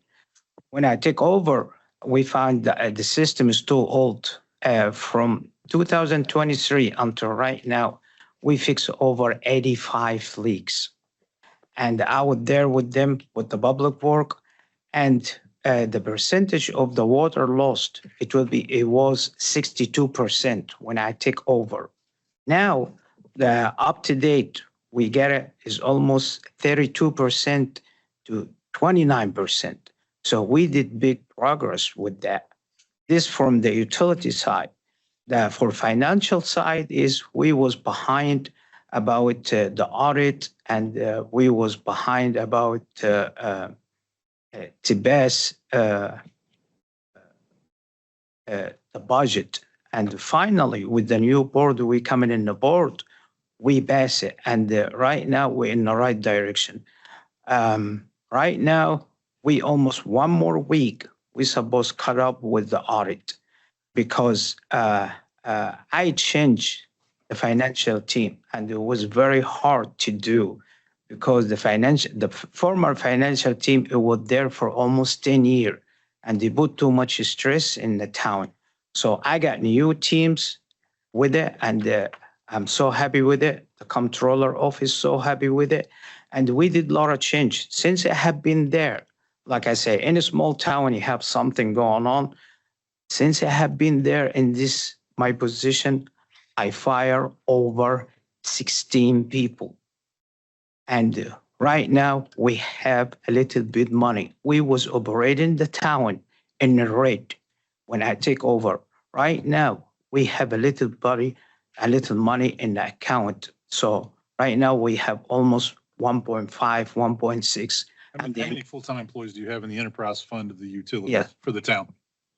I'm sorry? How many employees does the enterprise portion of the fund for the utility? Right now, how many employees? Yes, sir. For the, enterprise, the water, no, just the water and sewer. for the water sewer, we have right now around 9 people, and all of them certified, and all of them in, especially Carr and Chris up here with us, the utility manager, all of them licensed, and all of them just doing great job. We happy for the sewer, water.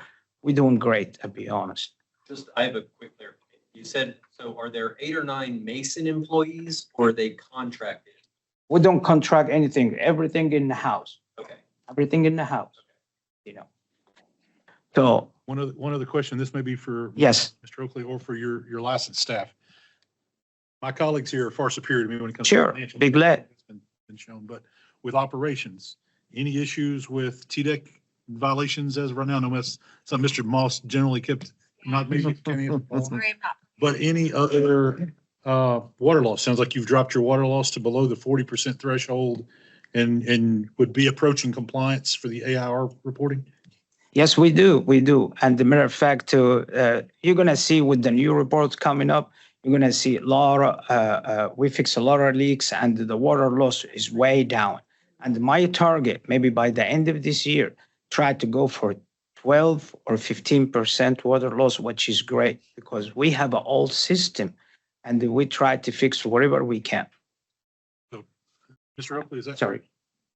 What was the name? My name is Ricky Oakley. I'm with Civil and Environmental Consultants.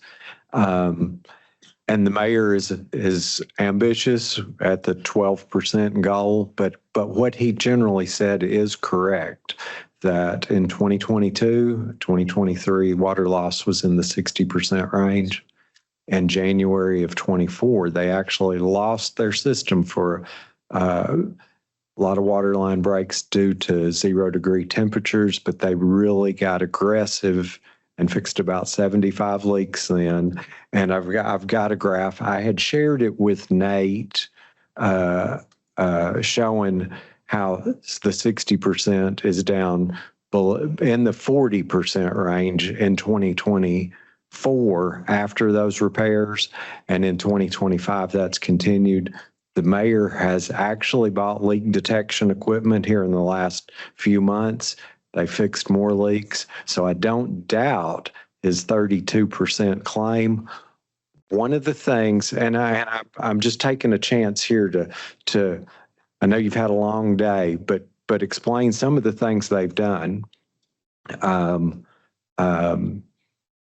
They did 2 leak detection studies. First one didn't find a lot of, and this has all been in the last 12 months. We didn't find many leaks, and we thought that's crazy with 40% water loss. We hired another firm to do another leak detection study. It generally fell in the same group, but the second one said, we're hearing a lot of water go through meters that is not reading the same as what we're hearing. Your meters are reading slow. We have ARP money that it's advertised for bids right now. On August 13th, we're opening bids to replace 1,000 water meters. And we think what's going to happen is we will narrow that gap, that delta between water produced and water sold. We're going to actually increase some revenue, and it'll increase sewer revenue as well. Does Mason produce water or buy water? They produce. And we also, and we were fortunate enough to get an infrastructure planning grant. I know we've got to do a feasibility study by the end of the year, but dovetailing, the 24 audit should be in the comptroller's hands in July. Should be. I've been hearing this for a while. Hope it is. We've got a grant to do it, and part of it includes a cost of service study. We'll hire an accounting firm to help us with that. And together, that cost of service study, the new operations team, compared to the team that the previous feasibility study was written around, we think we can make some good comparisons, good parallels, see what comes out of it. But the cost of service study will help us a bunch in making sure we've got enough money to cover water and sewer expenses. Real quick. So you're right. Alliance was here. Alliance is no longer around. So is there contract employment occurring? Well, I heard the mayor say no, Right. but I have told you, and if I misspoke, I apologize. I had told Ross that Christopher Luss and Carl Stevenson were contract employees or contract operations firm. And I think I'm correct, and maybe the mayor misunderstood, because I think they work in Galloway and in some other towns too. So, And so is it just those two individuals or do they have a team?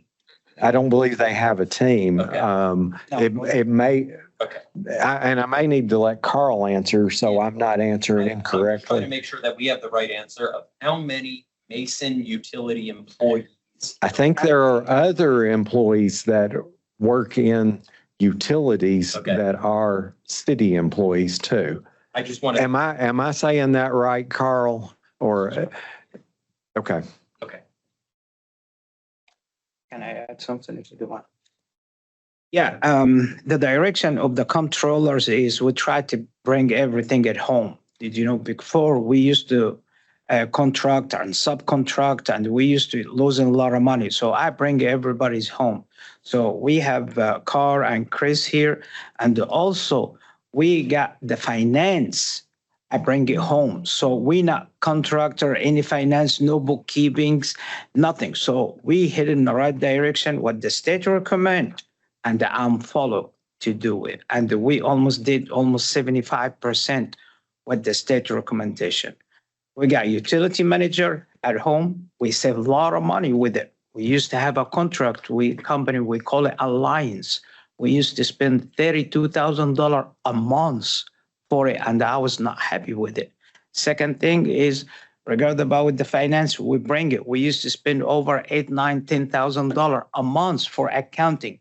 I bring everything is home. Right now, we spend almost $3,000 to $4,000 home. So we're heading in the right direction, what the state recommend, and follow what this do. Thank you very much. Ross, just one other thing now. As of right now, there's nothing that's outstanding other than pending dates of feasibility study and then the most recent audit whenever it's completed. Is that correct from staff? Yeah, and then I think the only other thing on top of that is just is it the AWWA or the water loss plan? We've received. Yeah. Yeah, that was one of the reasons we were subpoenaed, that we were late in submitting that, and that is on me. It was submitted. It's on me, and I had issues downloading the software, but that's not I got it done, submitted it to Nate on June 27th. Can I add something if you don't mind, please? Thank God to the state approve us for grant money to repair our water and sewer. And like Rick, what he mentioned is we put advertising in the newspaper about the new meter we're going to install on it, because like I mentioned, we have an old system, and when we put the new meter, it will be easy, no water loss. So fixes the gap between lost water and how much customer pay is number one. Number two, regarding about the sewer, the state give us some money. How much, Rick? I think 300,000 for the sewer. Something like, I'm not sure specific, but we got grant from the state to helping us to repair our sewer too. So everything coming in this direction, and also give us money to put a new well. Did you know we have 3 wells? No, we have 2 wells, and we have the third one is coming up. So we head in the right direction. The state is so happy with us. We did a lot of change for 2.5 years when I have been in the office. So We have AR. For us to take any further action. There is no need to take any further action. We're good to go. Thank you all very much. All right. Thank y'all for being here. Thank you. The water tower. Oh, no, come on. Yeah. I had it in my mind, it was east for something. Okay. All right, board, this is the last subpoena for the day. We have the city of Watertown who is under us for water loss. This is a two-part subpoena at this point. I believe at the last meeting in March, y'all had subpoenaed the mayor to appear regardless of compliance. However, I would like to note that we had requested the AWWA be submitted by May 15th. That was submitted. However, it was not completed by Rye Engineering as per the order. I did speak with Rye Engineering. They're ready to go. They don't really know why the city chose to do it on their own. So they are in non-compliance with that. So I'd invite the mayor, Michael Jennings, and Mr. J.C. York up if he's here as well.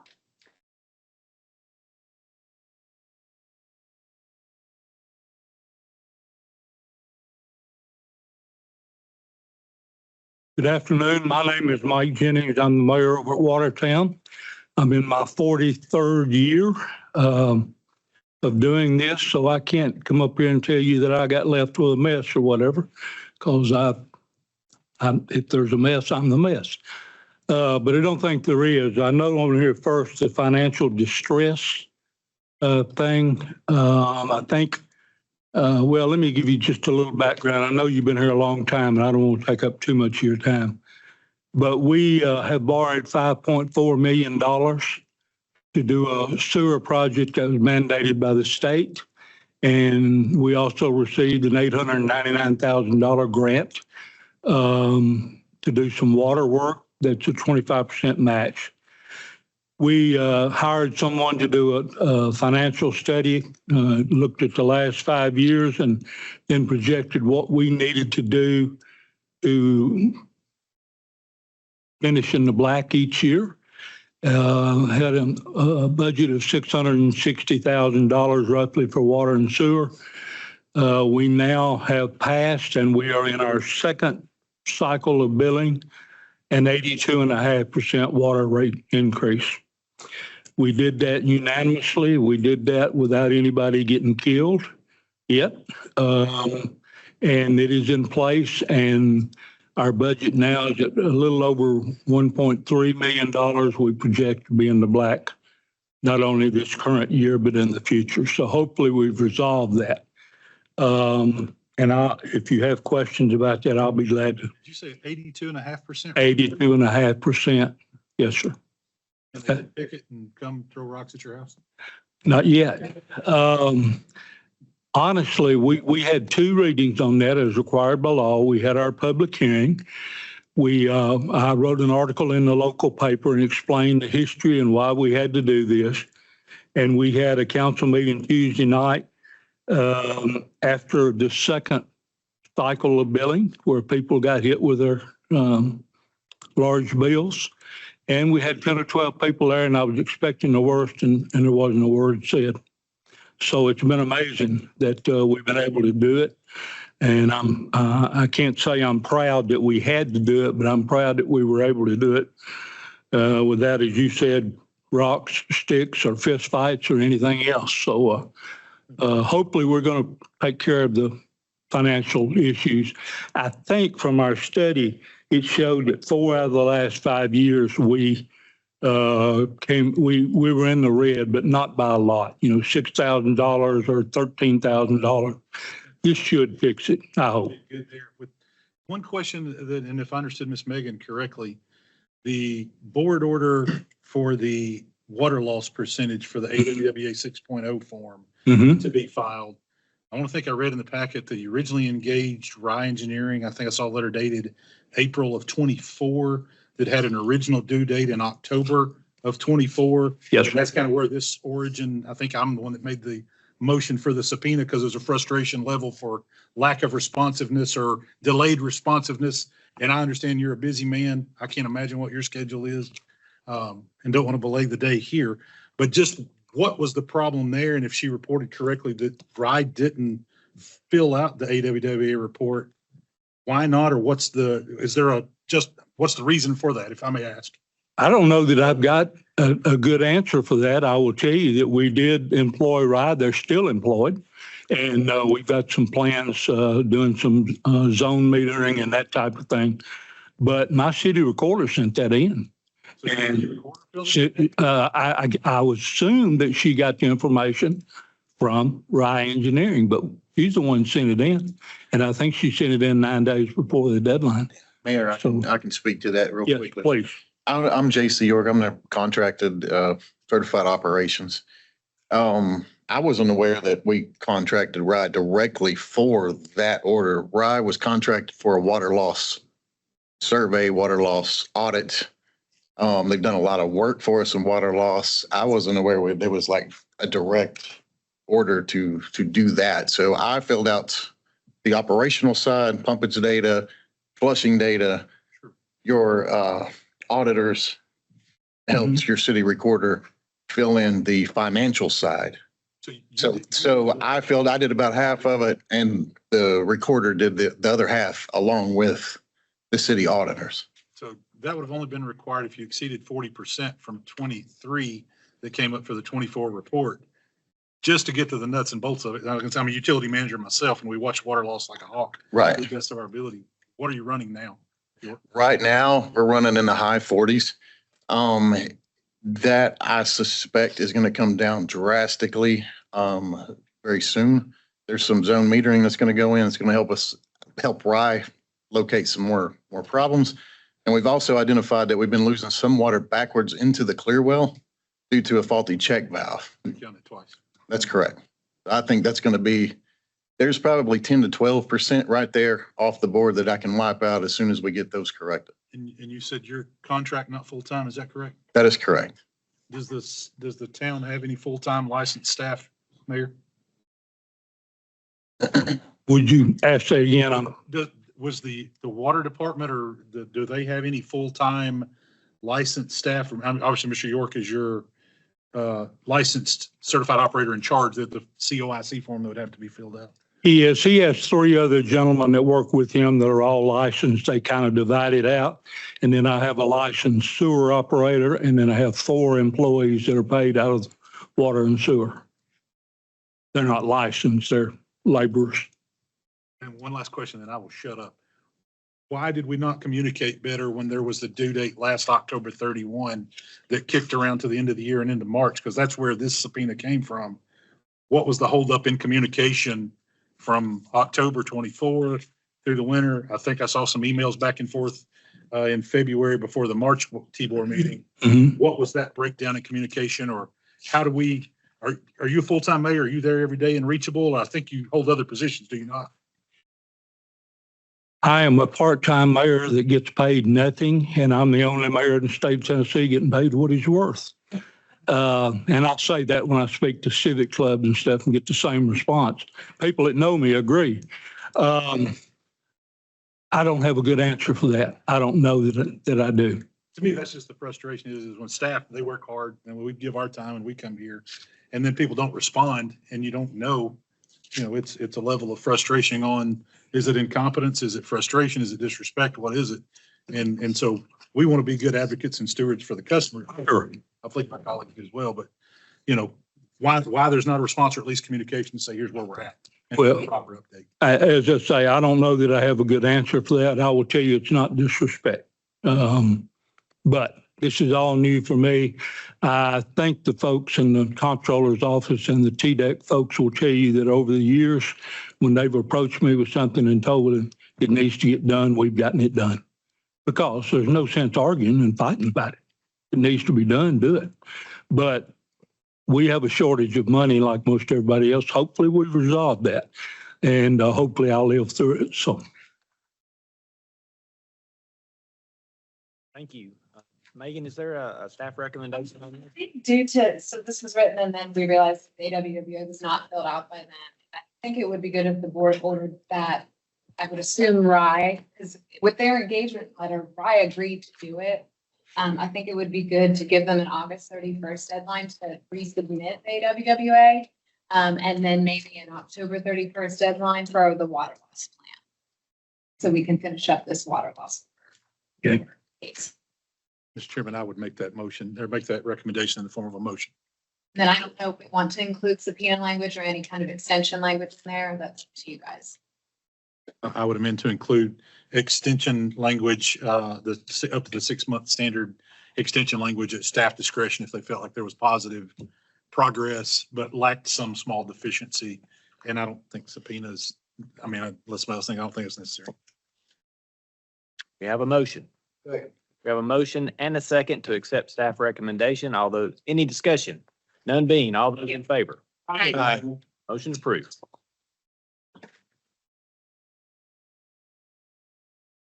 All right, board. I'm back. Okay. So we've had to do a shuffling around a few things. You will notice on there that Friendship was also listed as a subpoena. We're gonna, again, there is no one here from Friendship that was subpoenaed to be here. Okay, we're gonna move back to that. We still have folks here that need to be heard, so let's get to them and then we'll get to everyone who's not here. So with that being said, board, I want to go back up the agenda. You'll see that there was a recommendation regarding training on page, what do we got here, y'all? Anyone know? 66 of the packet, if you would please turn there. So y'all know we have free online comptroller training for board members that are that have to get training every year.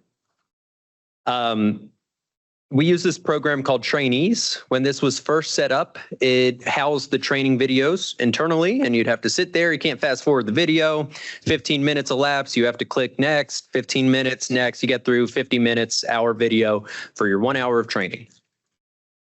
In November, we posted some new videos, and unbeknownst to board staff, our technology folks, there was a miscommunication between us, and the training started getting posted to YouTube.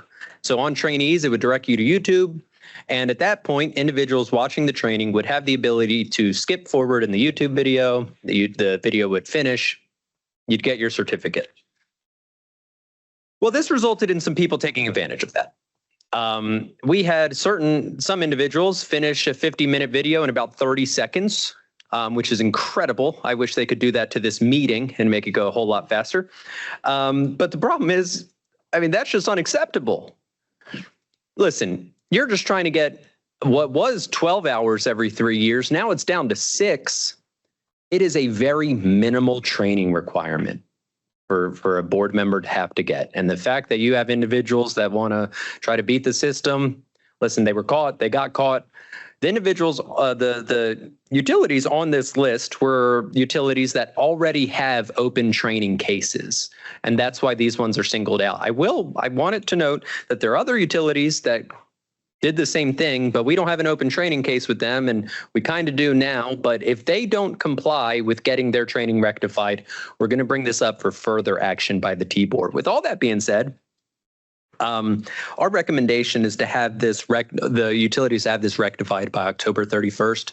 But before we continue with anything regarding that, there are representatives of the city of Spring Hill here. And so, I think that they have a desire to address the board and perhaps answer any questions if the board would like to hear from the city of Spring Hill. Yes. Spring Hill, y'all want to come up and say something to the board or answer some questions? I don't know. Y'all want to draw straws on who's going to come up here?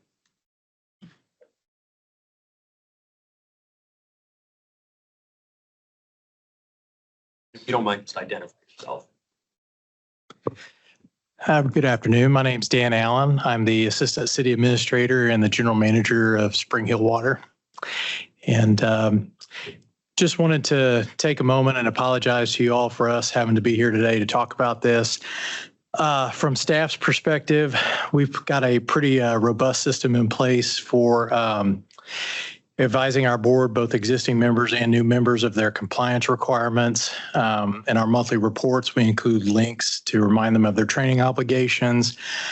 I became aware of this, I believe, last fall, and had discovered that apparently the previous couple of years that some of our former employees had simply just filled out a form and said all the training was done and certified that to the comptroller's office, and found that that wasn't correct, that there weren't any records or anything like that. So We let them know this latest go around that wasn't the case, and that's really kind of what started us down this path. I've personally met with every member of the board, both previous board members and new members, advise them of their requirements. And this current go around, I was surprised to find out, I think it was Thursday or Friday last week, we started getting emails. Several of the folks who had mentioned that they had certified and completed the training appropriately, it appears that they figured out a way to essentially go in to their account, click on a training video, and then essentially fast forward to the end and then just get the certificate. So they understand that they're not supposed to do that. And they're going to go back and rewatch those videos. And We'll question. Yes, sir. So not just turn it on in the background while I'm doing something else and let it run for 50 minutes. Start a 50-minute training, fast forward through it and close a 50-minute training cycle in seconds, minutes. That's my understanding of what And the then comptrollers certify- And then certify that they completed the training, that's where then fraud would be. provided me the certificates of saying that the training was done. Yes, Make sure I understand. Thank you. Sorry. you are correct, sir. So as I said, and as the comptroller staff has stated, that's not going to cut it. So we'll follow up with them, and we'll certainly do everything on staff side and on our part to get that corrected. And hopefully we don't have to have an issue like this again. So again, on behalf of Spring Hill, I'm very sorry that we're having to have this conversation in the first place. Thank you for coming in. Thank you for sitting here all day to wait. Tell us. It's that important. Yeah. Duly noted. We'll take it. Mr. Chairman. Thank you. If I may, I would have a question before I would be willing to. A accept question it. for Spring Hill or for me? For Ross. Okay. I know in the past, this board, we've talked about various other actions, whether it be compensation. I mean, I know that's the trigger for utility districts is completing the annual training. I think I've said that before, and I think it's why we've been trained. Is there anything to add to this that if they fail to meet this deadline, not only the subpoena, but you would pursue reimbursement or back charges so that they had to reimburse per diem or fees that they received fraudulently? So, yeah, we can, board staff would like to amend our recommendation with the addition that Mr. Pelham just mentioned, in that board staff will, after the October 31st deadline, for the individuals that still have failed to comply, we will look into who has been inappropriately paid for the time period in which they were not adequately trained to complete all of this. And before we order some sort of restitution or anything, we will come back to the board to say this person made X amount of money and request that y'all order them to pay it back. But at the next meeting, we'll tell you who made what and how much they should be paying back. Mr. Chairman, I'll make that motion. Second. All right, we have a motion and a second to accept staff recommendation. Yeah. Discussion. Mr. Hampton. Mr. Ross. Because we have. Okay, yes. Mr. Hampton, 1 second. Yes. So in light of this discussion, there were individuals who finished in a matter of seconds. Yeah.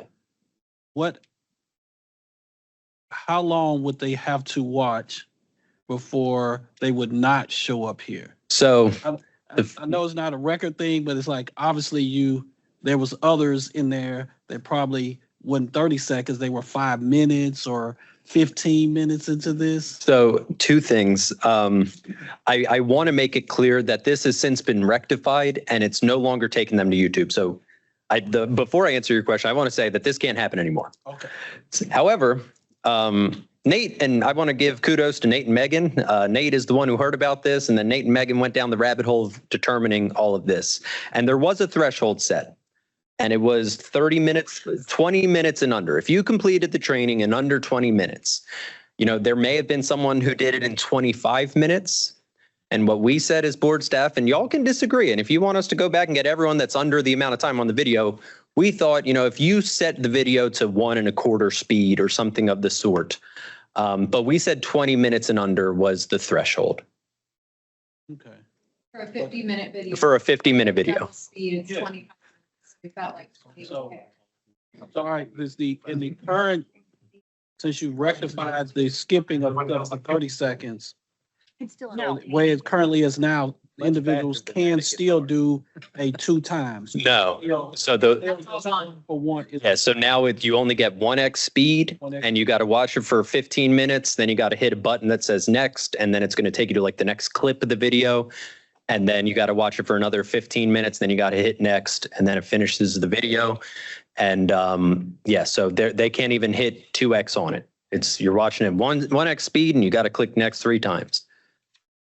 All right, thank you. We fixed the glitch. We fixed the glitch. So board staff had a question, Mr. Pelham. You know, there were individuals outside of these entities that we found to have cheated the system. These are only the entities that already had an existing training case before us. Would you like us to expand the payment thing recommendation to the individuals, even if they don't have an open training case in front of us? Me personally, yes. So that is what is on there. So Yeah, they need to be notified. well, they already have been notified. Yes. So no. Everyone's been notified. These are just the ones that we already, a few months ago, we told you had a training case or whatever. So Mr. Hampton. How many individuals? 96, 92. 92 individuals with 62 different ones. Fell under the 20-minute. Yeah. Correct. So let's do this. Just so we can get everyone on board. We're going to stick with this recommendation, and board staff is going to add that at the next meeting, we'll look who still is out of compliance, regardless if they're on this list or not. If there's anyone that has been notified, they need to fix their training and they have not, board staff will come back and say, these people may be getting mispaid or something of the sort. So. I'm satisfied with that. I'm in my motion to match that verbiage. Sure. So that we can. Are we going to get the same second this time? Okay, thank you, Edwin. Is there any further discussion? No question, all those in favor? Aye. Opposed? Moving on. All right, we are jumping around because I think that there's only representatives of one more utility that are here, and it's the folks from the Cumberland Utility District. And so, board, if we want to jump to page 330, this is why you get paid, Nate. 330. All right. Board, if you wouldn't mind turning to page 330 to discuss the Cumberland Utility District. So the Cumberland Utility District has had an open administrative review case for quite some time. This has resulted in board staff traveling to the utility on multiple occasions to interview employees and board members of the Cumberland Utility District of potential improprieties that we have been made aware of. We were unable to confirm some of the allegations. There's been a lot of confusion, so on and so forth. However, board staff has been able to identify some operational issues that we're concerned with in working with the Tennessee Department of Environment and Conservation. Cumberland Utility District recently had a director's order that they're under, and furthermore, they had significant water outages in July that concern us. And so, board, we want an opportunity for the Cumberland Utility District, based on everything that we've heard and the issues going on with TDEC. Board staff is seeking that the utility shall have a qualified expert perform a feasibility study that reviews the potential of a merger with the surrounding utility. The expert shall provide an opinion on whether a merger with a surrounding utility is feasible. By September 19th, we need to know who's going to do it. And by December 31st, give us the report, and we can provide up to 2 extensions upon a showing of good cause. With that, board, that is my summary and recommendation. I'm happy to answer questions, but we also have representatives of the utility should you want to hear from them. I think we'd like to hear from the utility. You wouldn't mind just identifying yourself when you begin. I just want to state for the record that I'll recuse myself from any dealings with the Cumberland Utility District, just because we're one of the neighbors. Thank you. Good afternoon. I am Dax Mitchell. I am now the general manager at Cumberland Utility. I was appointed that position, well, I was put in that position back in April. And I've had to hit the ground running, trying to catch up on a lot of other things, which I've talked to multiple other people, TDEC, TAUD, trying to get things figured out and done right. I've been at Cumberland for 6 years now. I started off in the field, which I started that as a Plateau utility for 11 years and come to Cumberland. And I've been there 6 years, was over the distribution field. I care for that place. That's why I left for 6 months last year and I come back because I love that place.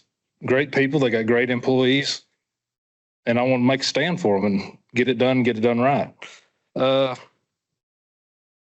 I know a lot of things can't be done overnight. So I'm asking, just give me time. I know there are talks of mergers. I just started in April. I ain't had a chance to really prove myself, but a lot of things that I've done so far, I've proved I can get it done. So I'm just asking, please give me a chance. Please give me time and I'll prove it to you. Questions? Mr. Chair. So I'm assuming that you all do not want to enter into a feasibility study for merger. I mean, are you all okay with doing that as you try to address some issues? Because we've had longstanding issues, as you are aware of, for. I know, and I've been there for them too. So yes, I understand. And yes, we've made a name for ourselves. So I'm trying to change that. Okay. And I don't want to merge it because that also look bad at me. I've only been doing this for a couple months. So I want to prove myself and prove to everybody I can do it. So in my position, no, I don't want to do any kind of study for a merger. But or the board, y'all decide that. I ain't been in here long enough to really tell y'all what to do. No, you're not doing it.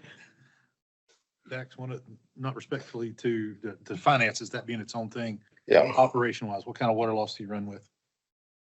Well, at the end of the year, which Nate, I have had to send stuff to him because when I come back in October, I was unaware of all this stuff. And then I got an email from Nate saying, hey, you got like a week to turn this in, your water loss plan. And I've done all I could to get it done. At that time, looking at the paperwork, we was like 60%. And right then I said, Y'all buy or produce? no, we produce our own water. We have 2 water treatment plants, yes. What are you running on the last quarter since you've been manager, production versus build? We're figuring a lot of things out. A lot of things wasn't accounted for, and we're down to about 42. That's my plant operator over there.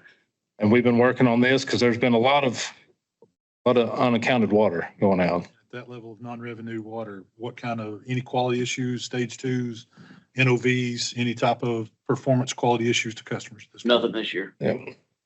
No, which we've been working with TDEC, and Brad Antone has told us, he's like, this is the first time I've never had to ask you guys for anything. So I'll take a pat on our back for that because it has been a mess. And we still got a lot of work to do on it. Mr. Hampton.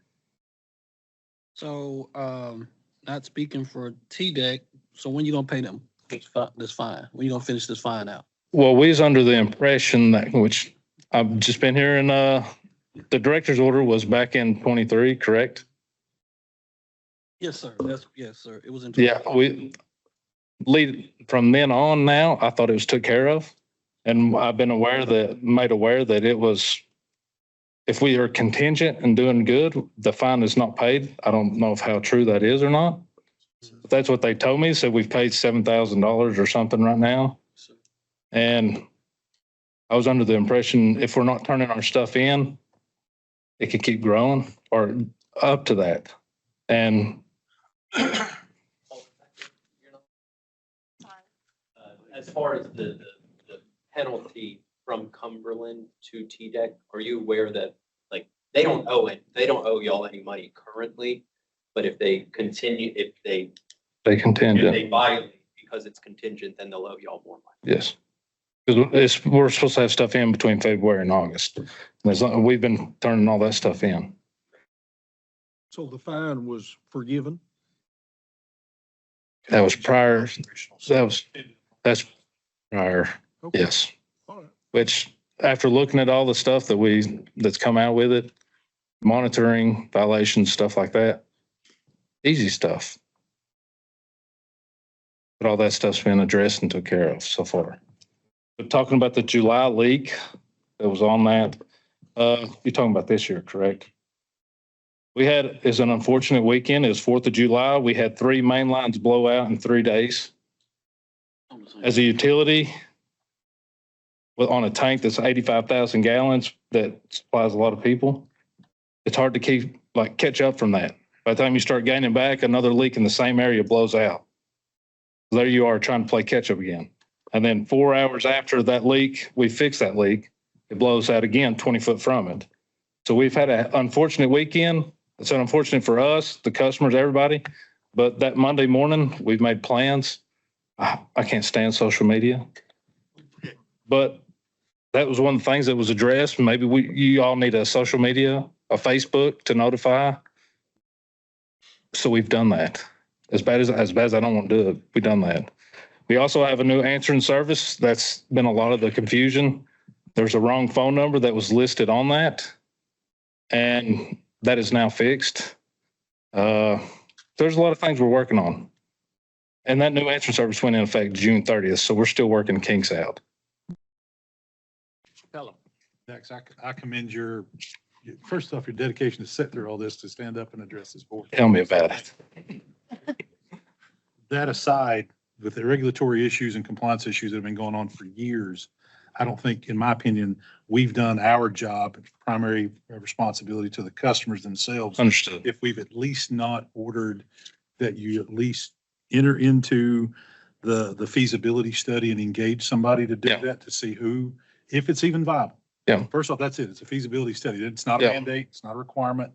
It's just something to see, is it even possible or viable for the best benefit of the customers? And that's my hope, my desire for me personally. And so I don't mean this as any negative reflection upon you. I know it adds to the workload that you currently have and loads the wagon. Yeah.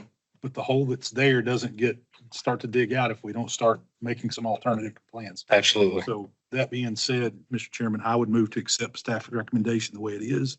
But I would also commit to you, Dax, that if you guys make progress, there's neighboring utilities around. I know you've got neighbors that are nearby. Take advantage of those resources that's there. And if you guys are able to make that progress there, I would be an advocate to keep it as long as you're not, that you clean these items up. You're speaking of our neighbors, yes, Plateau Utility. I worked at Plateau Utility. Mike Monroe is a huge mentor to me. Great man. And any question I have, I can call him and he helps me out anyway. Mr. Chairman, I would move to accept staff recommendation as presented. I second. Any further discussion? All those in favor? Aye. Opposed? Motion carries. All right. Anyone else here on behalf of another utility? Well, let's just start getting through the quick stuff, shall we, board? Okay. So with that being said, which of my staff want to tell me where we are? Where should I jump in at? Friendship. Okay, let's just start with friendship because this might result in maybe a lengthy conversation. So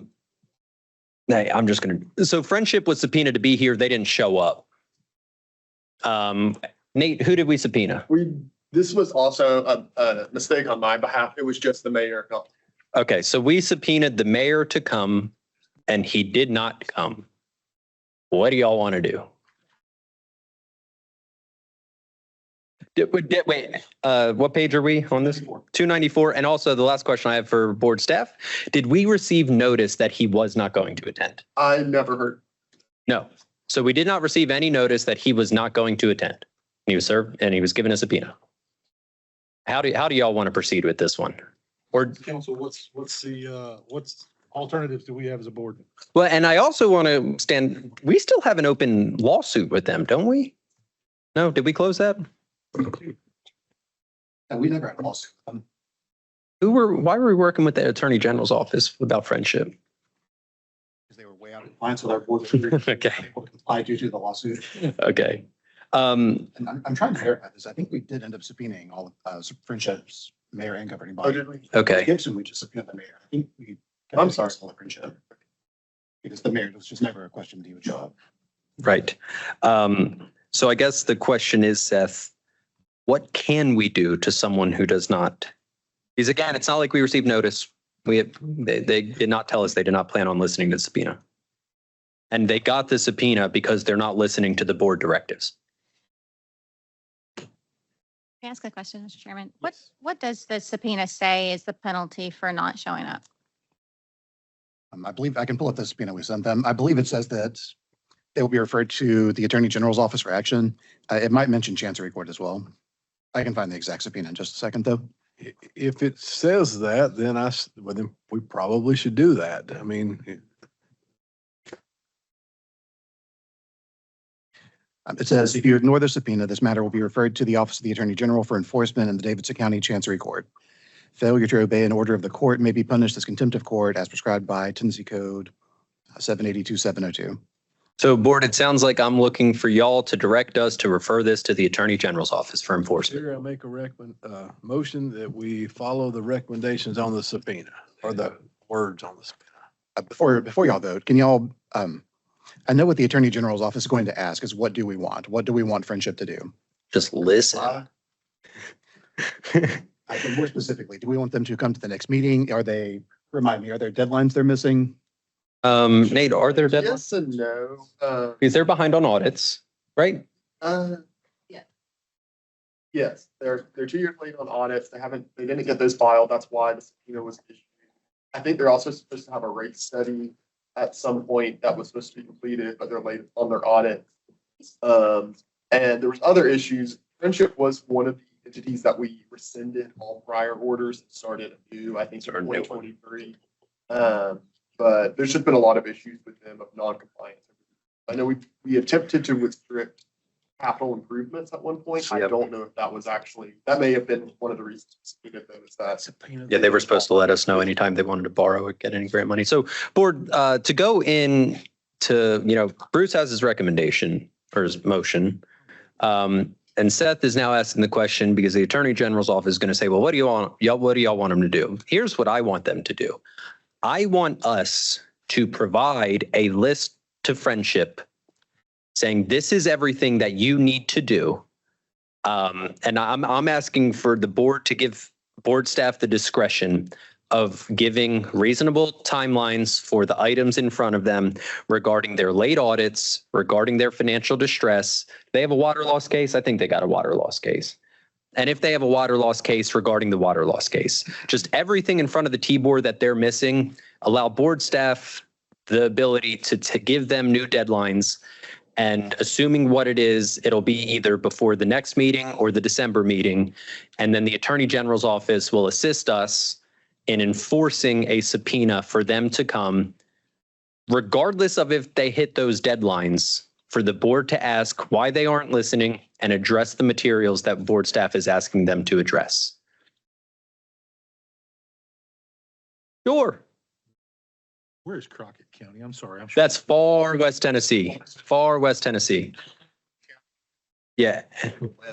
I'm showing my geographical ignorance when it comes to Tennessee. Yeah, far West Tennessee. So what is, other than telling them if they're not answering now, they're 2 years behind on audits, they don't show up on a subpoena, we're gonna go after them with sticks and stones? I mean, well, no, what other alternatives? I think that, and Seth, correct me if I'm wrong, if the Attorney General's office gets involved for enforcement and they still refuse to listen, then this matter will be taken to Chancery Court. And if they get a subpoena to go to Chancery Court and they don't show up, that's more than us, and they'll have dire consequences after that. So you're asking, your recommendation is to grant staff authority to do an itemized list of deficient submissions that they should have sent to Comptroller, TDEC, regulatory agencies, provide that to them with adequate timelines. And if they don't respond, then refer them, or is that included in the subpoena document to the AG? So the AG is going to ask us, what do y'all want them to do? And we're going to help you get that done. So we'll provide that to the Attorney General's office. The Attorney General's office will get involved, say, hey, Friendship, get this stuff done. And if they don't, and they'll also receive a subpoena to come to the board meeting following. Does that make sense to everyone? Yes. Crazy that we're at this point. I mean, this is just insanity. That motion amended to that? Yes. Any further discussion? Would say, I'll just say, if you don't do something. Yeah. Then our subpoenas are optional, and they're not optional. So this is, to me, this is a no-brainer. It is. All right. Any further discussion? All those in favor? Aye. Opposed? Motion carries. Okay, so next is Sir Gowensville, I don't really know, on page 323. Board, real quick, everyone knows the big boogeyman of utility Tennessee's, and that's depreciation. There's a method of depreciation called the modified approach, in which you are expected to inspect your assets regularly we are on page 323, to ensure that they meet a certain level of operation. In Sir Gowensville's audit, it's recommended that they be spending $40,000 a year in maintaining their utility infrastructure. Last year, they spent $2,000. It is board staff's opinion that I don't care what kind of sewer system you're running, it's probably going to cost more than $2,000 a year in repair and maintenance, but what do I know?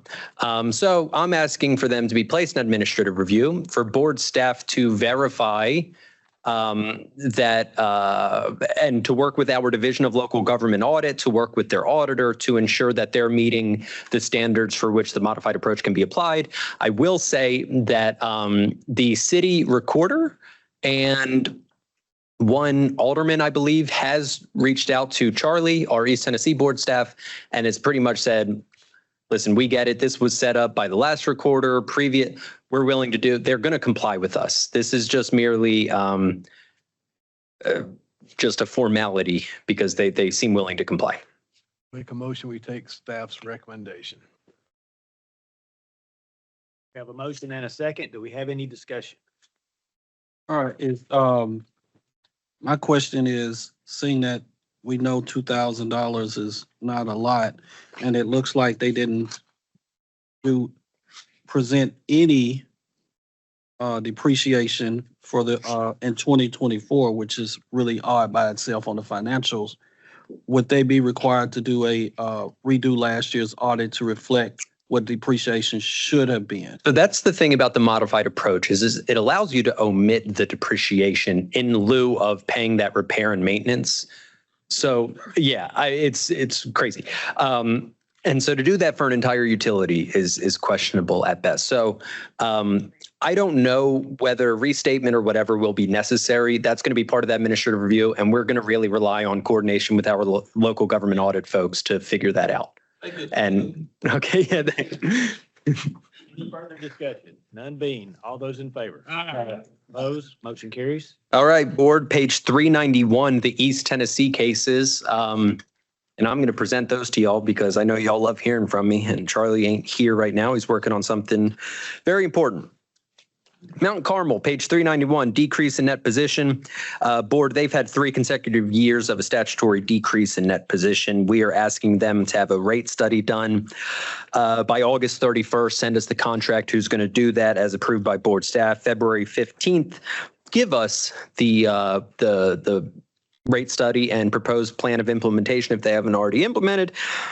And we can give up to 2 extensions if needed. And if they don't comply, we would like to subpoena them to come in front of the board. Staff recommend. Second. Motion and second to accept staff recommendation. Any discussion? None being, all those in favor? Aye. Opposed? Motion carries. So board, next is page 399, the city of Nyota. This is another decrease in net position case. They have 2 main issues. They have infrastructure replacement efforts that are costing them a decent amount, and they haven't adjusted water rates in response to increases from their water supplier, the Athens Utilities Board. They adopted an annual 0.75% rate increase that should help increase their revenues. Board staff does not believe that this is sufficient. They haven't had a rate study done in 5 years. So board, we are asking them to do a rate study. August 31st, send us the contract. February 15th, send us the rate study and a proposed plan of implementation. And if they fail to comply, we're going to subpoena them, but we can give an extension if needed. Make a motion to approve. Have a motion and a second to approve staff recommendation. Any discussion? All those in favor? Opposed? Motion carries. All right, page 416 of the packet board. We are with the Siam Utility District now. Siam is an administrative review case that we opened previously. There were issues with bill payment and a failure to meet requirements from TDEC. We conducted a site visit in May of 2025. They have staffing difficulties. They have governance difficulties. They're a small utility that's struggling. Board, we want them to complete a rate study, but this rate study is also going to complete a feasibility study. Board staff believes that there's a chance that they could merge with the Watauga River Regional Authority. We believe that that should be in the best interest of the utility, but we're going to rely on the feasibility study to say whether that can be done or not. August 31st, send us the contract. February 31st, provide us with the feasibility study and rate study. We can give 2 extensions if needed. Then if they fail to comply, we're going to ask them to come to the next meeting with a nice subpoena. What? What'd I say? Well, you said. Well, the order says February 31st. That's not a real date. February 28th.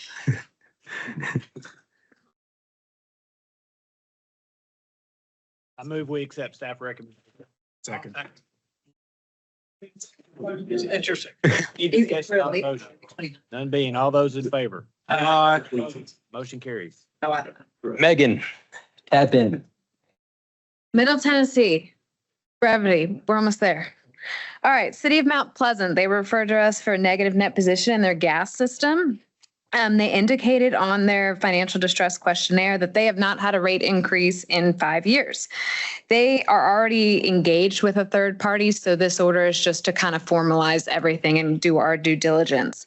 I'm asking by August 31st for a copy of a contract, which they should have no issue providing because they've already contracted with somebody. By February 15th, the rate study will be completed and proof of implementation. I do have extension language in there and subpoena language if needed.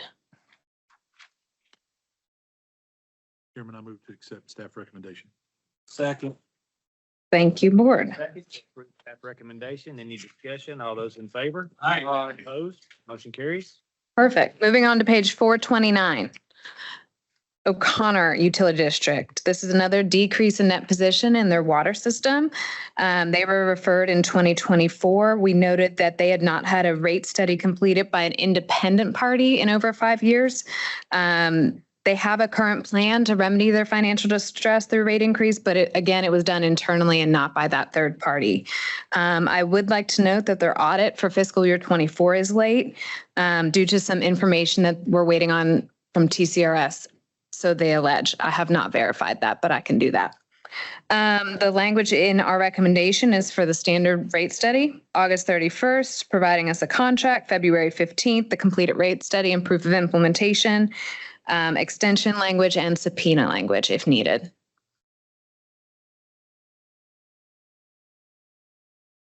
Motion to accept staff. Thank you. Second. Got a motion and a second to accept staff recommendation. Any discussion? All those in favor? Opposed? Motion carries. Mr. Chairman, please let the record show that I would recuse myself from voting this one. I have no financial interest, but I do have a close personal interest with the neighbor and the manager there, and so I do not want to appear to have a conflict of interest. So noted. All right, 437, page 437. This is Fall Creek Falls Utility District. We are referring them for an administrative review on their water system. This is mainly due to a large outage that they had July 4th and the influx of customer complaints that we received. And then we have some governance concerns listed below from their fiscal year 23 audit.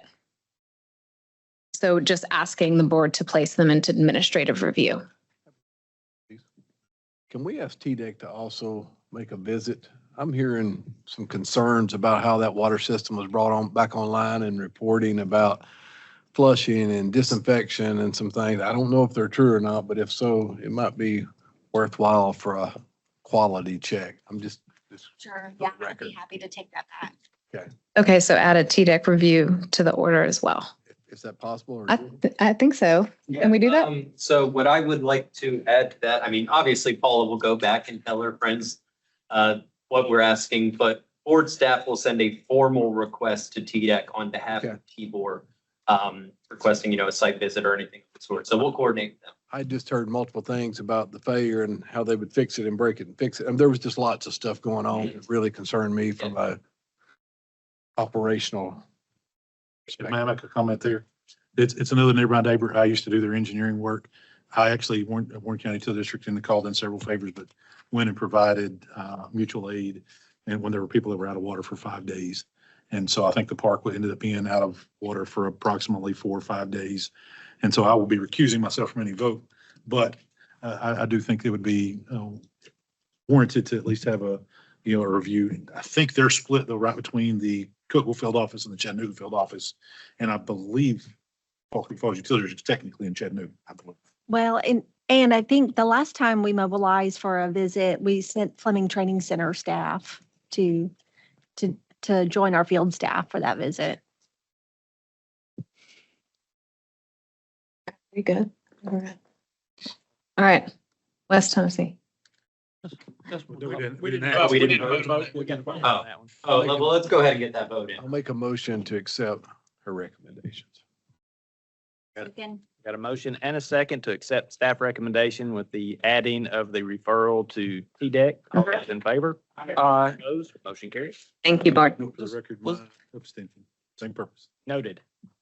Isn't this like the third July 4th break that we've heard? Okay, I'm just saying shit like, man, this seems like a popular day for water loss. So last, but hopefully certainly not least in the hearts and minds of my board, we have West Tennessee. We're starting off with some good news. The town of Hornsby had an administrative review as upon request by a board member for the town.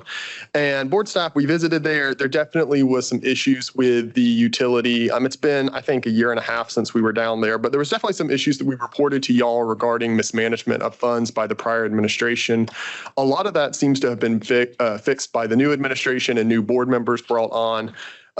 The board did request a feasibility study be completed, which was completed, and there was found that a nearby utility system of Selmer was completed. At this time, board staff is not recommending to proceed with a merger. We feel like a lot of the issues have been rectified and they're headed in a new direction. I do want to note on this one, though, we still have a decrease in net position case against the town of Hornsby. If board later on feels that a merger is still in the best interest of the customers, then we can pursue that. The feasibility study will still be good to use. But this is just releasing them from that administrative review order. Mr. Chairman, I move to accept staff recommendations for Release Hornsby. A second. Motion and a second to accept staff recommendation on Hornsby. Any further discussion? All those in favor? Aye. Opposed? Motion carries. All right, moving on to page 505. Board, as I think most of y'all are aware, and for any new members that may not be aware, whenever our Division of Investigations releases a report on a utility system, it is the duty of board staff to present that report to you all. And so this report is for the city of Loretto down in Lawrence County. The report, and I'll just read from my summary. The city of Loretto personnel disposed of wastewater from City Administrator Jesse Turner's septic tank into private property. Tennessee Code prohibits the disposal of sewage on private property. City of Loretto personnel pumped City Administrator Jesse Turner's septic tank without a permit per the state of Tennessee's environmental regulations pertaining to wastewater. Wastewater removed from a septic tank must be pumped by a septic pumper with an active permit issued by the Tennessee Department of Environment and Conservation. Neither Turner or the city utility manager nor the utility employees who pumped the septic tank were holders of the active permits that would allow them to lawfully pump the septic tank. And last, the city of Loretto City Administrator Jesse Turner received a benefit from work completed on his private property by city employees. A review of TDEC records show that there was one septic pumping business with an active permit and a business addressed in Leoma, Tennessee. At the time of the incident, per inquiries made by the investigators, fees for this type of service would have ranged from $275 to $500, depending on the condition and volume of the septic tank. And then the following deficiency was found in the report. The city employees did not comply with the City of Loretto's municipal code pertaining to the use of municipal assets, which is no city officer or employee shall use or authorize the use of municipal time, facilities, equipment, or supplies for private gain or advantage to himself or any other private person or group. So in layman's terms, as far as the report goes, they found that the city administrator had brought the employees of the city to his personal property, which is outside of city limits, to work on his personal property. He doesn't have a sewer system, so it wasn't city maintained or city run. It was just a septic system operated by him personally on city hours, and employed them to pump out his septic tank, which had the following deficiencies regarding the TDEC issues, environmental issues, but then it also was in violation of city code, but also Tennessee code is my understanding of employing someone to work on private property without, basically on city time. I've spoken with our Department of Investigations on this. Mr. Turner was indicted on one count of, and this is in the report as well, on one count of, I think, official misconduct. However, there was no monetary charges that were indicted, that he was indicted on. So at this time, my recommendation is for the board to open an administrative review into this situation and to require that the utility contract with a third-party expert to assist in creating new or reviewing existing managerial and personnel policies that will prohibit circumstances similar to this from happening in the future. If y'all are wanting us to do more with this, we're more than happy to. Just at this time, board staff and based on my discussions, I don't feel it's necessary to look into this too much further besides just making sure that they have the correct personnel policies in place.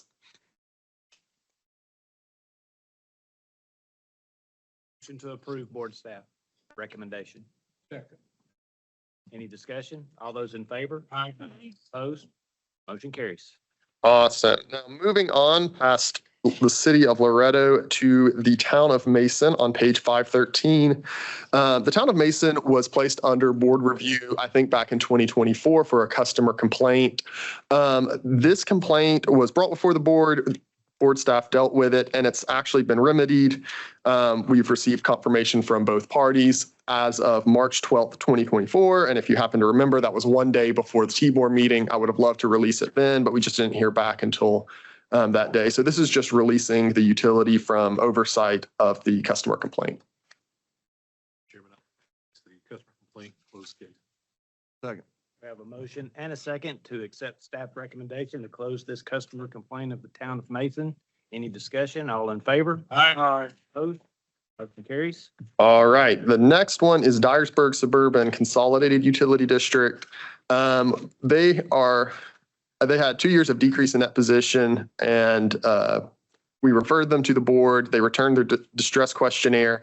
And after discussing with them, they are actually already contracted with a third party that is approved by this board. And so really this order is just an official order to have them complete that rate study and provide it to our office by October 31st. I don't foresee there being any issues with that. There's that extension language in there, and hopefully we'll have that rate study here sooner rather than later. Make a motion to accept staff recommendations. We have a motion and a second to accept staff recommendation on Dyersburg Consolidated Utility District. Any discussion?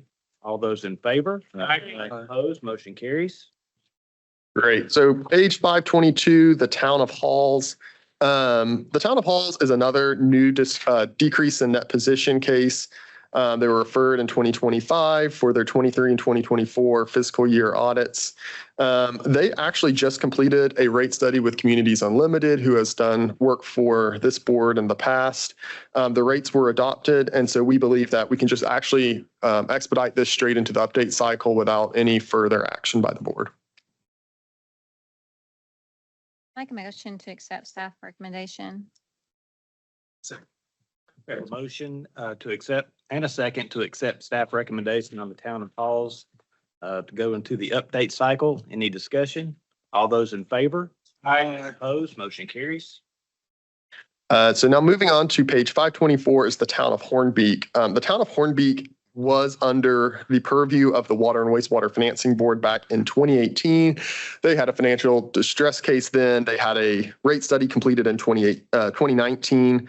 They increased their rates in 2020, and since then, they really haven't done anything as far as rate increases go or rate studies. So they've fallen back into financial distress. One thing I want to note here is that the town of Hornbeak is, and I think I'm getting this correct. Let me make sure before I say that, is closely related to the Hornbeak Utility District. My understanding is that they operate pretty much in the same office, and if not, with a lot of the same personnel. And so I don't know if they used to be the same entity because the town is just sewer and the utility district is just water. The only reason I bring that up is because of how closely they are related in proximity. I don't know if this is a situation we want to look further into for potential to consolidate or reconsolidate. Like I said, I'm not familiar enough with their history to know if they were originally one. But I did want to note that, but this is just a standard order to have a rate study done, and then the subpoena and extension language is included in there. I make a motion, we accept staff recommendation with the caveat that we add that you all evaluate whether or not there should be consideration for merger in the future. Sure. So a feasibility study or just? I think it's first staffed. Okay. Is it okay before we order a full feasibility study for you? How about prior to the next board? So we might come to the next board meeting Sure. with maybe the Report back. recommendation. Yeah.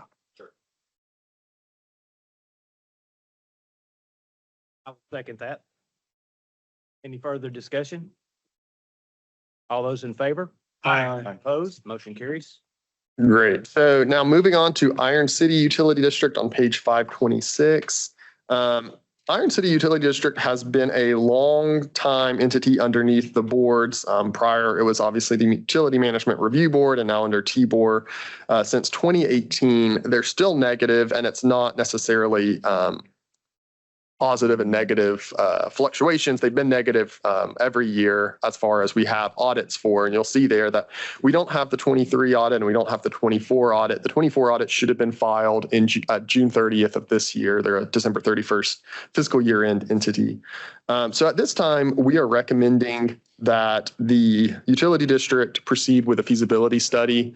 Iron City is another Lawrence County utility district. They're in the very southernmost part of Lawrence County.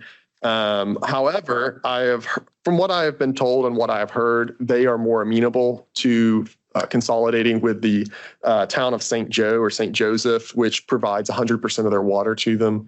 Honestly, I would hope that we might even be able to solve this just between the two parties themselves, but I would like to start the process formally by beginning a feasibility study. Make a motion to accept staff recommendation. Have a motion and a second to accept staff recommendation. Any discussion? Yes. I hate to belabor the point, as tired and late as we all are, but if they've not responded this, do we need to add the opportunity for subpoena language? Should they not be, if they not respond in a timely or appropriate manner? Sure. No, we can definitely add subpoena language. I don't think that will hurt anything. I would work it out themselves. Yeah. Not. Whatever other tools. I will note, I don't think Iron City has been a difficult entity to work with. They do respond. They're just delinquent, but we can include that subpoena language.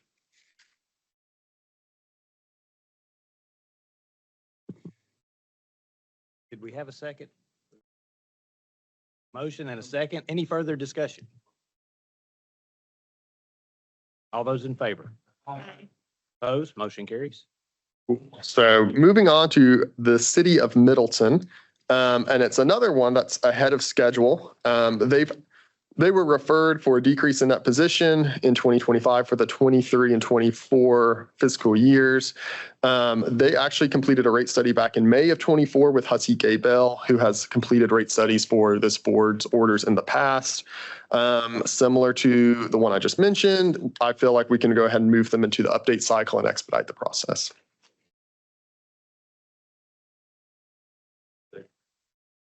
And a second to accept staff recommendation. Any further discussion? All those in favor? Aye. Opposed? Motion carries. Thank you, board. Moving on to page 536 is the city of New Bern. The city of New Bern's actually kind of an interesting situation. They were under the board for financial distress and actually released in 2023. Since then, we have received their 23 and 24 audit, where they have shown to be negative again. I think we also received, their 23 and 24 audits. This referral, and the reason I said this is an interesting one, is if you look at the utility type referred, their water and sewer fund and their rural water fund are both being referred for a decrease in that position for 2 consecutive years. So they operate a water and sewer fund, and then they have a rural water fund. We sent the questionnaire. It was completed. I want to note a couple findings from the audit and some other interesting things that we discovered when looking into it. They failed to close their accounting records within 2 months after the close of fiscal year in accordance with TCA. So it indicates that there's some other issues there as far as financially speaking. Their 5,000 gallon water bill outside city limit customer, who I would assume is in that rural water fund, are 175% of what the same amount of usage would be for inside city limits. The language is still standard because if there's ever a deviation of outside and inside water rates, we always include for item G on recommendation 1, a justification of the inside and outside city limit rates, including any recommended modifications to the rate structure. But just because this one seemed to be a lot higher than what we'll see at a lot of other utilities, I wanted to bring that to the board's attention. Mr. Chairman, Nate, and I don't know, and maybe codes changed. I know when I used to do consulting work, if I'm not mistaken, there was a statute, I couldn't call the code, but it did not prohibit or have to provide justification from inside versus outside until you eclipse 2 to 1. And so if it's 175, you would still be compliant. I'd have to go look that code up. But there, I remember you used to have dealt with that back in the days when Miss Joyce Welburn name would have been here for some prior clients. That's one thing, but the other one is a question. Can you explain why that they wouldn't at least show accounts receivable if they contend that they're not financially distressed because they're due reimbursement? I don't understand that. So I think, well, let me answer your first question first. I'm not familiar with that statute. I don't know if Ross or Seth are familiar with that. My opinion on that would be, even if that is the case, I would still argue that this is a time where we should look into it as justifiable and reasonable. So that may be the case. I'm not familiar with that code. But either way, this is, like I said, standard language for when we look into it. I just can remember, I know from a consultant Sure. standpoint, I worked with a lot of rural small towns at that time. And it was kind of customary that some of them would raise their external or outside city rates, even against my recommendation at the time, but whatever. As long as they were less than 2 to 1, it wasn't considered to be a violation of code. But the other comment there just doesn't make sense to me. Yeah, and honestly, I wasn't able to understand their description that was included. It was just what was included in the questionnaire. I think it's probably just a misunderstanding of accrual accounting, where they're looking at cash outflows that went towards grant expenditures and believe that to be affecting their bottom line, where, as I'm sure y'all are aware, if it's some type of capital expenditure, it's not going to actually affect their statutory change in that position. Mr. Chairman, I move to accept staff recommendation. I'll second. Motion and a second to accept staff recommendation on the city of New Bern. Any discussion? All those in favor? Aye. Opposed? Motion carries. Great. So just one last item for West Tennessee, and then we'll have some follow-up with Ross and I on some other items. The town of Linden is a water loss case, and they have been under board review since 2023, actually, for a long time.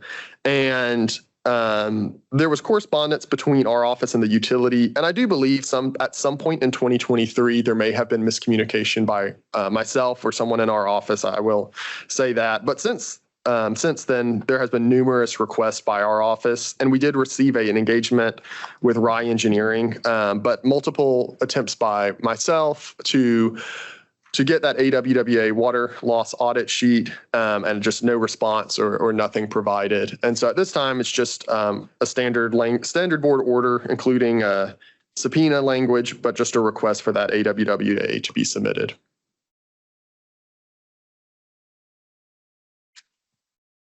I move we accept staff recommendations. Second. Motion and a second to accept staff recommendations. Any discussion? All those in favor? Aye. Opposed? Motion carries. You did the speed policy and did the.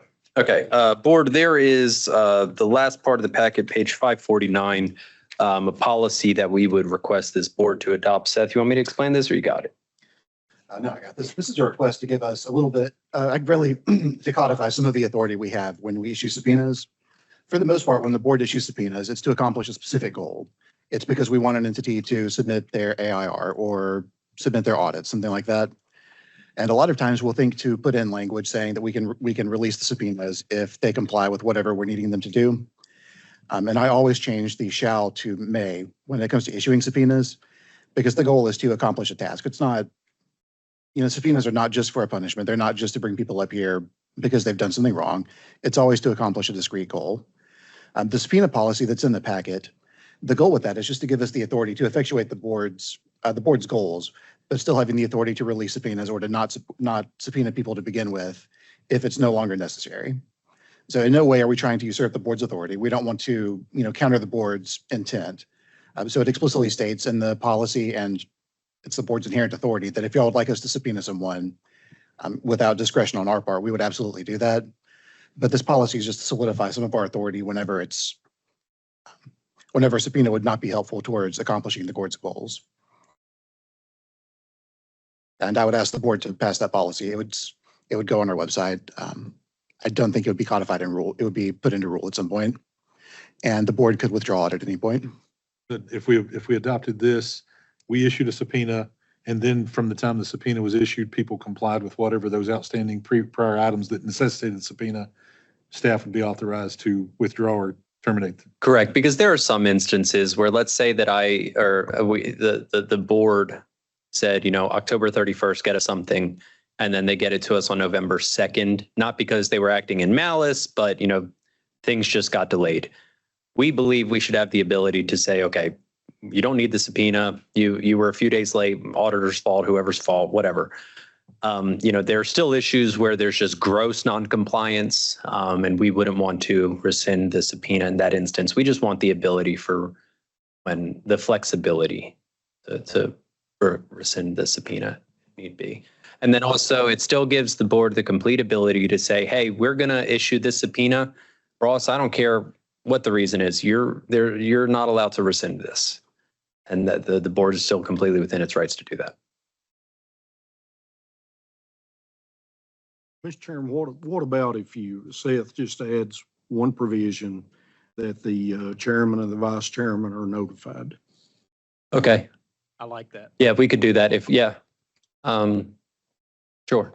But would you like it notified before we do that or notify when we do that? Well, ideally before. Okay.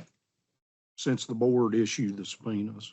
So yeah, we can amend that to also add before the subpoenas are rescinded that the chairman and vice chairman. They don't have to notify us. That keeps. Sure. Do we want to add that what the board may at the time not allow staff that discretion? I'm blanking on the proper words right now. I'm not talking good. Yeah. Board could not consent to releasing a subpoena or not issuing it. I'm sorry, board chair could consent to. Last part again now. You're speaking. So are you, what I said, are you wanting language for what the part that I spoke? Yeah, saying that the board chair, whenever we provide that notification, they could say, no, you have to issue the subpoena, or no, you can't release it. So we will provide notice to the chair and vice chair, and either party could say, no, board staff, still send that subpoena. Sure. I mean, what's wrong with that? Yeah, for sure. I got you. All right, board, there is the recommendation to policy. Look for a motion, second, and a vote.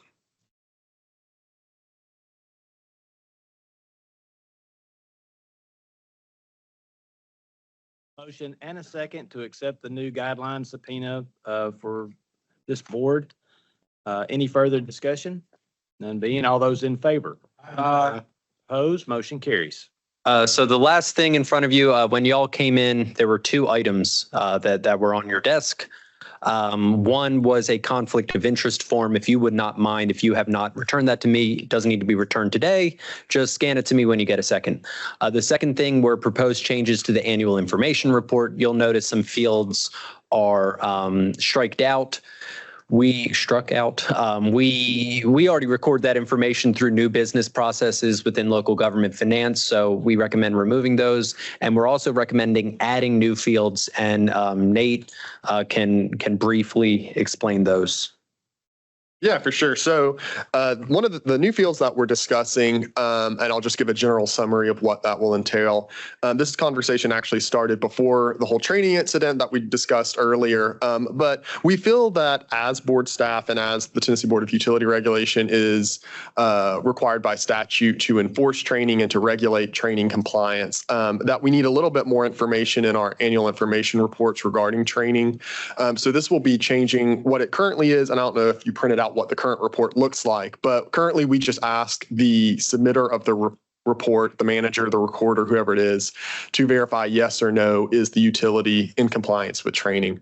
What this is going to ask for is just the names of each board member and then the hours that they completed within the January 31st, what they should submit in that annual training statement, what they have listed on there, and then just a yes or no, is this member in compliance? And so that way, this provides us with a little bit more information moving forward, and we can single out, not in a bad way, but single out the individuals and not the whole board if it's just individuals that are out of compliance with training. And so with that, board, we need a motion, second, and a vote on yes. What? Attorneys in contact. Oh, and the last part. Thank you, Seth. Obviously, the attorney's going to remind me of this. You know, Seth, in being an attorney, he's got to talk to attorneys. And sometimes we don't know who the utilities attorney is. And so we're also asking for who their attorney is and the contact information in case we are having trouble working with the manager and board chairman or whoever's on the annual information report. So with that, board, I need a motion, second, and a vote. If y'all are okay with us making changes to the AIR. Mr. Chairman, just reading through this because we've made a distinction about it multiple times today. Point 47, how many years since last rate study? Yes. Would that be better defined to be third party or outside? Or Yeah. or to the scorecard to say, has it been greater than 5 years since last third party? You know, it draws a line instead of answering. By all means, that is a great edit to make. So we will edit that to say a rate study completed by a third party. Sure. Make a motion to accept staff recommendation. And a second to accept staff recommendation. Any further discussion? None being, all those in favor? Sure. No. Okay. And just one note for our board members and new board members, if you don't mind leaving the lovely folders on the desk, binders on the desk, just so we can reuse those for future meetings. Appreciate it. So with that, board, we have reached the end. Thanks for hanging in there. Again, this was a productive meeting. I don't want to keep y'all too long. However, I do have one more question for y'all. Can we start these meetings at 9 a.m.? I know that Anthony and Candace drive in the morning of. Does anyone else drive in the morning of? Britt, you come down here. Do the people who drive in the morning of, Steve, you drive in the morning of. Does anyone have an issue with us starting? Does anyone have an issue with us starting these meetings at 9 a.m. Central instead of 10 a.m. Central? You're telling me? No, I know. And the thing is, going through today's.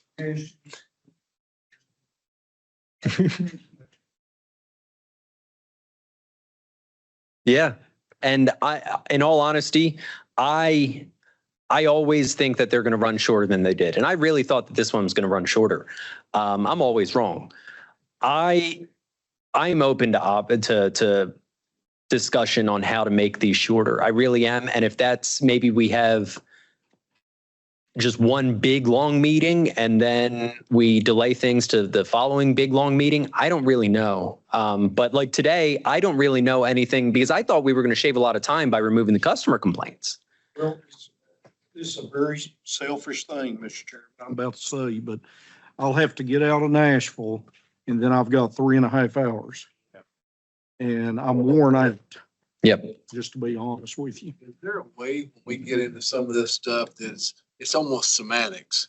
instead of even going through an explanation, we all know what we're going to do on some of this more simple stuff. If we could, or do we have to vote on this stuff individually? So one Decrease thing that we could do is the consent calendar at the beginning, we can shave 15 minutes or so there and just say, board, the ones on the consent, you've read it. Do you have any issues? And we can just do a lump vote on those instead of going to them line by line.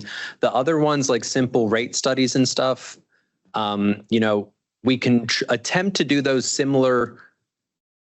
I'm nervous because it results in rate increase. Well, no.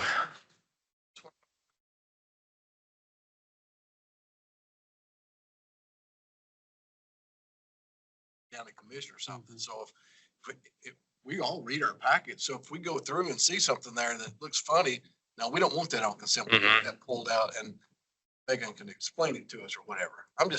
Yeah. I'm not opposed to that. The other, We're going to take their recommendations on this stuff. yeah, no, I'm not opposed to that either. And we'll give that a shot at the next meeting.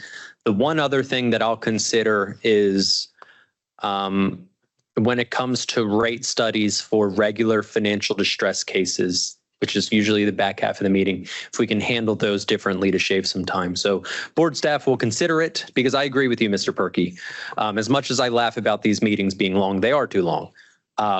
And we're going to do everything we can to shorten them, open to suggestions. So again, I thought without customer complaints, this was going to be faster and I was wrong. So When they combined the two committees though, you've got double the caseload. yeah. Well, and what's wild is I think that if I took a WWFB meeting and a UMRB meeting and combined them, they still wouldn't have run this long in my opinion. So I don't know. It's crazy. We're working through it, but I appreciate everyone hanging on. I personally don't have a problem with 9 a.m.